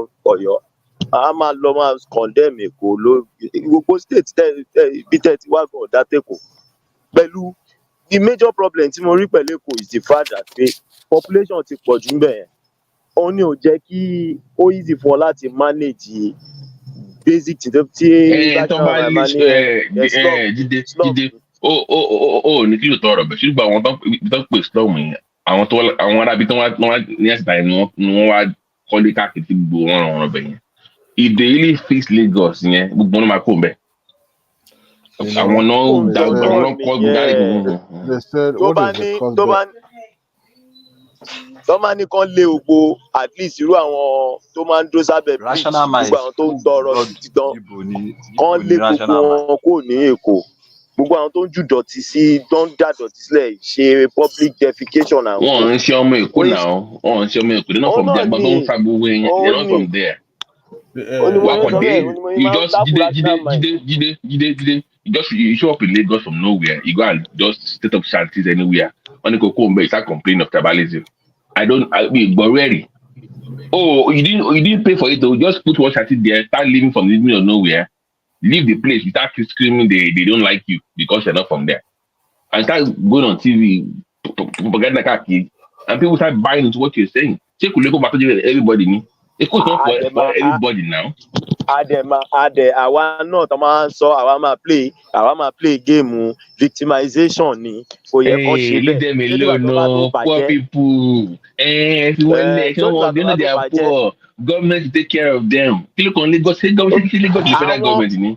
Àwọn tó tún wá ń sọ̀rọ̀ yẹn àwọn náà tún máa padà wá pè ní slum. Irú àwọn èèyàn bíi rational mind àwọn náà máa ń sọ pé slum ni kí ni wọ́n ti achieve ní Lagos ṣébi tó dàbí slum yẹn tọ́mádé náà fẹ́ lé ogbó àwọn àti àwọn indie developer àti gbogbo àwọn tó yẹ pé wọ́n ká àwọn àbúrò wọn wá láti inú oko kọ́kàn máa destabilize Èkó yẹn kọ́ náà fẹ́ lé wọn dànù sí àwọn náà tún máa sọ pé what is he doing what is he ṣe kinní kan I don't understand sometimes mo máa ń wo bóyá rational mind bóyá ibi tí máa yẹn ti wá bóyá another planet because sometimes the arguments are just somehow a dẹ̀ máa check ẹ̀ náà kó má jẹ́ pé the same thing náà ni pẹ̀lú àwọn tó wà ní comment section. Yíbò ní sẹ́. àbí. ọ̀fàmà Yíbò ní 100% ní national mind. Yorùbá Yíbò ló máa ń sọ lẹ́nu gbà mí. nítorí wọ́n bí sí nítorí wọ́n bí sáàrin wa ni kì í ṣe kò ní anything tó jẹ́ Yorùbá bàbá ìyá Yíbò confam ni tí ẹ wọ́n sì jọjọ bá sọ́kọ́ lọ. ó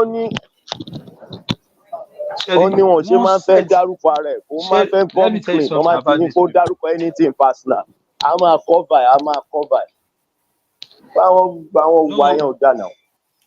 No, Sherry, anything tó bá dárúkọ anybody ilẹ̀ Yorùbá rational mind will never support that person.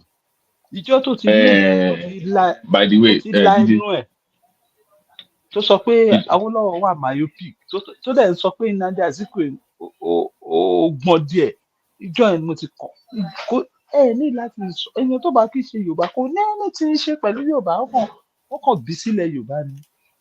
Ok, ọmọ Yorùbá ń sọ̀rọ̀ tó bá ní àwa Yorùbá ṣé èmi lè máa sọ̀rọ̀ kí n sọ bẹ́ẹ̀ mi lè sọ bẹ́ẹ̀ because mo mọ̀ pé Yorùbá. orí láǹfààní tó mi bú yẹn tí mi àti ẹ jà yẹn. ìjọ yẹn inú mi dùn bàjẹ́. kíní ọjọ́ yẹn kíní wájú ẹ̀ ó dẹ̀ ń bú Yorùbá ó ń bú tribe wa àwọn náà ń bú àwọn tribe à ń bú tribe wọn náà ó dẹ̀ wá national mind dé ó dẹ̀ ju ẹ̀ ó wá ń bú wa ó dẹ̀ ó pé Yorùbá. Ìjọ yẹn inú mi dùn o mo láìkí bá ṣe kó bó ṣe wọlé ìjọ yẹn kàn sáré wọlé ni ó tiẹ̀ mọ nǹkan tá à ń sọ lọ gbúrúgbúrú kọjá owó ẹrú ni ajé ló dé ṣe mọ nǹkan tá à ń sọ lọ ni. mo já wọlé ni ayé ẹ o. máìkì náà ó lọ́ọ̀ṣì ẹ̀ padà ni pé kò sí nǹkan tó jọ db I don't understand ọgbẹ́ni ò ń ṣe Yorùbá. Why tó ṣe máa ń rò bóyá òun ju everybody lọ náà why. And funny thing is when he talks he will talk to people in àwọn demeaning way kan tó yẹ pé and he feels it's okay. Sometimes I just take it because one man is on the show àti bí àwọn baba Jale pé ọ̀rọ̀ pé ká má kàn dá ṣòro ni. Sometimes the way he talks to me nígbà mi ó máa ń bí mi ní. Èmi kẹ̀rí mò ń pa àwọn ọmọ Èkìtì inú mi ni tí n bá ṣò ẹ̀ lẹ́ẹ̀kan àwọn pé mi gan mo burú gan.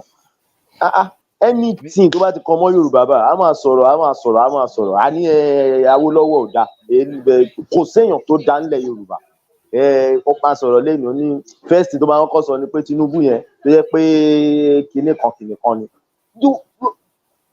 Kò sí leader náà political leader náà Nàìjíríà I can say tẹ́lẹ̀ political leader ní Nàìjíríà tó ní foresight Tinubu ní tó ti ṣe nǹkan tí Tinubu ti ṣe ó yá kan name ẹyọ kan. Ó lé ní kò sí èyí tí ò jà nínú wọn. Òbí gan jà olè gbogbo wọn olè ni wọn.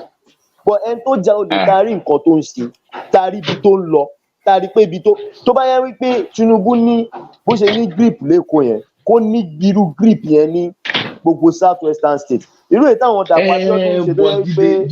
Jíde but nǹkan táwọn conflict with Tinubu ṣe yẹn they want it in their own state that continuity yẹn they will say they don't want it báwọn ọ̀fẹ́ but they say but we like the continuity in Lagos. Nǹkan tí mò ń sọ náà nìyẹn you can't want both now if you want one you must want the other too. Prosperity yẹn gangan ló ń bí wọn nù.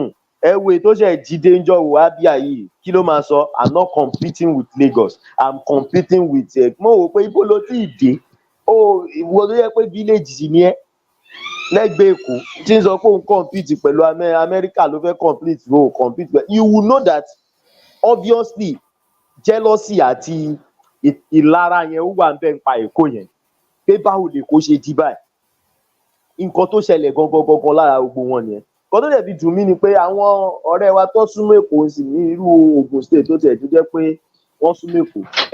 Jíde máa pé we are having a good discussion. Don't let me get angry with Ogun State. You know I'm going to get angry. No, I felt like he should ó yẹ kó rub lórí wọn ó yẹ kó rub on them. We should be bragging about Ogun. We should be bragging about Ogun and Oyo right now. The same way we are bragging of Lagos. They should be on that level. Those two states. With the kind of opportunity they should be at least close to what Lagos is. But still not same bed. Nothing, no.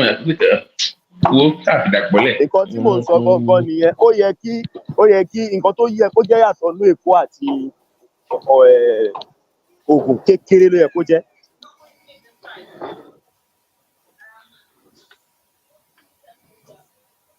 Ẹ̀rí nǹkan tó ń ṣe Kwara ni wọ́n pe Tinubu wọ́n ní kó appoint èèyàn fáwọn ìgbà tó fẹ́ dìsónà àwọn Sàràkí yẹn nǹkan tó ń ṣe nìyẹn náà.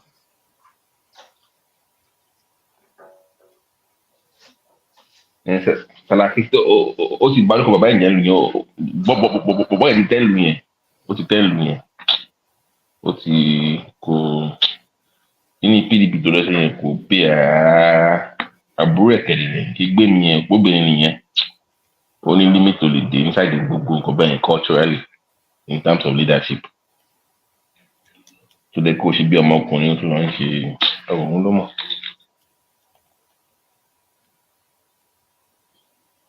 Wọ́n uproot ẹ̀ ní wọ́n uproot Sàràkí kúrò nílọrin wọ́n wù láti Ègbò. Wọ́n ju òkú fún ni náà don't forget wọ́n ju òkú fún ni náà tó lọ́ọ́ gbà tó lọ́ wọ́n ju òkú fún ni náà. Náà wọ́n wú rúùtù ẹ̀ kúrò gbogbo rúùtù ẹ̀ kò lè ẹni tí Sàràkí yẹn kò lè dìde mọ́ ńlọrin mọ́ láìjẹ́ wọ́n tán ṣe fún because ó dídì fọkọ̀ wọ́n dẹ̀ treat fọkọ̀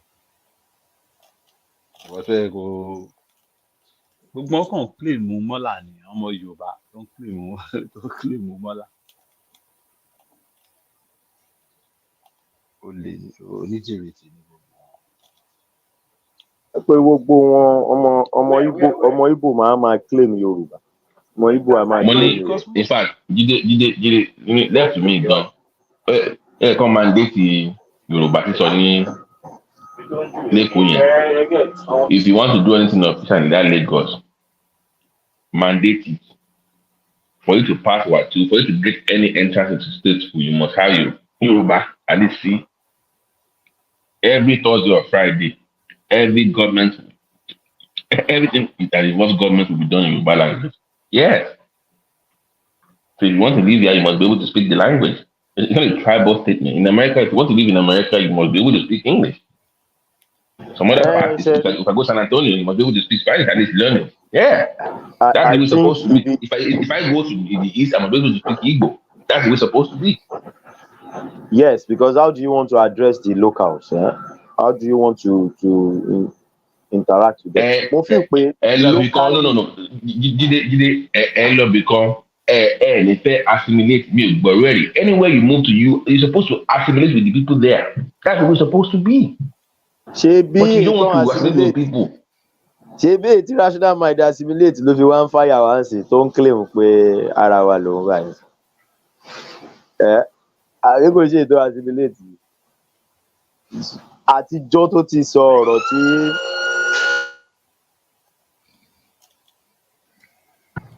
Sorry, àtijọ́ tó ti sọ̀rọ̀ tí Gani sọ kó sọ lẹ́ẹ̀kan yẹn, ìjọ́ yẹn mo ti wò pé ọ̀gbẹ́ni yìí I take his word with a pinch of salt. But tó bá ti sọ fínísì mo ti make up mind tó bá yẹ náà máa jù fún padà máa jù fún padà. Mo yẹn láì gbóyè wọlé ìjọ́ ìwé ìbẹ̀rẹ̀ sọ̀rọ̀ báyìí tí Mike ṣe kó fún padà báyìí mo ní wàá ṣeré èèyàn mi. Èèyàn mo like Mike ò gba nonsense. One mind ọmọ afẹ́ máa try àti irọ́ Mike ò gba nonsense jẹ.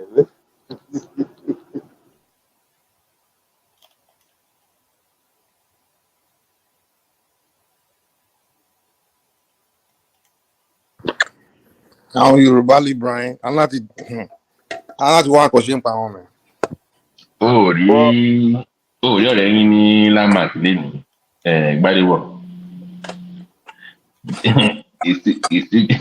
Ó yẹ kẹ́ ń sọ olómọ́ fi kò fọ́rí ọ̀wọ́ ẹ̀. Bọ̀bọ̀ yẹn be honest to Mike, let me say this out. Bọ̀bọ̀ yẹn mi rò bóyá pé ọmọ àlè náà pé wọ́n gbé oyún ẹnìkan fún bàbá yẹn kò jọ bàbá yẹn rárá. I'm sorry. I'm sorry. I'm telling you something is wrong somewhere. Yeah, man. Bọ̀bọ̀ yẹn kò ọ̀. Fatana fún. Ó ń jẹ́ ní tẹ̀sí bọ̀bọ̀ yẹn náà. Mike ìṣọ́ ara ẹ̀ o. Fatana fraud báwo. Mo dúró ẹ̀ náà. Ọ̀gbẹ́ni ẹ̀ bàbá la proof lọ́gbẹ́ni. Ojú ẹ̀ kan ojú èèyàn kan tó máa wúlò bẹ́ẹ̀. Ojú ẹ̀ jọ very irresponsible àkókò kan. Kí ni work experience bọ̀bọ̀ yẹn láyé ẹ̀? Kò internship fọdún márùn-ún kò ṣiṣẹ́ láyé ẹ̀ ẹ̀yìn running for office. Kí ló iṣẹ́ ẹ̀dá kí ló what does he do for a living tó wọ̀ mọ́? O gbọ́ company ẹ̀ ni.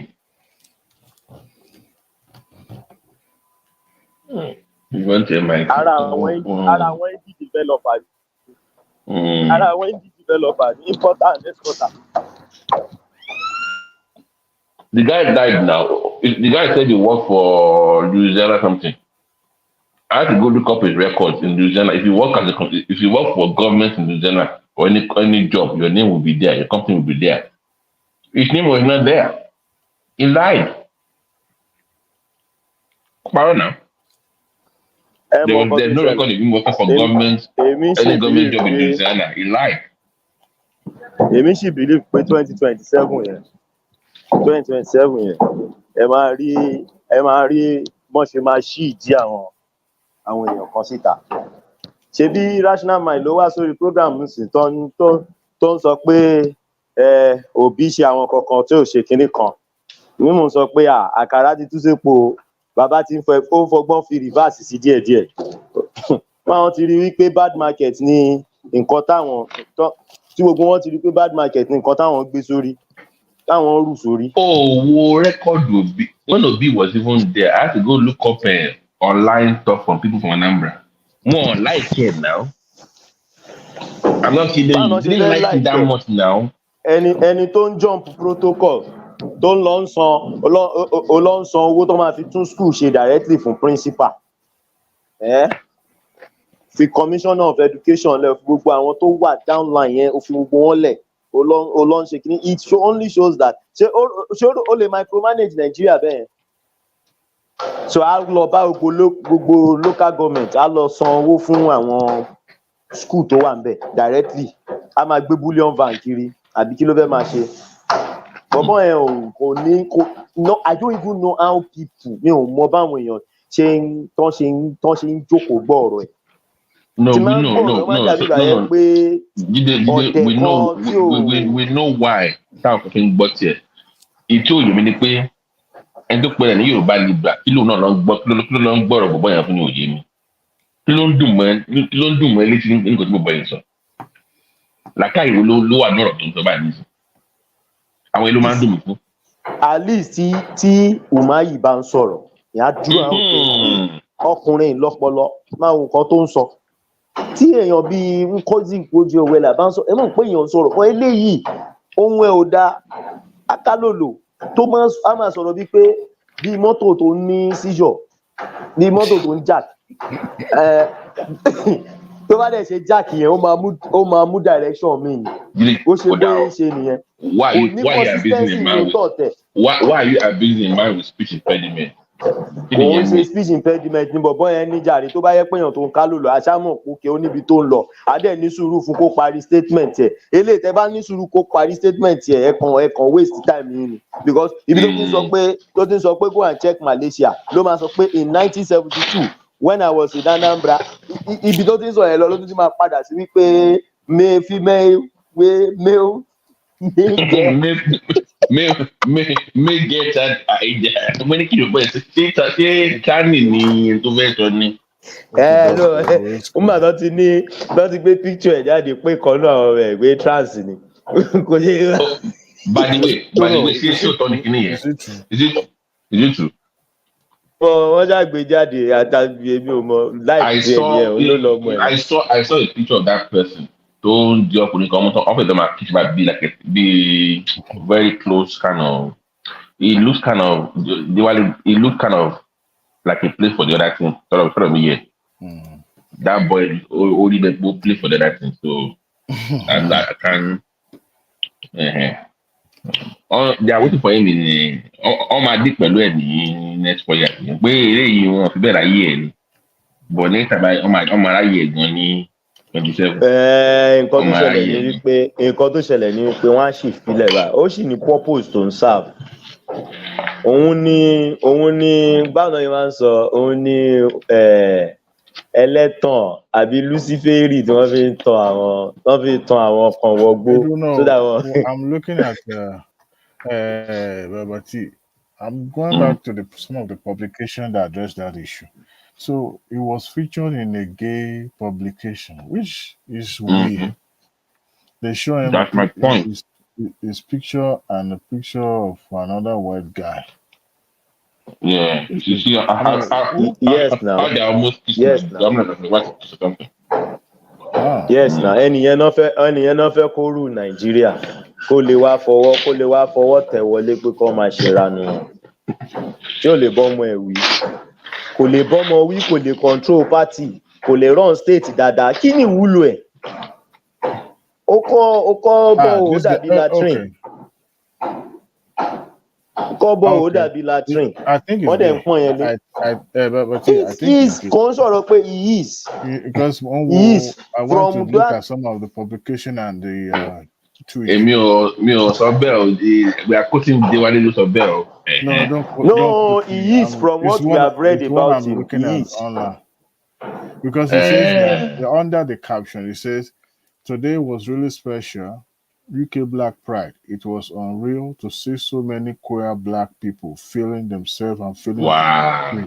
So it was pictured in that Twitter this thing. I wonder why that space you want to question about that. Somebody should have asked me that question at least to address it. Have it? Obini Baba Bobrisky.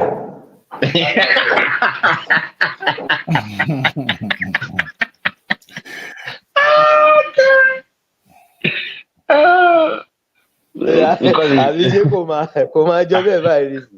dídí ẹnu ẹ yìí ẹnìyẹn ló ń sá lọ sí ẹnìyẹn ló ń lọ sí church tó ń sọ pé take your nation back àwọn tẹ́lá kan máa ń tanra wa jẹ́ country àwọn tó. nǹkan tó jíde let me be honest with you because as a Yoruba man from the southwest we always find ourselves in one thing pé culture over religion sọ̀rọ̀ mi yìí it's been our thing from inception and for the first time I saw my own people being divided across religious lines mi ò rí rí nǹkan tó gbìdálẹ̀ ní Yorùbá land yẹn mi ò rí rí ká máa fi ìdíjọ́ ìbára wájà yẹn mi ò gbọ́ Yorùbá land. But wait, there's also a rumor that Tinubu's daughter too might be one of them too. Yeah, why do you think they didn't go after each other on that aspect? Why? Because we cancel that one. Cancel around. If they had been one with trust, they would have used it. So they are both allegedly. Oh, Joe, this thing is even our VP gone former one year allegedly. Which one of the VP? Allegedly, me dárúkọ pé allegedly he involved in activities to run for office. Atiku now, allegedly ni o Déwálé má kó bá mi o allegedly gbogbo ẹ o. No. Mr. Adéwálé. Nǹkan tó ṣẹlẹ̀ lélẹ̀ ẹni tó bá súnmọ́ sáàkù àwọn military dáadáa máa mọ̀ pé àwọn generals they engage in so many nasty things. Some of them engage in so many nasty things. Yeah. Tó bá súnmọ́ àwọn top kìnìún they engage in so many nasty things. Wọ́n yẹn sọ pé northern elite northern kìnìún kan yẹn. Somebody was telling me, a major general was telling me a story because when I was ìgbà tí mo kéré mo n try àti join EXPL0DE. In fact mo tiẹ̀ ti join tán Benjamin Adekunle Bar Scorpion ló sign form nígbà yẹn because my mom is an Air Force personnel, right? So gbogbo bàtà ń gbé Kano inú Air Force barracks là ń gbé so ṣé wọn pé àwọn pípìn yẹn máa ń ní tán bá lọ sójú ogun àbí tán bá dé wọ́n máa ń ní àwọn orgy and co yẹn, you understand, and bí àwọn táwọn Roman guys yẹn ṣe máa ń ṣe ní north I'm telling you of what somebody saw. Allegedly, by the way, allegedly story allegedly ó sọ pé òun wà shocked òun ní láti bẹ ẹni tó wà in charge because ìyẹn mọ̀ òun wípé gbogbo ìgbà táwọn lọ sí Liberia táwọn lọ ṣe peacekeeping mission ní Liberia kò pé wọ́n ń lọ lójú ogun pé wọ́n mọ̀ pé devoted Christian lòun so òun pé òun máa ń gbé sáàmù kiri ènìyàn fi wá repost òun kò nínú mansion yẹn síta ó wá mú ẹlòmíín wá láti tà sínú mansion yẹn pé ó gbó wọn tán kàn kóra wọn jọ sí àárín mansion yẹn tán bẹ̀rẹ̀ sí ń ṣe so many things so ẹ mọ̀ pé lára àwọn problem ta ní Nàìjíríà náà is this cultism of a thing wọn ò lè go after àwọn ara wọn tó bá ti jọ wà nù kíní náà so nǹkan tó ṣẹlẹ̀ nìyẹn tó pé ó allegedly Mr. VP ògbó ní ó ń ṣerú nǹkan bẹ́ẹ̀ yẹn ìyẹn ò ń ṣe issue it's not today gbogbo àwọn kíní yẹn is eating and crawling gradually into our culture, into our system, and that's why I begin to say that the only thing that can save us now is a return to our tradition. Ṣeré ìta àwọn tó bá dẹ́ṣẹ̀ kó sáré lọ sínú kọ̀rọ̀ yàrá ẹ̀ kó lọ kúnlẹ̀ bẹ̀ Ọlọ́run yẹn kò ń jẹ́ káwọn èèyàn fẹ́ live righteous life kò ń jẹ́ kó fẹ́ live upright life. Torí máa ń wò pé ìwọ tó múrí èèyàn tó bẹ̀ dànù tó gbé sí kòkò tó fi ń wa bẹ́ẹ̀ sí káàkiri ìgboro ó dẹ̀ wá expect pé wà lọ kúnlẹ̀ síbì kan secretly wà pray opportunity tó deny ẹ̀ Jíde ọmọ táìmù tí Nnamdi Kanu allege pé LP gan fún ẹ̀ gan bóun mọ boyfriend rẹ̀ you know that time it was when they said the people were laughing pé bí àwọn ṣeré ni so wọ́n ti gbà yẹn LP.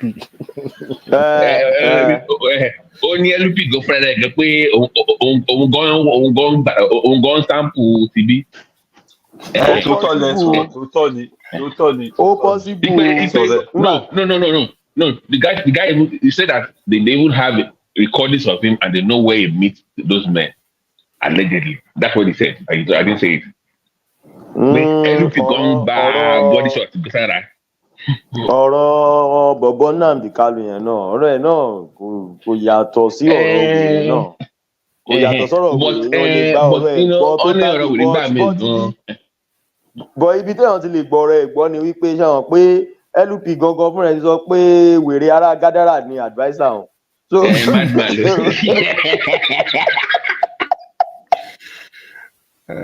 was advised by the bad man. I got the advice from the man. Ó possible kò yẹ kí wọ́n níbi tó ti jọ ń pàdé ra wọn gbà yẹn.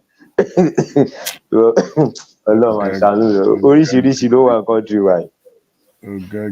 Mo ní Jíde thank God pé wọn gbé kíní fún bí o Nàìjíríà ti go down the drain kò lè máa rí kò lè he can't manage anything now. Àwọn èèyàn kan sọ pé George bullet ni bomb. The main reason láti ilẹ̀ tí mo ṣe máa ń wò pé ṣé bọ̀bọ̀ ẹni right choice máa ń wò pé if Buhari with all the power he had tó bá contend pẹ̀lú Saraki politically tí Saraki dẹ̀ show ẹ̀ débẹ̀ yẹn mo rò pé ṣé Obi ló máa sọ fún Dino Melaye àbí kí lorúkọ ẹ̀ pé kó gbẹnu dákẹ́ àbí kó ṣó lè control ẹ̀ politically they will finish him kò ní lè control house yẹn ó dẹ̀ in fact bá ńlá problem ló máa cause fún wa kò ń ṣe bullet ládọ́jú àwọn tó máa ń sọ pé we judge a bomb landmine gidi lọ́nà gbé wa fún. I'm seeing something on the internet. People are wicked. They show Peter Obi carrying Heroes beer and they now made one Gorima pass with a lipstick and earring. People are terrible, man. Oh God. But how can somebody come online and say governor what Biafra to not build and you have By the way, the governor was in Cross River or what is it? Is it Cross River and this another one? I'm not so sure it's Cross River. That said it's going to declare happy hour in the state. Has it declared yet? So we can go to is it Cross River? I'm not so sure. Happy hour drinking. He promised. He said we have to support the local bar. So he promised that whenever he gets elected, that he's going to declare happy hour in the states. He said it then. I believe that was a is it Cross River? Somebody made a picture of Obi as this man from China. What is it? Their former chairman. What is his name? Chow or something like that. Internet is crazy, man. Sorry, they were you must be a strong man in the hard Nigeria. Too bad that of a strong man. Holy hands. They will variety now. Variety. Who got to do Kinigori now? Who got to do VP or this mayor commissioner? Don't expect at that level. Only function. At that level of government Nigeria, don't respect it among my way.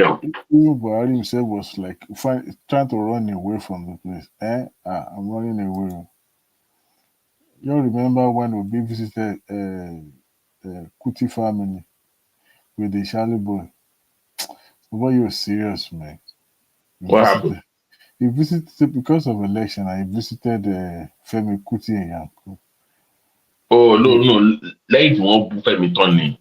Okay, now went to to bet. You know that also happened with in Ghana. Our minion they will abuse somebody that they respect. He will now go back there to go and do damage control. Look at now. Guess who they abused yesterday? They abused Kuti with all this Pan-Africanism, not to Buddhism. Next thing you see people be begging that one again. So they will abuse all these people and will go and do damage control behind them or in front of camera. ẹ tẹ dúró náà àwọn èèyàn ti gbàgbé Ekore àwọn èèyàn ti gbàgbé Ekore máa dùn sẹ́wọ̀n. Oh Lord, yeah. Orí kó táwọn máa ń padà lẹ́yìn èèyàn, that's life for you right there.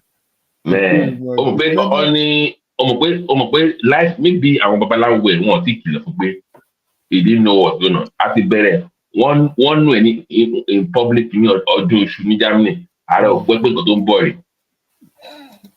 Àbí díẹ̀ ní seen it coming now. It's terrible. Ó tán fún ìgbọ̀gbọ̀ yẹn nìyẹn. UK ló wà àwọn ọ̀dẹ fílẹ̀ kì í ṣe Nàìjíríà kò sì pardon gbogbo gbọ̀gbọ̀ yẹn. Gbòòrò fẹ́ jí ni. How many years lọ fún náà? How many years lọ fún gbọ̀gbọ̀ yẹn? Between 5 to 10, I think it was him and his wife. I think the wife is out. I think the wife is out. I'm not so sure. I think the wife is out.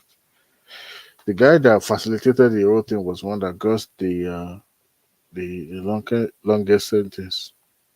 So only 5 years left from Kuremadu. I don't think it's 5. I think it's between 5 and 10. The guy that was 15 or something like that. It's 15 ahead. The guy that did the guy that did the facilitation of the whole thing was one that was given the highest number.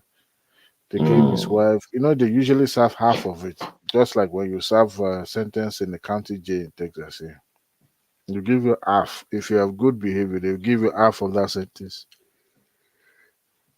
But it's unfortunate. Unfortunate for him because PDP and you know, do you know what's crazy about Nigeria, Diwali? He can serve his 15 years or 10 years, come back to Nigeria, run for office, and he will still win. No, he can't run for office. He can't run for office. He was been convicted in Nigeria. Kashamu ran for office and won. Kashamu's case, well, this one is a public knowledge. Kashamu's case is not public knowledge, right? But this whole Kashamu's case had happened way before, so and nobody knew it. But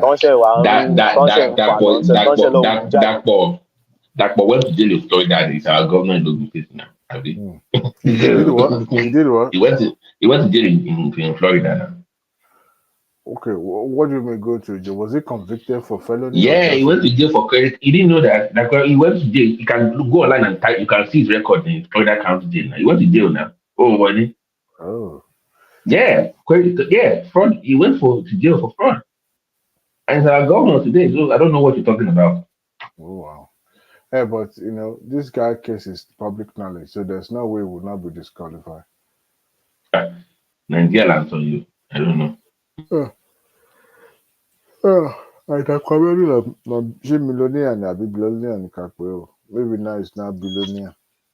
That means that's means Tinubu clean you snow law because what drag you go no Tinubu was drag no, the difference is he knows how to close the paper trail of his own thing.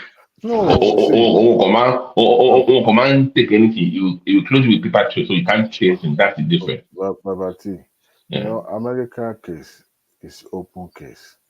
There's no magomago you can't hide under any of these guys. So what you saw happening, people are not familiar with 80s in America. You remember when this guy was the president, Ronald Reagan, and that was the era that was so much influence of drug, especially crack cocaine, right? And the African American were at the center of this because they are the one taking it, using it the most, and selling it. So it became a pandemic, so to say. So that was when the Ronald Reagan now they now pass a law that anything that have anything to do with drug money or whatever it is, that the government will confiscate it. And during investigation, your money will be confiscated, property will be confiscated, and if found guilty, they will, sell that property. And that is even if you're yourself not going to prison or going to jail. So that was what Bona and him, of course, there's a chances that they will know about some of those family members that are into shady things, that are into that drug peddling. But because he himself perhaps maybe not involved, because I don't think somebody who is already working for a bigger company like that will be. But we never can say because this was the era where drug was the supreme, right? And then they confiscated the money. You and I know, Babati, and who come out with it, I don't believe the money belongs to him. Maybe those guys doing the drug. But I won't come out with it, as it is right now, if you're going out of the United States with the $10,000 in your pocket, that dog will sniff you out if it's more than 10,000. And the moment that dog sniff you out and they found that money on you, you better have good explanation on how you come about that money. That is exactly the way it was. So he was not charged.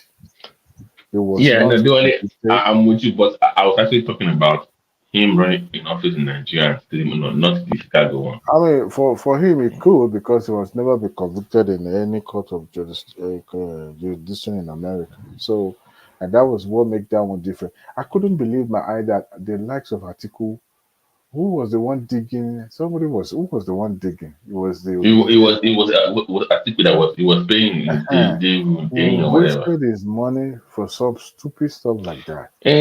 But it was what I was paying for it, but it was the obedience that was making it. I mean, they were bullying people on LinkedIn, or governors on Twitter, university. I mean, it was embarrassing for Nigeria.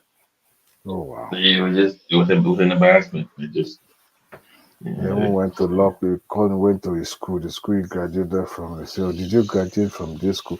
Talking about something more than 40 years ago. We're talking about almost 50. Look, not everybody are good in keeping record. Though. There's a level or stage you get to in life, but you won't even know where you left your birth certificate. You won't even know where some of those documents are. Somebody will be the one handling them for you. So, and unlike America that keep record, people don't keep record in Nigeria. Even if you keep record, the heat, the weather will even spoil the whatever you're trying to keep at home. So, but I'm not trying to justify what happened, but that is exactly what happened. But because it was political, time, everybody just tried to latch out to something and say, I know some people there will say, you see what they've dug out, what they've seen, you will see, especially on that Arise TV. Oh, ọgbàgbàrí bí ọgbà ọtí báyìí gbogbo wọn If man one idiot, yeah. Even about that supposed to be objective. I'm not going to say about anything. Who pays the piper? But the funniest thing, people in Lagos don't usually watch Arise News. You know people that watch Arise News, right? You know who they are, right? I'm foreign, No, this is not Southwestern people. Who cares about Arise TV in Lagos? They don't watch it. They don't. I ask people that live in Lagos, they tell you now they don't. They don't have time for it. But because it's popular online more than most of the people viewers online. That's where they get their spend. Because TVC and all those ones, MITV are established. Channel, LTV. Local people don't watch it. It's we in the diaspora that love it because they speak our language. They speak what we wonder. They are. And they brought that all these Nigerians with fake accents all over the place. Yeah, of course. Why not? About you, share our knowledge, jealous of mine. I was the one I was here. I was here. God bless you. Yeah, playing Call of Duty. Yeah, playing Call of Duty. Yeah, Call of Duty. Multiplayer saying Battlefield now. Battlefield. Try not to encourage violent game in the house. Just purely sport, and that's it. But once in a while, I'll bring it out, we'll play it, and I'll just go and hide it somewhere. All right, okay. Diwali Ekuri ti Yorùbá di leko ní September o. Ìyá kárí o. Ṣé ọmọ invite Chinedu síbẹ̀?